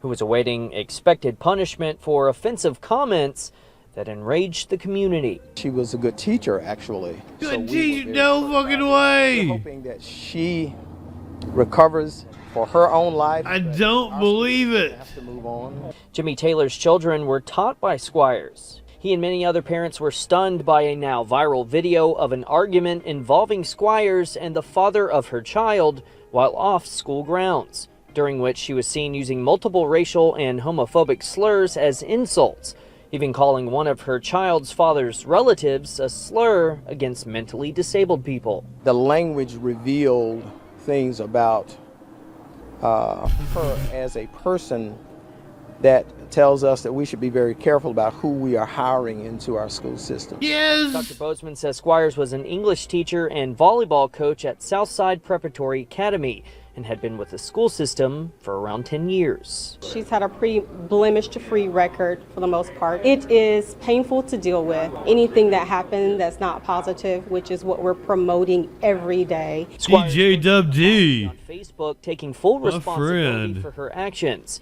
and saying she's praying for forgiveness. Taylor says while he feels bad for Squires, he thinks the apology was lacking. The apology did not come to the African American community, nor to the gay community, nor to those who are handicapped.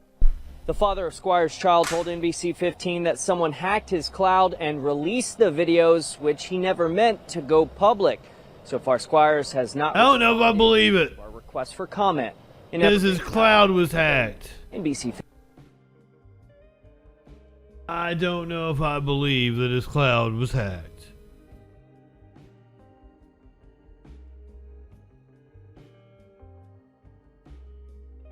What a wild! That is the most popular clip on my YouTube. I don't really want to say why, because the original was taken down. We'll fly under the radar from now on. You know, one of my favorite drops that we've used through the years has been Rudy. Do you think we're stupid? You think we're fools? Would you guys like to hear where that came from? It was the iconic press conference that Rudolph gave outside of Four Seasons Total Landscaping shortly after the 2020 election. So we are going to continue the lawsuit here. We're going to bring a second one, and then we're going to bring a federal lawsuit. And we're going to take a very good look at whether we bring this nationally. We certainly are going to bring it here and in Wisconsin. Quite possibly, we'll do a national lawsuit and really expose the corruption of the Democrat Party. But please, Rudy. Anything I've ever seen before. This comes when you think you have so much power and you own the media that you can do anything you want. Well, sorry. We're going to fight for the people. We're going to vindicate their right. And the ultimate result is President Trump has won Pennsylvania. I've never heard of a count where you're ahead by 400,000 with 80+% counted, and they haven't called it for you yet. They called California the moment the polls closed. How many votes do you have? Yeah, it was a landslide, sir. To win, for a Republican to win here, how many votes do we have to be ahead? 400,000 is not enough? With 80+% counted, I think there's only 14% of the vote to go. Do you think we're stupid? You think we're fools? You know something? The Democrats do think you're stupid. And they do think you're fools. And that's why you get called deplorable. Especially you, Rudy. It's over. We're going to stick with this. We're going to win this election. We've actually won it. Just a matter of counting the votes fairly. Just to be clear, Donald Trump did not win the 2020 election, YouTube. Do you think we're stupid? You think we're fools? I do. You know the kind of thing that a stupid fool would do? A stupid fool would go to a hearing. I believe this happened in Michigan, where Rudy apparently farted twice during a hearing. Is not You're attempting to seek a pardon, so why is this not part of that? I will ask that he be disciplined for that. First of all, hold on. First of all, what he says is untrue. Second, I'm just hoping to get an answer to the other questions about Mr. Barr and others who have disproven a lot of. I gave you the answer. Point of order. The answer that I gave you is they didn't bother to interview a single witness. Just like you, they don't. It sounds like a sound effect that was added, but apparently this was fucking real. You're attempting to seek a pardon, so why is this not part of that? I will ask that he be disciplined for that. First of all, hold on. First of all, what he says is untrue. Second, I'm just hoping to get an answer to the other questions about Mr. Barr and others who have disproven a lot of. I gave you the answer. Point of order. The answer that I gave you is they didn't bother to interview a single witness. Just like you, they don't want to know the truth. Well, you probably know the truth. I'm worried about their not wanting to know the truth.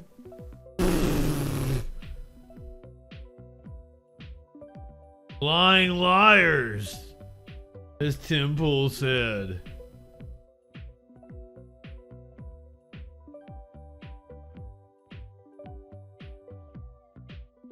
Let's talk a little more about funny Republicans.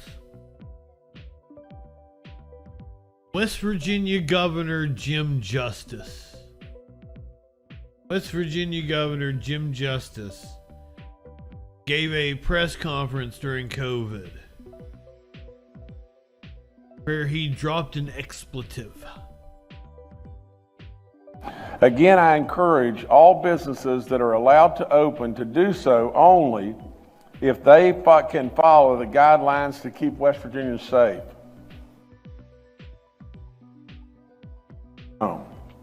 Again, I encourage all businesses that are allowed to open to do so only if they can follow the guidelines to keep West Virginia safe. They fucking follow the guidelines. Good on you. This governor's made the news multiple times for funny shit.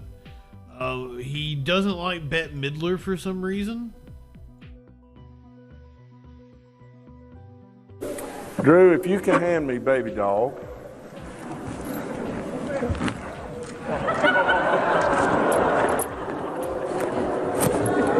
I want to tell y'all just this, and I mean this. I told you a second ago, easy baby. I told you a few minutes ago, I'm your proudest fraud. Absolutely too many people doubted us. They never believed in West Virginia. They never believed in West Virginia that we could do it. Thur, I've been to West Virginia. They never believed that the Newcors or the Green Power or Owens and Minor, they never believed they'd be here. They told every bad joke in the world about you, puppy. And so from that standpoint, Baby Dog tells Bette Midler and all those out there, kiss her honey.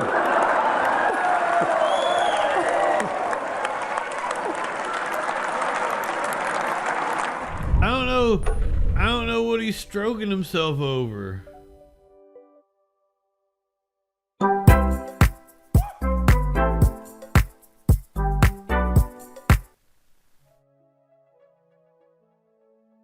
I wanna know what he was upset about.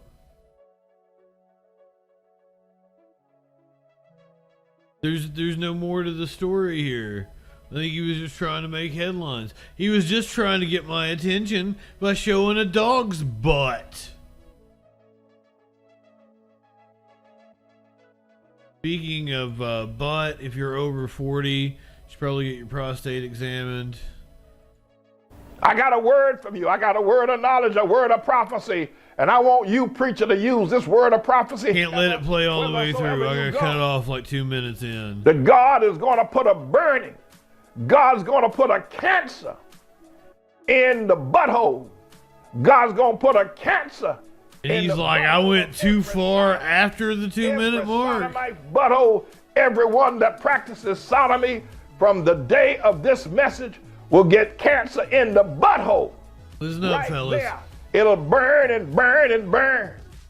You'll have to, the manufacturers will have to go in. Do no sodomy. Manufacturing chairs where people can stand up because they won't be able to sit down because of the burning in their butthole. Every sodomite. This motherfucker. It's a sodomite because he can't sit down. This motherfucker is invested in like standing desks. Because he thinks everybody gonna be walking around with burning in their butthole. Manufacturing chairs where people can stand up because burn.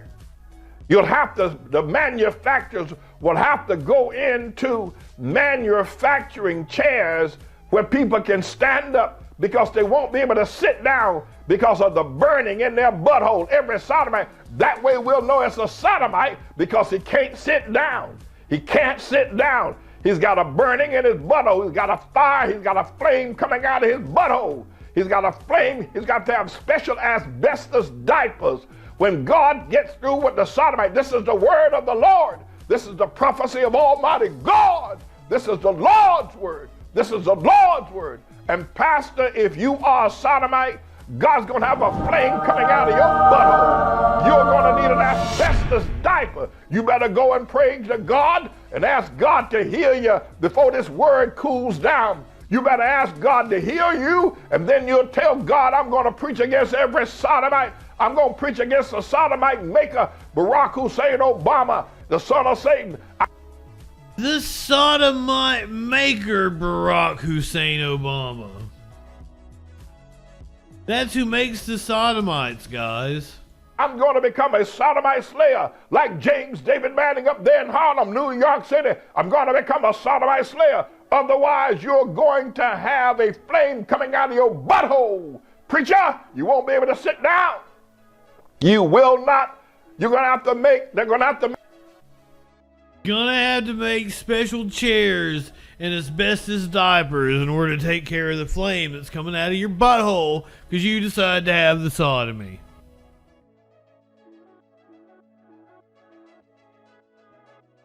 Up yours, woke moralists. We'll see who cancels who.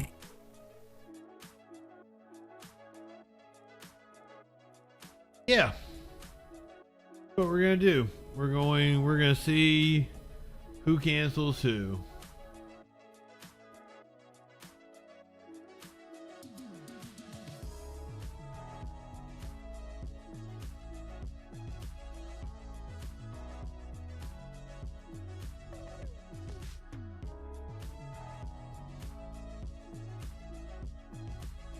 The original woke moralist clip is long. Why is it so long? Why is it so long? So I penned an irritated tweet in response to one of the latest happenings on the increasingly heated culture war front. In response to the decision of an actor named Elliot Page. Elliot. I am employing this awkward and impossible naming style because it is now apparently mandatory, and am probably doing it wrong nonetheless. As I don't understand what that means, Elliot. It's not hard. Mandatory. But also, I'm trying to make a point. I've essentially been banned from Twitter as a consequence. I say banned, although technically I have been suspended.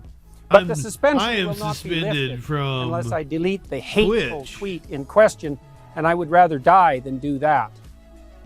And hopefully it will not come to that, although who the hell knows in these increasingly strange days.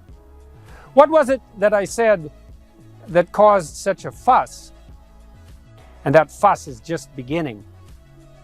And even more importantly, anyone even care? Complexly, what exactly was it that I said that resulted in the ban? Here's the tweet in question. Remember when pride was a sin? And Ellen Page just had her breasts removed by a criminal physician. Elliot! Then a link to a story that detailed out the happenings. The response from Twitter, quote, violating our rules against hateful conduct. You may not promote violence against, threaten, or harass other people on the basis of race, ethnicity, national origin, sexual orientation, gender, gender identity, religious affiliation, age, disability, or serious disease. Elliot! By clicking delete, you acknowledge that your tweet violated the Twitter rules. Delete. If you think we've made a mistake, submit an appeal to us. Please note that should you do so, your account will remain locked while we review. Grown-ass man complaining about a social media site. First, it's pathetic. It is clearly the case that I did not promote violence against or threaten anyone with my missive. So that leaves the arguably lesser sin of harass. Let's assume, since I wasn't dead-named Elliot, that was the crime. And further, harassment on the basis of so-called gender identity, since Twitter did not do me the favor of actually specifying my crime, and there are many possibilities on that front. We unfortunately have to guess dead-named that's Elliot. A problem in and of itself, and also indicative of the utter carelessness of the Twitter organization with regard to the propriety of its own censorial actions. I should at least know exactly what I did wrong. I can't make it through all if of I'm this. required to acknowledge that my tweet violated the Twitter rules. What rules, you sons of bitches? Exactly. Precisely. Who, me? Because such things matter. Me? Am I sons of bitches? So what did I say that might constitute harassment? Well, many things, hypothetically. Let's begin with, remember when pride was a sin? Dead naming. Although that is merely a factual statement, because under the old rules, applicable even a decade ago, pride was a sin and had been recognized as perhaps the cardinal sin for thousands of years. Who decides what pride previously. is? It still might be regarded as unacceptable to the woke authoritarian moralists who now insist, for example, that we celebrate Wait, aren't Pride you the month, moralist? not hour or day or week, but month. When you want this pure concept of pride. Instead of LGBT plus month or... Man, and that's the whole reason I was thinking about it, because, like, we're coming up on it. I got to change, I got to do my graphics for Pride Month. You know, it's not really that, like, yeah, I consider myself part of the community. I participate in Pride. I might go to a Pride parade this year. Just because, like, it feels like support is needed now more than ever. But, like, I really like changing my graphics for Pride just because it pisses somebody like Jordan Peterson off. It's cool. We'll rainbow the fuck out of this shit. We'll change the music for a month. It's gonna be fun. We'll do Pride graphics. Because fuck you, Jordan Peterson. We'll see who cancels who, motherfucker. Whatever else alphabet acronym which is current.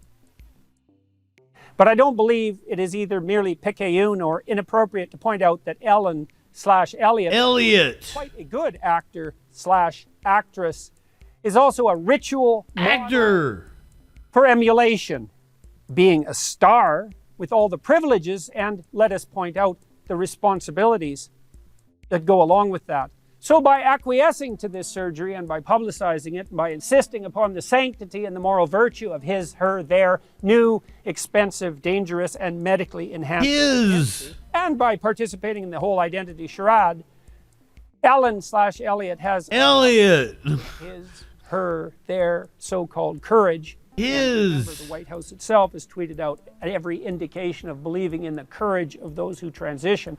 Enticed it's not hard, Jordan. Girl, most likely, to blame her emergent pubescent self-consciousness, confusion, and discomfort on being born in the wrong body and believing that the courageous, self-affirming, and morally admirable route is hormonal treatment, sterilization, subjugation to a lifetime of expensive medical complication. How delightfully profitable is that? And misery. And I believe firmly that Ellen/ Elliot or whatever the hell her name or his name His Elliot moral culpability for that. What? And finally, with regard to the final phrase, criminal physician, I must say that I've had some post-coital, so to speak, regrets about that phrase. It is clearly the case that the surgical operation performed by the butchers who butchered That's weird. Ellen was legal. Post-coital? So, was it criminal or not? Were the operations undertaken by the fascist physicians who carried out the Nazi medical experiments legal? Yes, under the laws of the time. But were they criminal? I'll leave that question up to you to answer. And further, perhaps it might be objected, what about the damage done by hypothetically leaving those confused about their identity to dwell in their confusion? Aren't we morally obliged to intervene? And I would say, no. Why? Well, first, do no harm, as the Hippocratic Oath, remember that, insists. And second, I remember. It has been a matter of historical consensus that sins of omission are less egregious than sins of commission. Thus, leaving someone with gender dysphoria, no matter how warranted, and perhaps it is in a very tiny minority of truly unfortunate cases, to suffer the consequences of the theoretical mismatch between soul and body is less of a risk ethically, personally, socially, and philosophically than the extremely active intervention that constitutes so-called gender confirming, another hated Go ahead. surgery. Up yours, woke moralist. I might also point up yours, woke moralist. We'll see who cancels who. Is now a $300 million per annum growth industry. Rate of projected expansion, 15% per year. Projected increase by 2027 to $750 million per year. An expanding enterprise in a time of global uncertainty. Time to invest, both in the requisite surgical skills and perhaps in any He's still drunk. Like, I skipped ahead. Unconscionable fad, primarily entangling, as such things so often do, the youthful and female. Isn't that a concern, intersectionalists? Not when push comes to shove or ideology to scalpel. Is that not a true moral hazard? And I'm not taking... Jordan Peterson is a true moral hazard. My tweet violated the Twitter rules. Up yours, woke moralists. There it is. He did the line. He did the line. In the final analysis. And I have probably contributed to that while trying to use, understand, and master that horrible, toxic platform. No doubt, I owe some apologies for that, and I'm trying to learn. But it's a relief, in some real sense, to be banned. And I regard it under the present... Yeah, that's the way I feel about Twitch right now. It's a relief. It's a relief. I'm going to take a couple of weeks off. Relief. Up yours, woke moralist. We'll see who cancels who. We gonna find out what that news be doing first. Yeah, let's do the latest news here.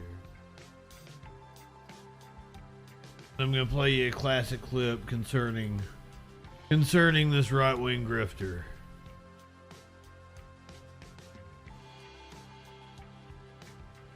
Stop the Steal organizer apologizes after being accused of asking teen boys for dick pics. I apologize for any inappropriate messages sent over the years. This is according to Ali Alexander himself, ally of former President Trump and white nationalist Nick Fuentes.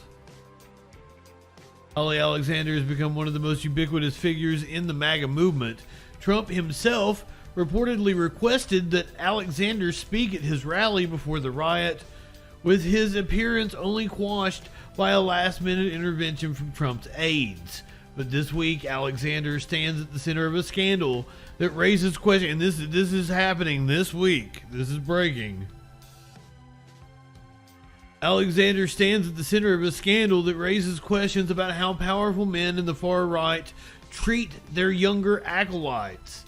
This is too gay, Alexander said in a statement issued Friday night that addressed the allegations in broad terms.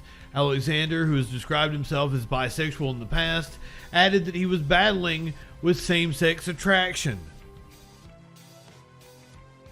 The budding online scandal has also roiled the pro-Trump and white supremacist America First movement just months after it reached new levels of notoriety after its leader Nick Fuentes dined with Donald Trump and rapper Kanye West at Mar-a-Lago. Now Fuentes is facing backlash from his own supporters over whether he ignored warnings that Alexander, his friend and ally, was allegedly soliciting nude pictures from young men within Fuentes' movement. On Friday night, Alexander, who was questioned by the House January 6th committee about his role organizing a canceled rally dubbed the Wild Protest outside of the Capitol, which drew crowds to the building right before the riot began, issued a statement offering a general apology. I apologize for any inappropriate messages sent over the years.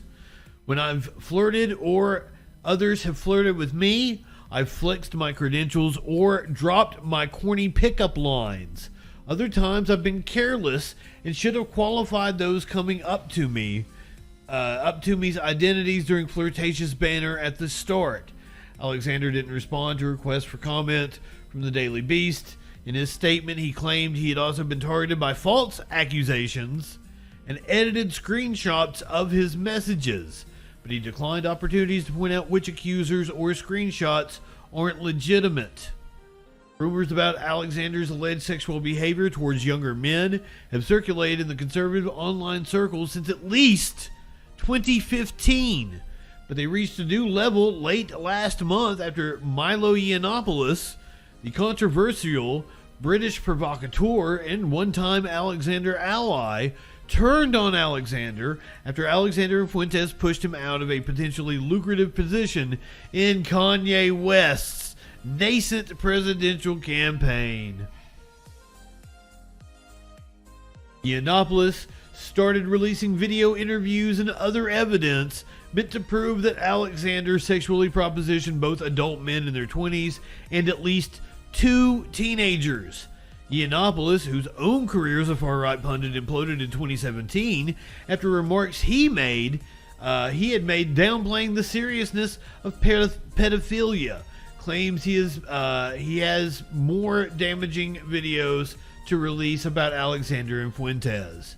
Yiannopoulos claims he's releasing the video against Alexander because Alexander dropped Yiannopoulos' name to entice young men. In 2017, Aiden Duncan, a 15-year-old boy in Colorado interested in right-wing politics, sent Alexander nude pictures after the MAGA activist asked him for them, according to an account Duncan gave in March of 2023. While Duncan was a high school sophomore just starting out in politics, Alexander was a 32-year-old with a decade of political work for the Republican Party behind him. And now he was willing to share the connections he had gained through the work with Duncan, as long as the teenager met certain preconditions, including secrecy. Originally from Dallas, Alexander pleaded guilty to felony property theft in 2007 and felony credit card abuse in 2008. But despite his criminal background, Alexander, who was then using his legal name, Ali Akbar, managed to rise in the GOP during the online conservative backlash to the Obama administration. Apparently, he received funding from conservative megadonor Robert Mercer. By 2017, Alexander had become an ardent Trump supporter with a passion for social media trash talk. If you do not know who Ali Alexander is, the most famous clip we've played of him here on the Troll Patrol was the time he claimed he can time travel. He claimed he can time travel. Even if Kerry was going to lose, I would will it into existence. And I know that sounds kooky. And I know that sounds crazy. But don't catch me on a wild day. Pete Davidson one time. Keep Pete Davidson's name out your mouth. Got beef with Pete Davidson, apparently. Oh, come on. What the hell?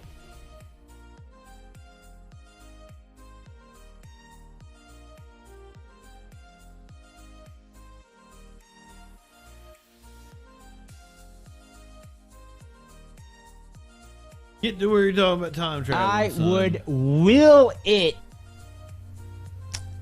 Pete Davidson one time. Oh my God. Me, it doesn't matter.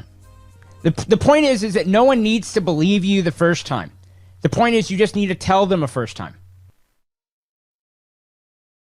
It's gonna sound kooky for y'all and cozy, but you guys don't. Oh my God. What if I told you that all of us are capable of traveling? Well, not all of us. Not all of us, not you plebes.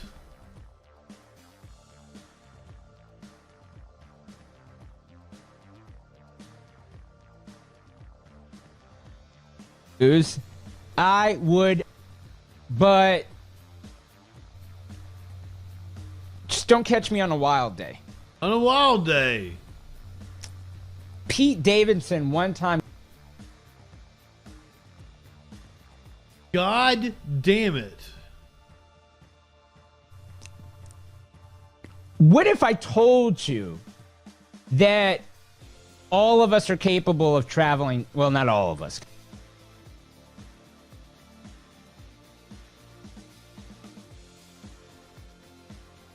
People capable of time traveling, they just don't know it. What if I told you that time traveling is easier than you think?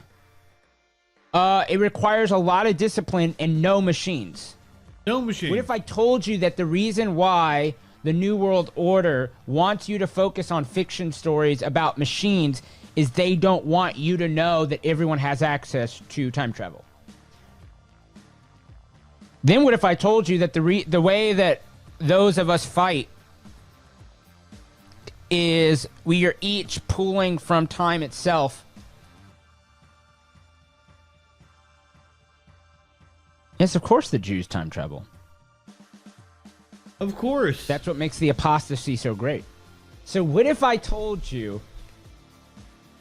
Of course the Jews time travel. That...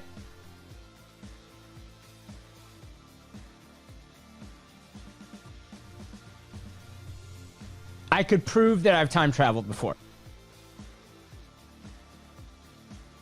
I would say I already knew you were batshit crazy, you dumb motherfucker. Do you think we're stupid? You think we're fools? How'd you do it? You been doing that Steiner math? That's what I want to watch right now. We're going to watch some Steiner math.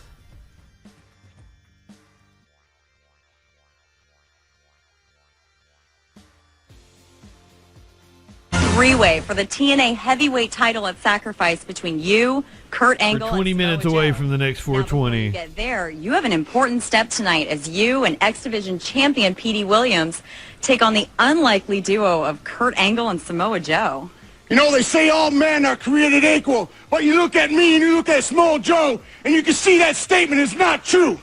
See, normally if you go one-on-one with another wrestler, you got a 50-50 chance of winning. But I'm a genetic freak, and I'm not normal. So you got a 25% at best at beating me. And then you add Kurt Angle to the mix, your chances of winning drastically go down. See, the three-way at Sacrifice, you got a 33 and a third chance of winning. But I got a 66 and two-thirds chance of winning because Kurt Angle knows he can't beat me. He knows He's it. not even going to try.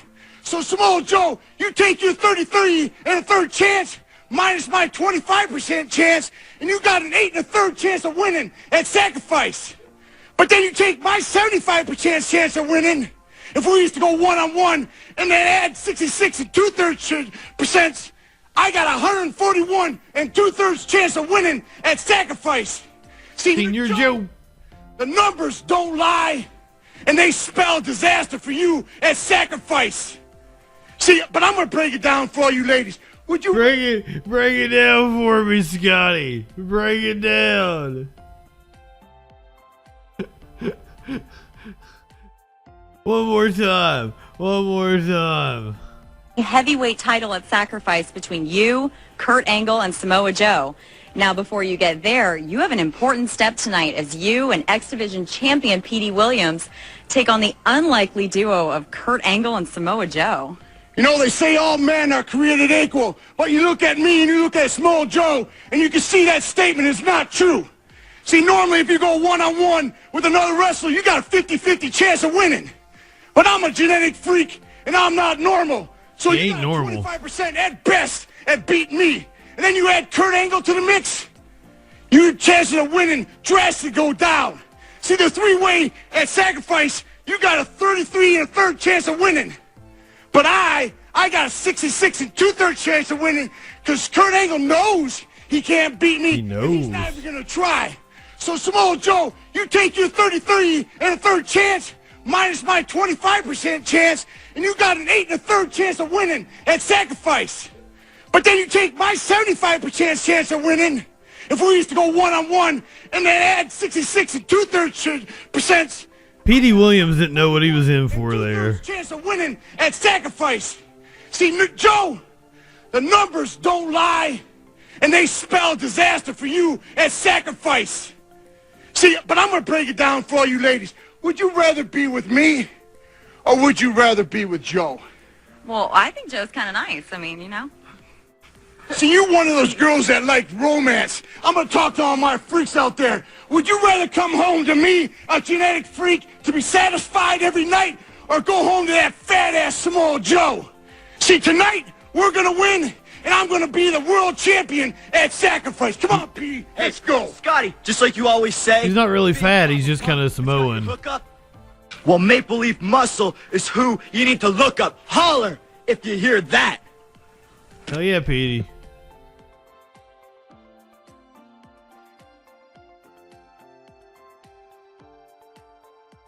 Scott Steiner is always a winner. But I don't know, when it comes to trash talking, there is somebody that apparently could do some damn good trash talking. And her name is Chrissy Teigen.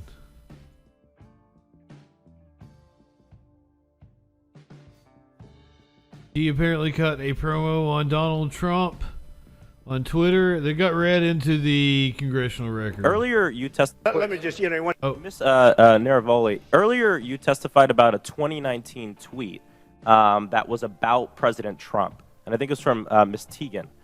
What was the tweet about? 15 minutes. Would you like me to give the direct quote? Yeah.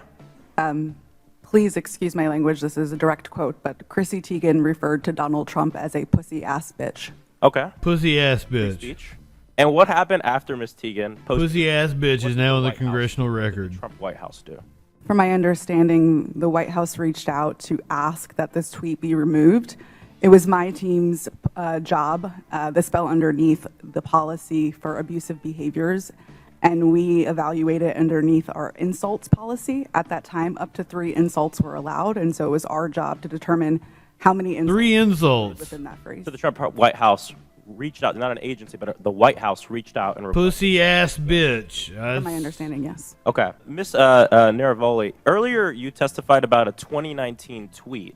It seems to be 3 insults to me, but what do I know?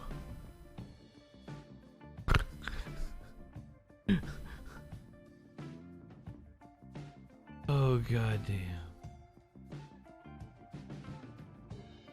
Let's take it to the next 420 the only way we can possibly take it to the next 420. By getting an update on a story that I still am in disbelief over. A judge has found Taylor Schabusiness competent to stand trial. The woman charged of killing and dismembering a Green Bay man last year was back in court. Your Green Bay neighborhood reporter Tyler Jobe was there and has an update on whether or not Taylor Shabusiness is competent to stand trial. Shabusiness. 25-year-old Taylor Shabusiness attacked her former attorney Quinn Jolly during a competency hearing. Following the attack, Jolly's request to be removed from the case was granted.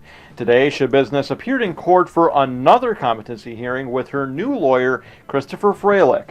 A licensed psychologist, Matthew Seipel, testified back in January that he believes Shabusiness was competent to stand trial. Today, Seipel testified again. So cute. Simply an opportunity to allow Mr. Freilich, who hadn't participated in the January 6th hearing, to do an examination or cross-examination of this doctor, an opportunity to do so because the court hadn't rendered a decision. The defense asked Seipel several questions. Seipel said he met with Shabusiness for a competency interview at the Brown County Jail in November. Seipel said his interview with Shabusiness was between 75 to 90 minutes. Is that the only time you met with her? Yes, that is the only direct contact. She's just adorable. Seipel said he did not review several records regarding Shabusiness, but he concluded in his report that Shabusiness was competent to stand trial at that time. I have not been provided any information. I'd let her dismember me. To alter the opinion offered in my report. The defense argued Seipel's testimony. His testimony is certainly relevant, but it's John Andrew. With due respect to Dr. Seipel, his report is sort of we've made some stupid fucking jokes about her name. Are out there that he could review. The defense also argued that the incident between Shabusiness and her don't apologize considered, but the prosecutor said Seipel's testimony was clear. If there is reason to doubt competency, counsel's always, as this is obligation, for you to raise that again. It seems that she's trying to go for an insanity. Initiate competency proceedings. The judge ruled Shabusiness is competent to stand trial. I'm satisfied I've found the defendant competent and we're going to schedule a trial date. Jury selection gets underway on Friday, July 21st, and opening statements for Shabusiness's trial is set for Monday, July 24th. In Green Bay, Tyler Jobe. You know I'm gonna have to keep an eye on this trial. We're gonna be watching this shit. I'm sorry, we're just gonna have to do it. Shocking video shows an accused murderer lash out at her defense attorney as a judge agrees to push back her upcoming trial. You went off on your attorney. Back in February. You went crazy on your attorney. Yeah, it was certainly an attack, and I've been in so many courtrooms and so many cases, and this is the first time I've really seen a defendant physically go after their own attorney. Court video. If you are participating in 420, lunge at defense attorney Quinn Jolly before she's restrained. Get your accoutrement ready. We're about 10 minutes away. On February 14th, 25-year-old Shabusiness appeared in Brown County Court. She's adorable. Shabusiness, who is accused of murdering and dismembering her lover, 24-year-old Shad Thyrion last year, was set to go to trial next month. But at the competency hearing, her attorney asked Judge Thomas... We believe from the writing in the story that she actually cut off his dick and fucked herself with it. That is wild. You live in sexual anarchy? They were on meth, by the way. Walsh for 2 more weeks, hoping a defense expert could testify about Shabusiness's mental status. When the judge ruled Shabusiness's trial could be pushed back to May, she physically attacked her attorney. And the judge was basically looking at a future date, and then all of a sudden, that's when she got up and attacked her attorney. Video shows Shabusiness sitting with her hands in her lap. She was upset. Before abruptly standing up and attacking her attorney. After that, a Brown County Sheriff's deputy breaks up the fight and works to restrain her. He continues to wrestle Shabusiness to the ground before the courtroom is evacuated. About 1 minute into the struggle, another sheriff's deputy rushes into the courtroom to help in the restraining of Shabusiness. A third sheriff restraining of Shabusiness. Later, as I like to restrain Shabusiness. Reporter and anchor Brittany Schmidt was inside the courtroom as all the chaos unfolded. She is wearing a belt and her handcuffs are attached to that belt. So she didn't have a lot of range of motion, but you do see her lead with her elbow and lunge at her defense attorney. He puts his hands up to do what she was doing. And the deputy is very close by, within feet of her. He gets her to the ground rather quickly and maintains control of her. He holds her down as they call for backup. She did have her foot like wrapped around some cord on his belt. And that's when they said, okay, we need everybody to clear the room. Pumpkin Spice, what is up? Everybody was escorted out of the courtroom at that time. Schmidt, who works for local Green Bay station I'm glad you got here in time for Taylor's Your Business. for months, but has never seen the defendant act out. I've covered. See, she's a good girl. Man, I would say a half a dozen times now, and every time I see her in court, she's silent, she is motionless, she's straightforward, very little emotion, in and out, no big deal. So this is not something that even I expected to see from her. We're 8 minutes away from the next 420. Her defense has brought up questions about her competency and her actions in jail at the time. But it was definitely not something anybody expected, and everybody taking care of your business when they heard the commotion, and then you see what was happening, and we kind of all watched. In February of last year, then 20. Hey, look how cute she is. Was arrested and charged with Shad Thyrion's murder. This came after Thyrion's mother found his decapitated head at the in bottom a bucket. of the stairway. Investigators say Shabusiness murdered Thyrion after she began choking him during sex. She later told investigators she had been smoking meth and shooting up trazodone. After Thyrion was killed, investigators say Shabusiness dismembered his body and performed sexual acts on it. She allegedly put a leg and foot in her vehicle and left Thyrion's head in a bucket.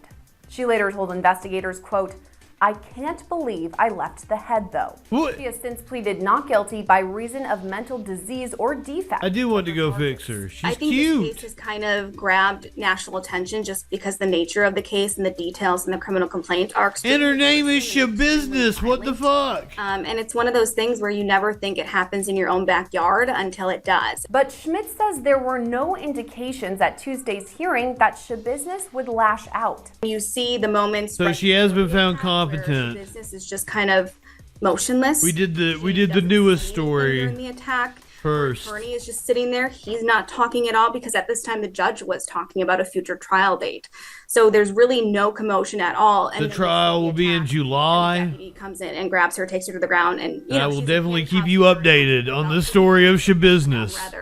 Rather quickly and keep her that way, even as she's fighting and pushing back and kicking and stuff like that. Schmidt herself is caught on camera reacting to the fight. Even I jumped back and kind of moved closer to my photographer because it was just so shocking and weird. Man, I thought you meant you had somebody in your family that was like Video also charged with murder and was. deputies' quick response to the attack. But you're talking about in school in your program. And they actually said that their deputies acted as It makes a world of difference. to make sure that everybody was safe in the court. And we saw that when we were in there.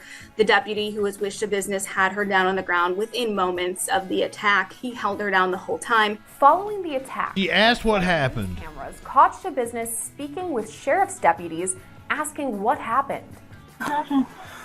You went off on your attorney, Taylor. You went crazy on your attorney. After that, We're 5 minutes away. was allowed back inside the courtroom. And then once we were kind of brought back in, everybody just kind of sat down. The judge came back out. We went back on the record. And the judge did not address it at all. She also asked after they arrested her, or the cops asked her what happened, and she said, "That's a great question, isn't it?" All. He just moved right into talking about what's next, when can the next date be, and when should we have this competency hearing. So Yeah, he did not address when can I take her on the next date? because of the commotion in the courtroom, I did not watch the judge and see what he did because we were all so shocked. As the judge discussed a future trial date, Shabusiness's attorney made a shocking announcement. They kind of tentatively talked about May 15th, but it was never set on record. They just kind of tentatively put it out there because they had to make sure that the defense was okay with those dates, that the Well, you can use Taylor's Your Business as a and victims or witnesses case study if you would like. And when Judge Walsh asked the prosecution if they were okay, they said, yep, let us just check with some of our victims and the statements. And then he asked Jolly if he was okay with those times as well. And Jolly kind of just looked down, and he comes back up and says, yeah, I'm okay with that, but I'm going to tell you, I'm going to put a motion in to withdraw from this case. He just got attacked. I don't blame him. I'll write that down, and we'll handle that at the next motion hearing. The Brown County Clerk of Courts tells Law and Crime Network Jolly's motion to withdraw from the case will be addressed at Shabusiness's next hearing. If that's approved, Schmidt says there's no telling when a new attorney could be appointed. Her attorney was appointed to her from the public. So she did have a new attorney appointed. The trial moves forward in July. We are 3 minutes away from 420 in the Gambier Islands, the Adak, and the Altuian Islands. If you are participating in 420 with us, do get your accoutrements ready. I have a custom blown spoon.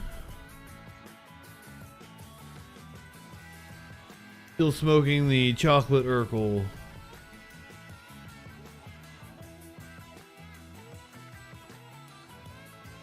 We'll get to packing because you have less than 2 minutes to go. We've been here for 420 across the country. We've made it to the Pacific Islands. It's been a hell of a anniversary special for the Troll Patrol. I am sorry that your 420 was all too sober. You needed some, you should have come over. I would have smoked with you. We have been smoking all fucking day. Could have sat here on the couch on the stream. 50 seconds till 420. The Gambier Islands, Adak, the Altuian Islands. It has been a hell of a stream with you guys. 30 seconds. I've enjoyed reliving some of the best moments throughout the Troll Patrol's history. You're 15 seconds away. Prepare thine asses.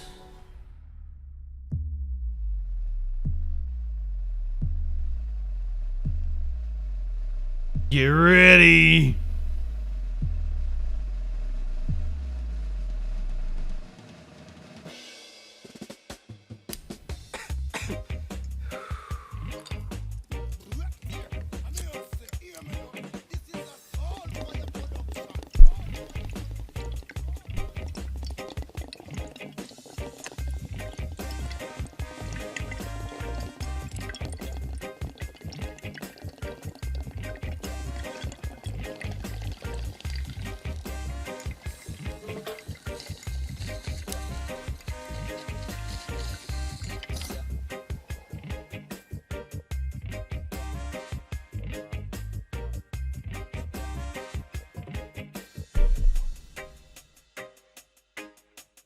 Thank you, thank you.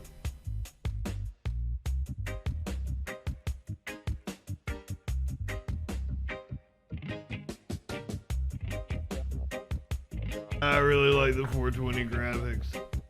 I did not make the 420. I found that. And I was like, well, goddamn. It works so perfect. It's already rainbow. I didn't have to do anything for it. I really like playing with my graphics.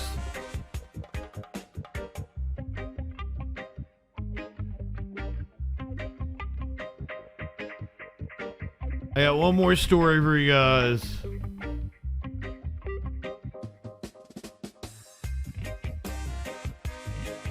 We're gonna do animal videos. I got lots of animal videos. Lots of animal videos. Been a wild ride this afternoon.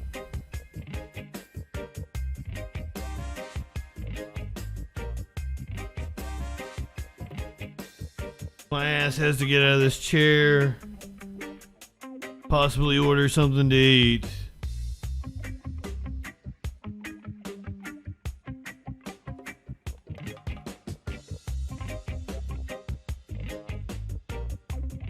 Perhaps play video games. Enjoy the rest of my 420.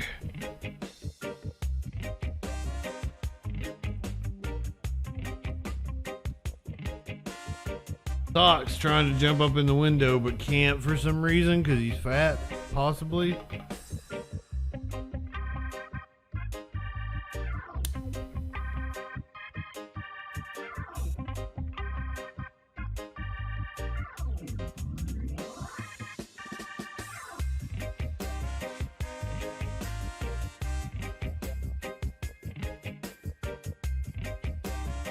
Our final story tonight, other than the animal stories, there's a couple of stories with the animals. Our final political story is something I didn't want to have to know. I wish I didn't know this. If you didn't know this, I'm gonna make you have to know this now. It involves sexual anarchy. You live in sexual anarchy?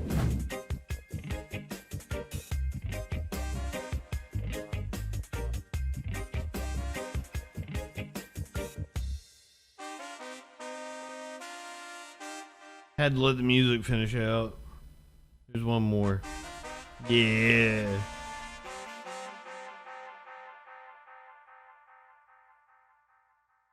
I'm sad I now know this fact. But you have to know this fact as well. Twitter loses it over Nancy Reagan throat goat tweets following misogynistic comparison to Madonna. The possible rebuttals to an empty-headed tweet like this were endless, but the one that caught on the most was one pointing out that while Abby may think Madonna, one of the most important pop icons in music history, is trashy just because she owns her sexuality, Nancy wasn't exactly Miss Puritanical herself. Apparently there was a comparison to the two. Possibly at the same age. Yep. Madonna versus Nancy Reagan. According to Kitty Kelly's biography, Nancy Reagan was renowned in Hollywood for performing oral sex. Just Say Yes Nancy, in the days when she was Nancy Davis, was known to give the best blowjobs in town. For the record, there's nothing wrong with Nancy Reagan being promiscuous in her youth, just like there's nothing wrong with Madonna being provocative in her 60s. Love it. I agree.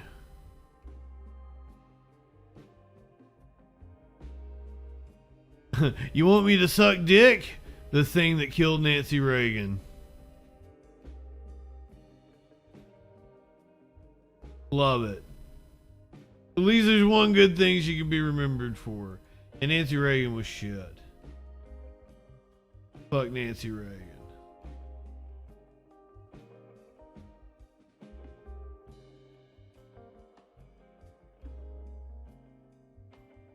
We're on animal videos now. I got plenty of them. But we also could just play Puppy Boss. Here's a floof begging for food. Pumpkin, we had We got the cats high earlier. I moved out of the way and they were all over there in the corner getting high on the nip.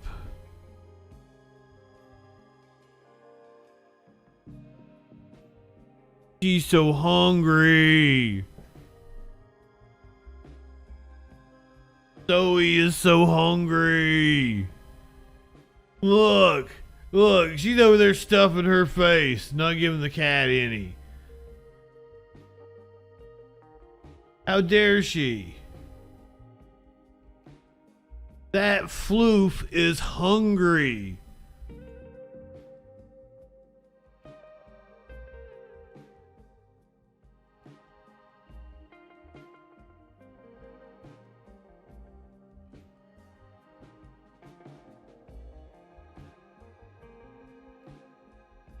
This is the only way we can end an anniversary show. Play a lot of animal videos. Speaking of hungry animals, not Vince McMahon, but yeah, he's kind of a hungry animal too. Here's a bear eating dinner. Would you have a bear at the dinner table with you?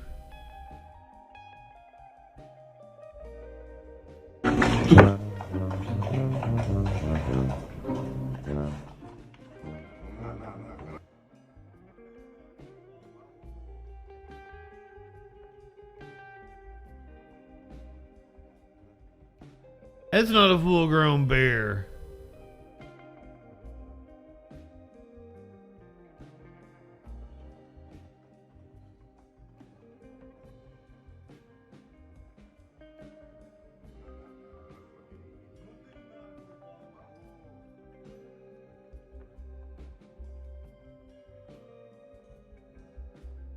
He does have surprisingly good manners.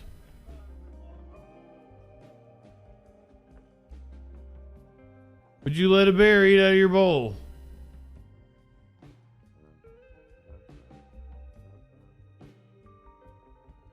This bear is in trouble for eating a lot of soda.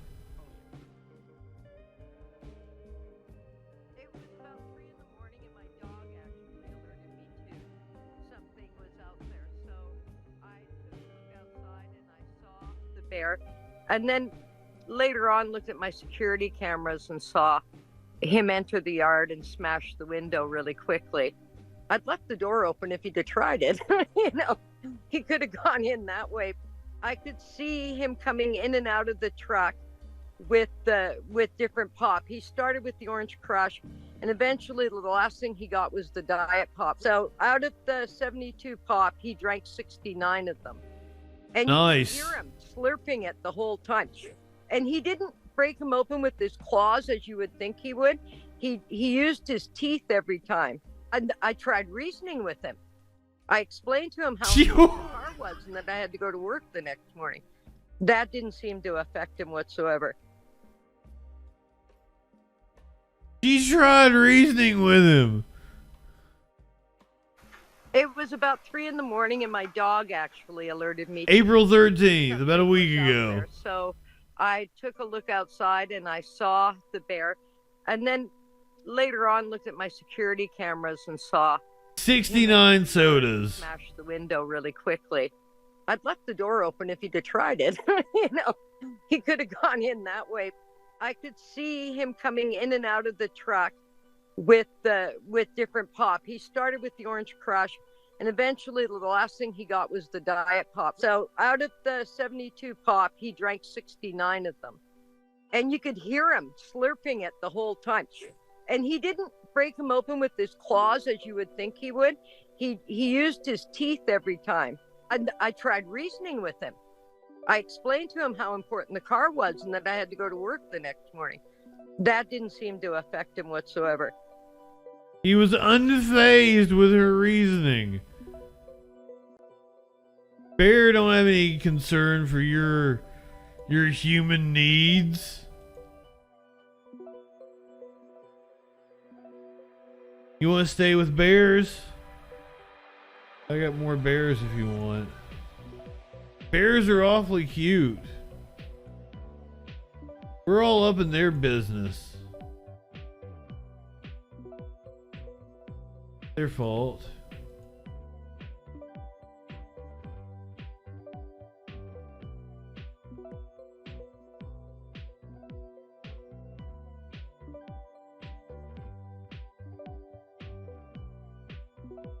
I've never seen a bear at a negotiating table.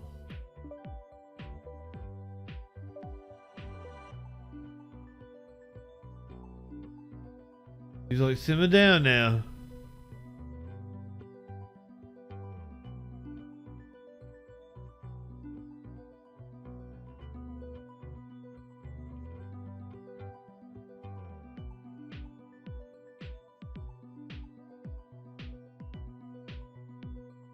The little cub is the fucking cutest.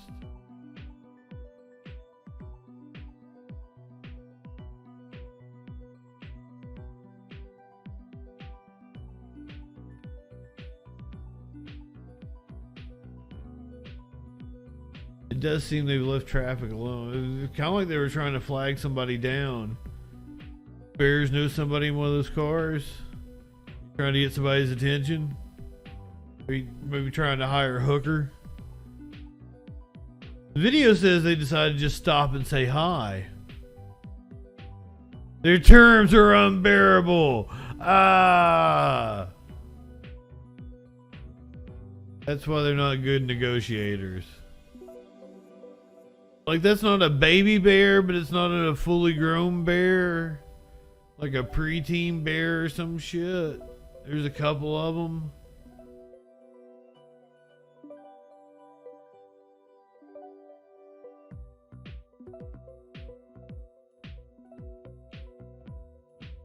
That one kind of looks like an otter.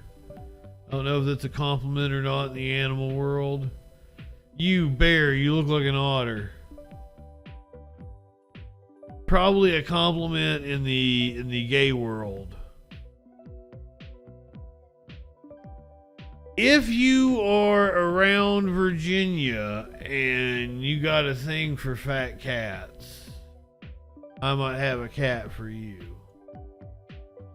A pleasantly plump 40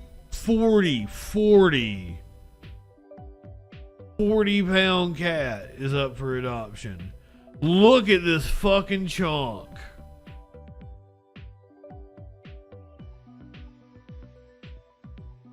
Whoa.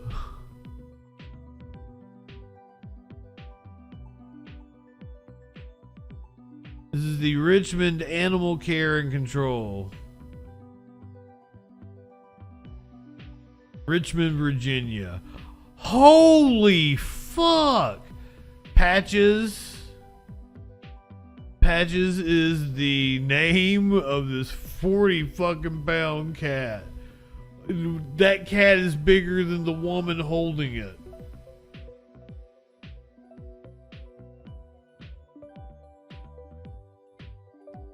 If perhaps you are in the Richmond area, Richmond, Virginia, and you want a fucking chunk of a cat.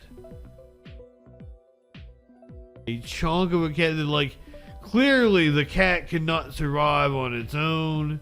It needs a loving home where it is the king or queen of the house, and it's running shit. What a chunky butt. Look at that chunky baby.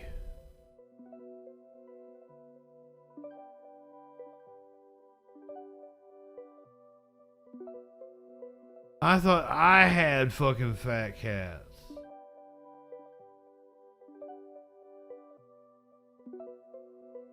So it says the next 420 is in 15 minutes.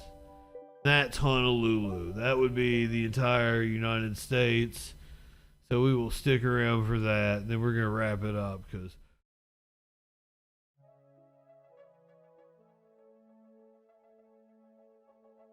yeah, I thought Honolulu was the last one. Got to decide what I'm going to smoke out of in 14 minutes. It's one of these odd half-hour 420s. I thought Honolulu was in the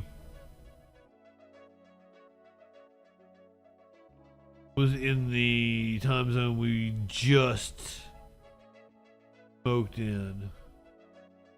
Apparently I was wrong. according to our clock. You know what's kind of a problem in Honolulu? Bats.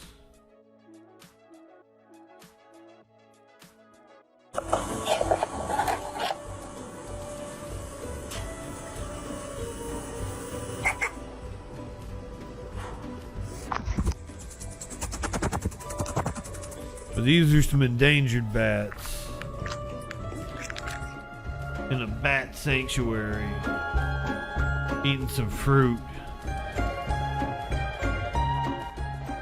I'm all about these bats. These bats are cute. Look at, he's like eating some papaya or some shit.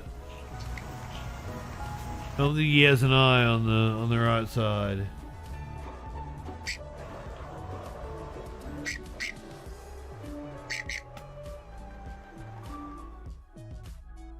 I love it. They're so sweet.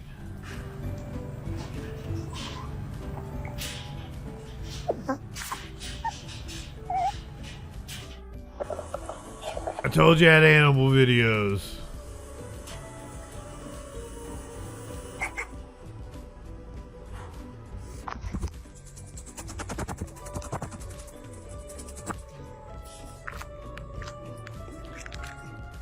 You just want to pet him.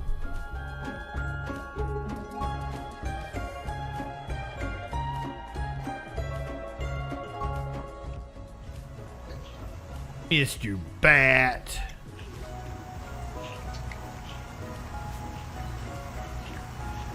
I don't know if that's papaya.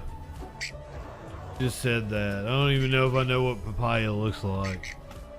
I don't know that I've ever had papaya. And then like Sparkles is gonna like chime in and be like, "You had papaya 5 times with me on different occasions. We went to the papaya factory."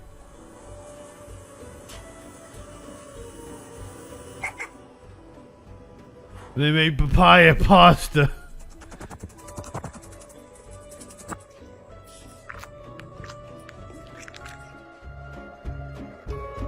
And I'm gonna go with it because they're gonna be like, I don't fucking know.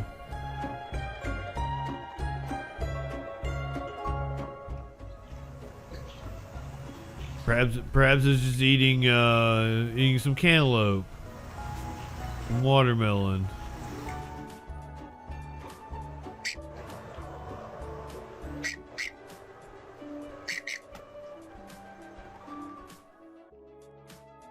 I literally made a papaya salad that one time. I think you're fucking with me.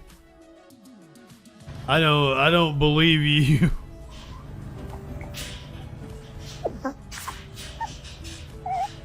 I wouldn't know how to pick out a papaya.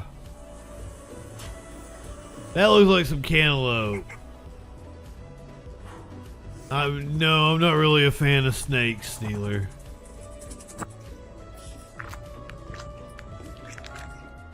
We went to a papaya farm. Fuck you.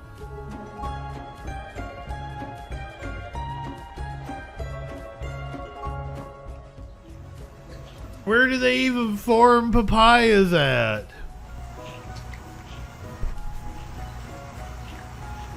Where do papayas come from? I've been to Honolulu. I don't remember having papayas. I remember having pineapple. I remember having banana. I did not have any papaya. Where do papayas come from? Who makes papayas? Do you want to see some otters that you can hold hands with?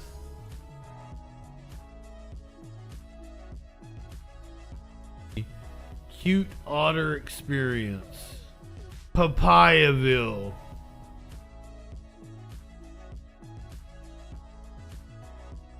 I assume everyone here would go hold hands with the otters. They look adorable. He's just chilling. He's His hand go limp and shit.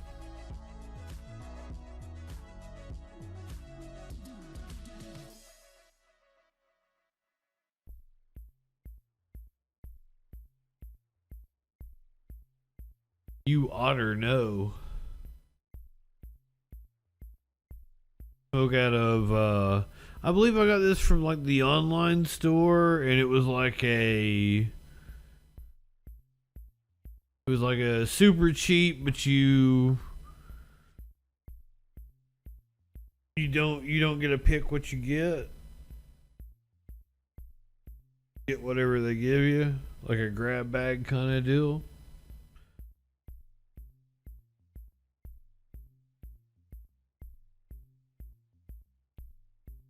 Oh, they're so adorable.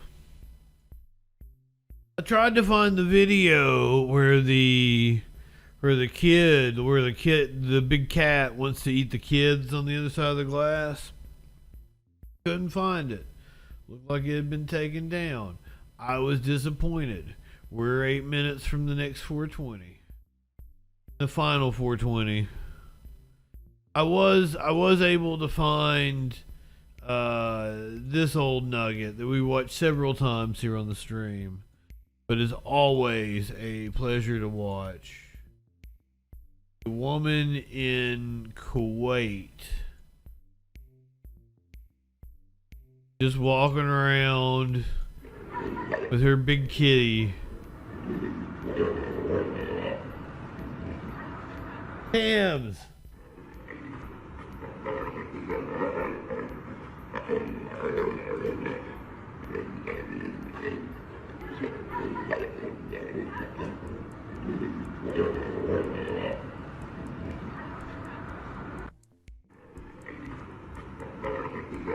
So once again, this is in Kuwait.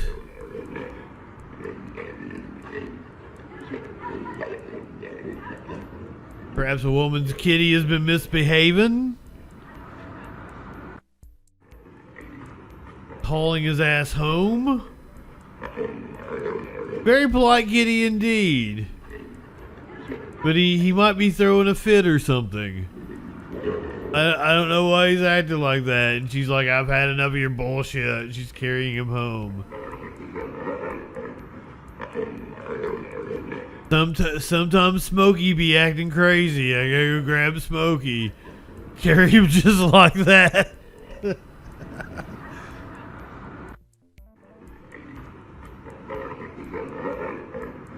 Just another day in Kuwait.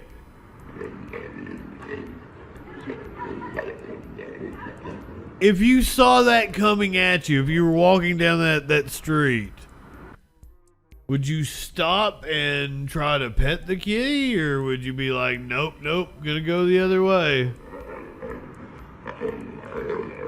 My inclination is to pet the kitty.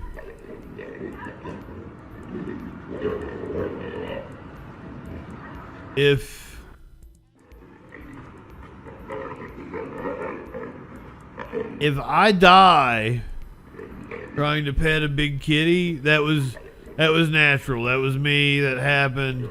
Wasn't somebody trying to like frame me for suicide or something. I'd that kitty. I'm not usually walking around with treats in my pockets, I don't think. This is why we don't need guns, because some dumbass would shoot that kitty. There's no reason for that to happen. But we need less guns.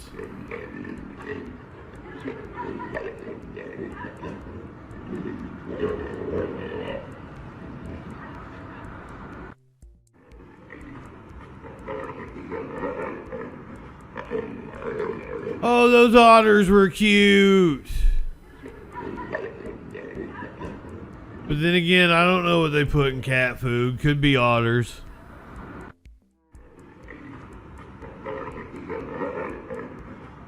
Could be otters. I'd never know.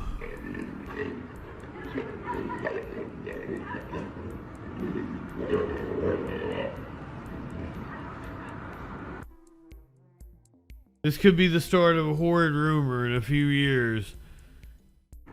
Cat food comes with a label that's like otter free.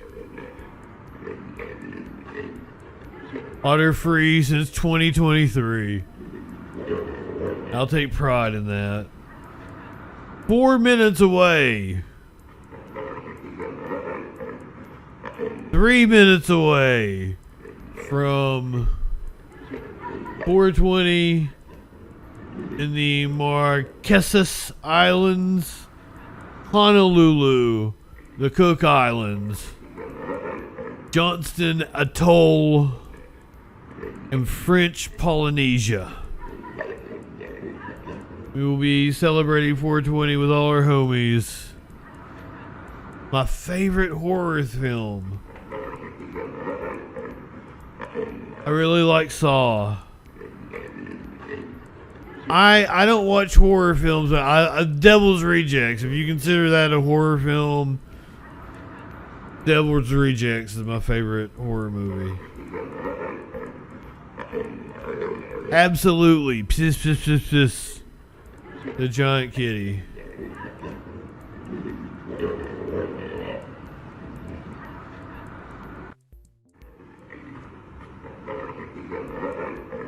I've still got more animal videos for you. Stick around. But if you will be celebrating 420 with us, with the island people, I usually find horror movies amusing. Like, I'll watch a horror movie. I like a psychological thriller. And a lot of people would consider, several of my favorite psychological thrillers horror movies.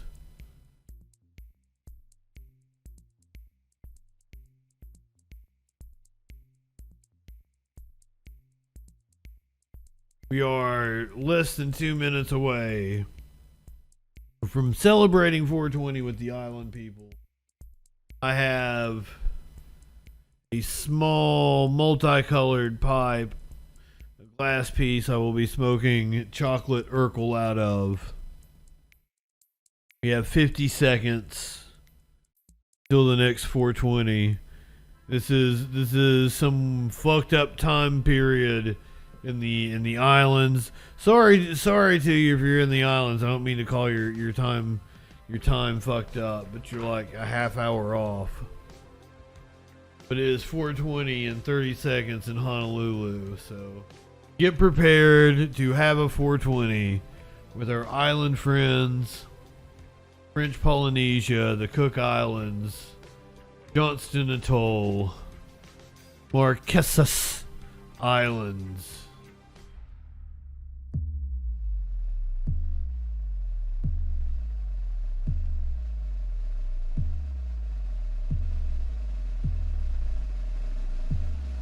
Yes, I fucked up the sound effect there. I'm sorry.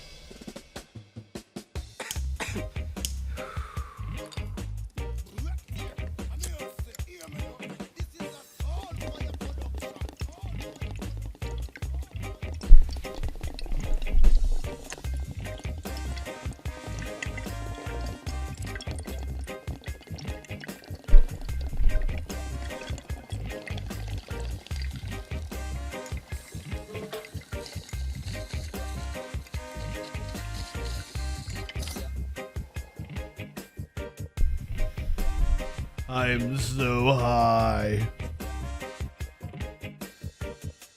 But that's what 420 is all about, is getting high with your friends.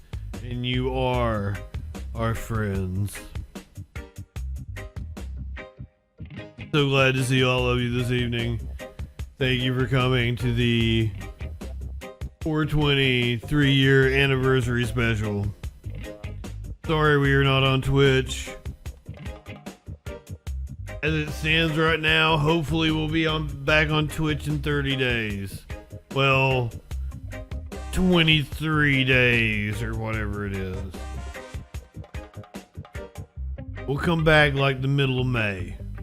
That's what we're looking at. My strike is off of YouTube like May 16th. So I'm going to take a little vacation for a couple weeks. We're gonna come back. We're gonna find out what that news be doing. Hopefully on Twitch, YouTube, full power. Mid-May. Just to keep you updated on what's going on. As of right now, a lot of brain cells, Tams.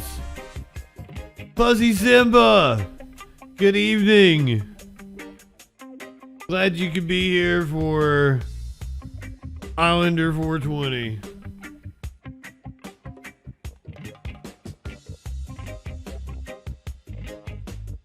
Yeah, I don't recognize anybody's handles on YouTube. That's the sucky part.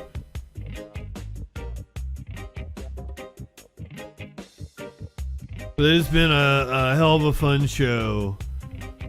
We've been going almost 6 hours.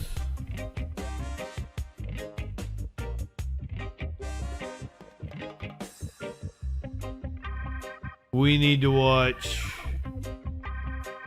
kittens wrestling in a wrestling ring.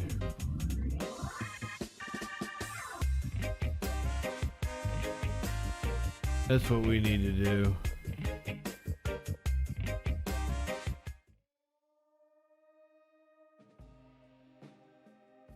Yes, To this sound. show.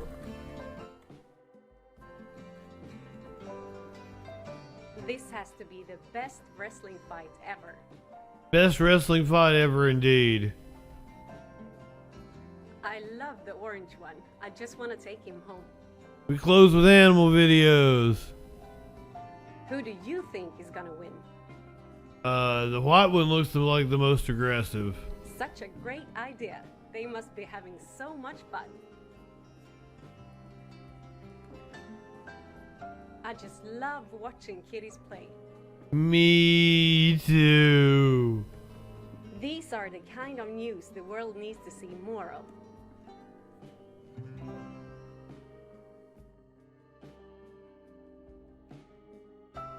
Look at these 3 adorable little kittens. These cuties are much better than real wrestlers. Okay. I would buy front row seats to this show.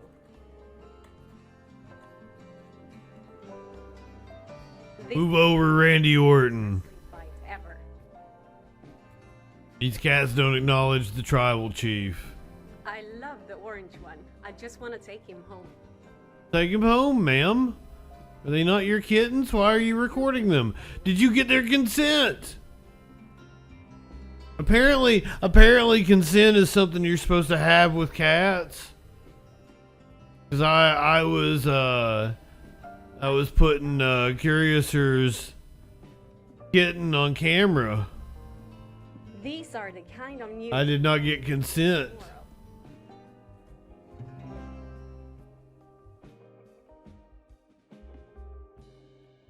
Look at these 3 adorable little kittens.